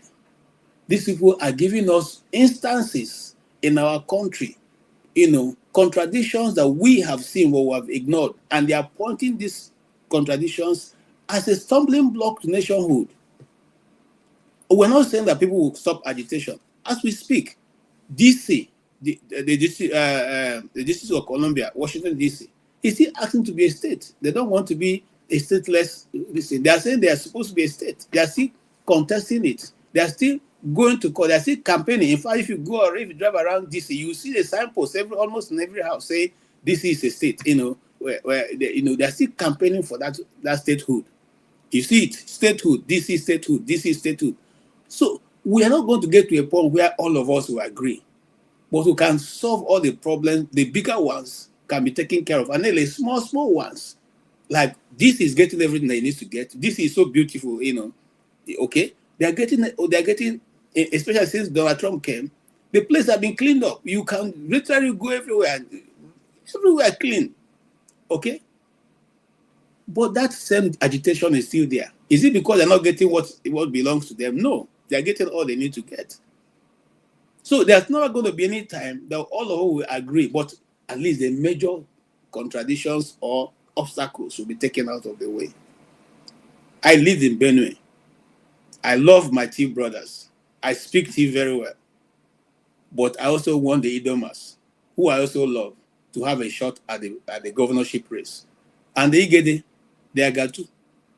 Okay?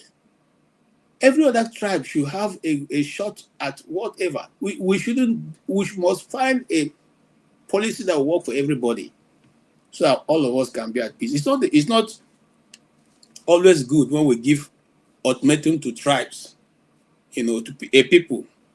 Say if it comes to this, we will fight with our blood. For who? If you look at people making this statement, they are closer to where they are going is closer to where they are coming than where they are coming from. You want to create problem for other people, the younger people who are coming behind. Instead of solving the problem that you see. I say it again because here I made a statement. The other guy was putting it out. I have no hatred for any Muslim. As a matter of fact, I admire them. They pray 5 times a day. They do their listening. Those good Muslims are good Muslims. You can't influence them whether you like it or not. I want them to continue to be who they want to be. Let them also leave me to be who I want to be. There's never going to be any time you come to my village and say we are Muslims. It won't happen. It won't happen. It won't happen. For crying out loud, like we want to repeat again, it will not happen. Because that is who we are. We already know our roots and know where our forefathers take. You see, some people make a mistake and say, no. We have been there. This is what I've practiced. We have a Omenala, which is the traditional way of doing things in Igbo land. We also have those who have accepted that and moved on to become Christians. So what am I trying to say?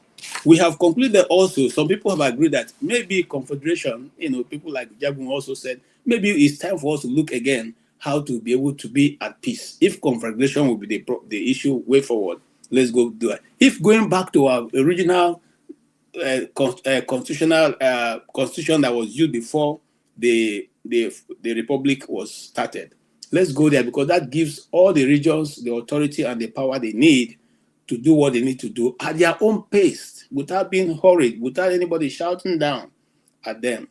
We cannot have a nation where the gold in Zamfara belongs to the people of Zamfara. The oil in that delta belongs to the federal government for all of us to share. We cannot have a situation, because those who say Sharia is only for the Muslims, when the traders who are selling beer in Kano bring in their beer, you carry them all and go and destroy the bottles. Has it not affected them?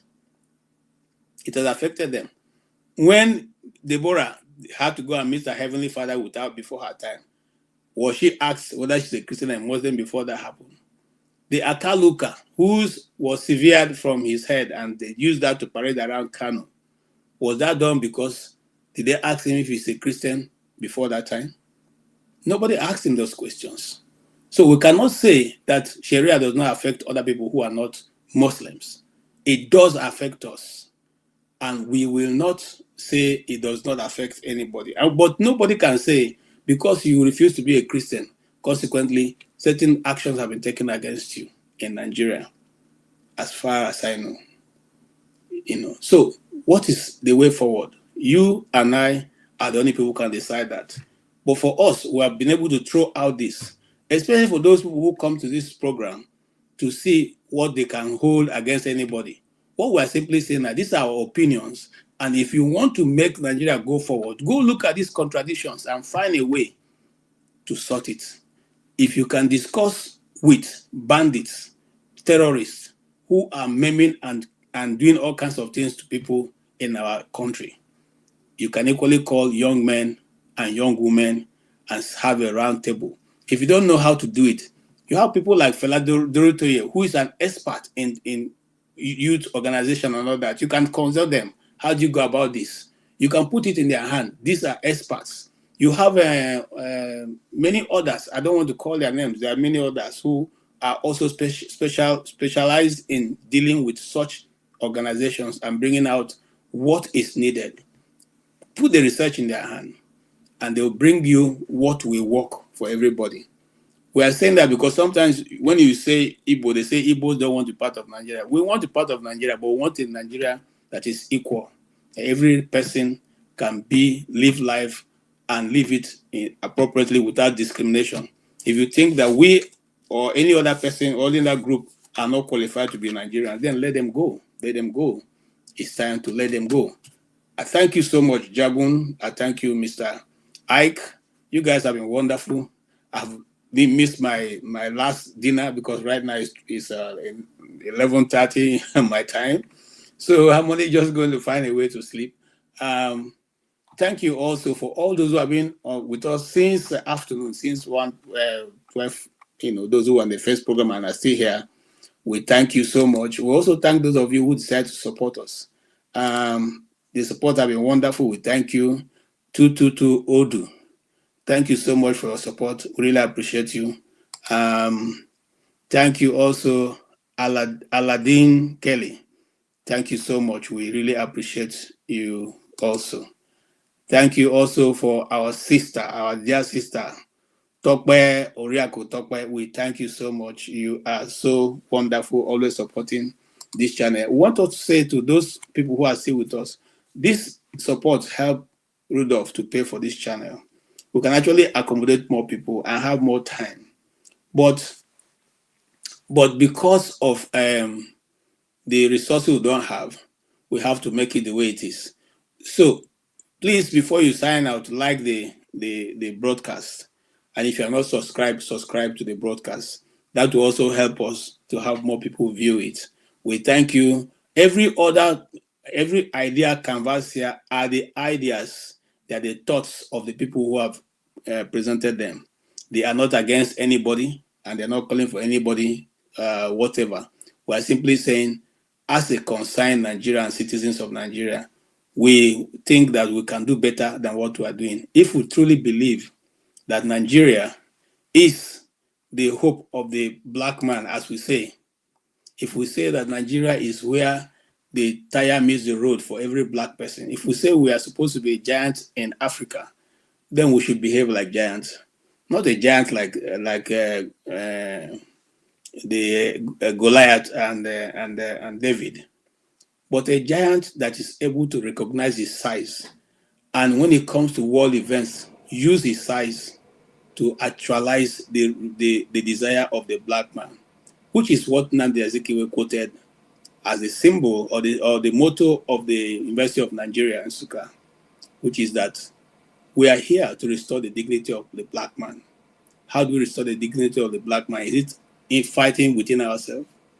Is it trying to find a way to block one another from making progress? We cannot restore the dignity of black man if we ourselves have become the nuisance that the black people are now complaining about all around the world. We should be able to find our footings. We should be able to caution our leaders. We should not rush to take what has been a problem of our brothers and make them ours. And the enemies of our brothers make them our friends. Because the show of shame that Nigeria showed in Benin Republic leaves a lot to be answered. Leaves a lot to be answered. Because we have kings who have kindreds, in Benin Republic. We have Yorubas who are in IDP camps in Benin Republic. And Benin Republic is a francophone. We are anglophone. Did anybody ever thought about that before sending the jets in there? Did you think you probably be making enemies for the people of that region who daily tread across the country? Do you think that the people of the francophone will be happy? Did you even think of the fact that it's a sovereign nation, that you should not do what you have done? These are things that we should watch out for. Creating more enmity for ourselves will not help anybody. If the French were so good, these Francophone countries will not be kicking them out. If the French were reasonable, they have been in Burkina Faso, Mali, Niger, and the other one, Mali. I can't remember right now. But if they were so good, those people will still be having them as partners in progress. Let's not repeat the same mistake we have made over time. The same mistake we made over time was that when the slave trade came, it was our own people that organized to sell us. So are we now also organizing to now give Burkina Faso, Niger, Benin to our own colonial masters? This is wrong. We should stop that nonsense. It shouldn't be heard. But I thank God that the people know that the Nigerian people are not behind it. Our hands are clean. We did not and will not support the invasion of any country, whether be it a coup going on there or not. They are sovereign. If we say we are a sovereign nation, America should not come to our country, then we should also recognize the sovereignty of other nations, whether they are 50,000 people there as a nation or there are 100 million people. On this faithful note, I want to say thank you so much for being with us. Thank you also. We say, by the grace of God, we'll be here again next week. This week we are going in by Friday, Saturday and Sunday to again have another go at another topic. And until we get to see you again, we say thank you and have a wonderful, wonderful rest. Have a good night.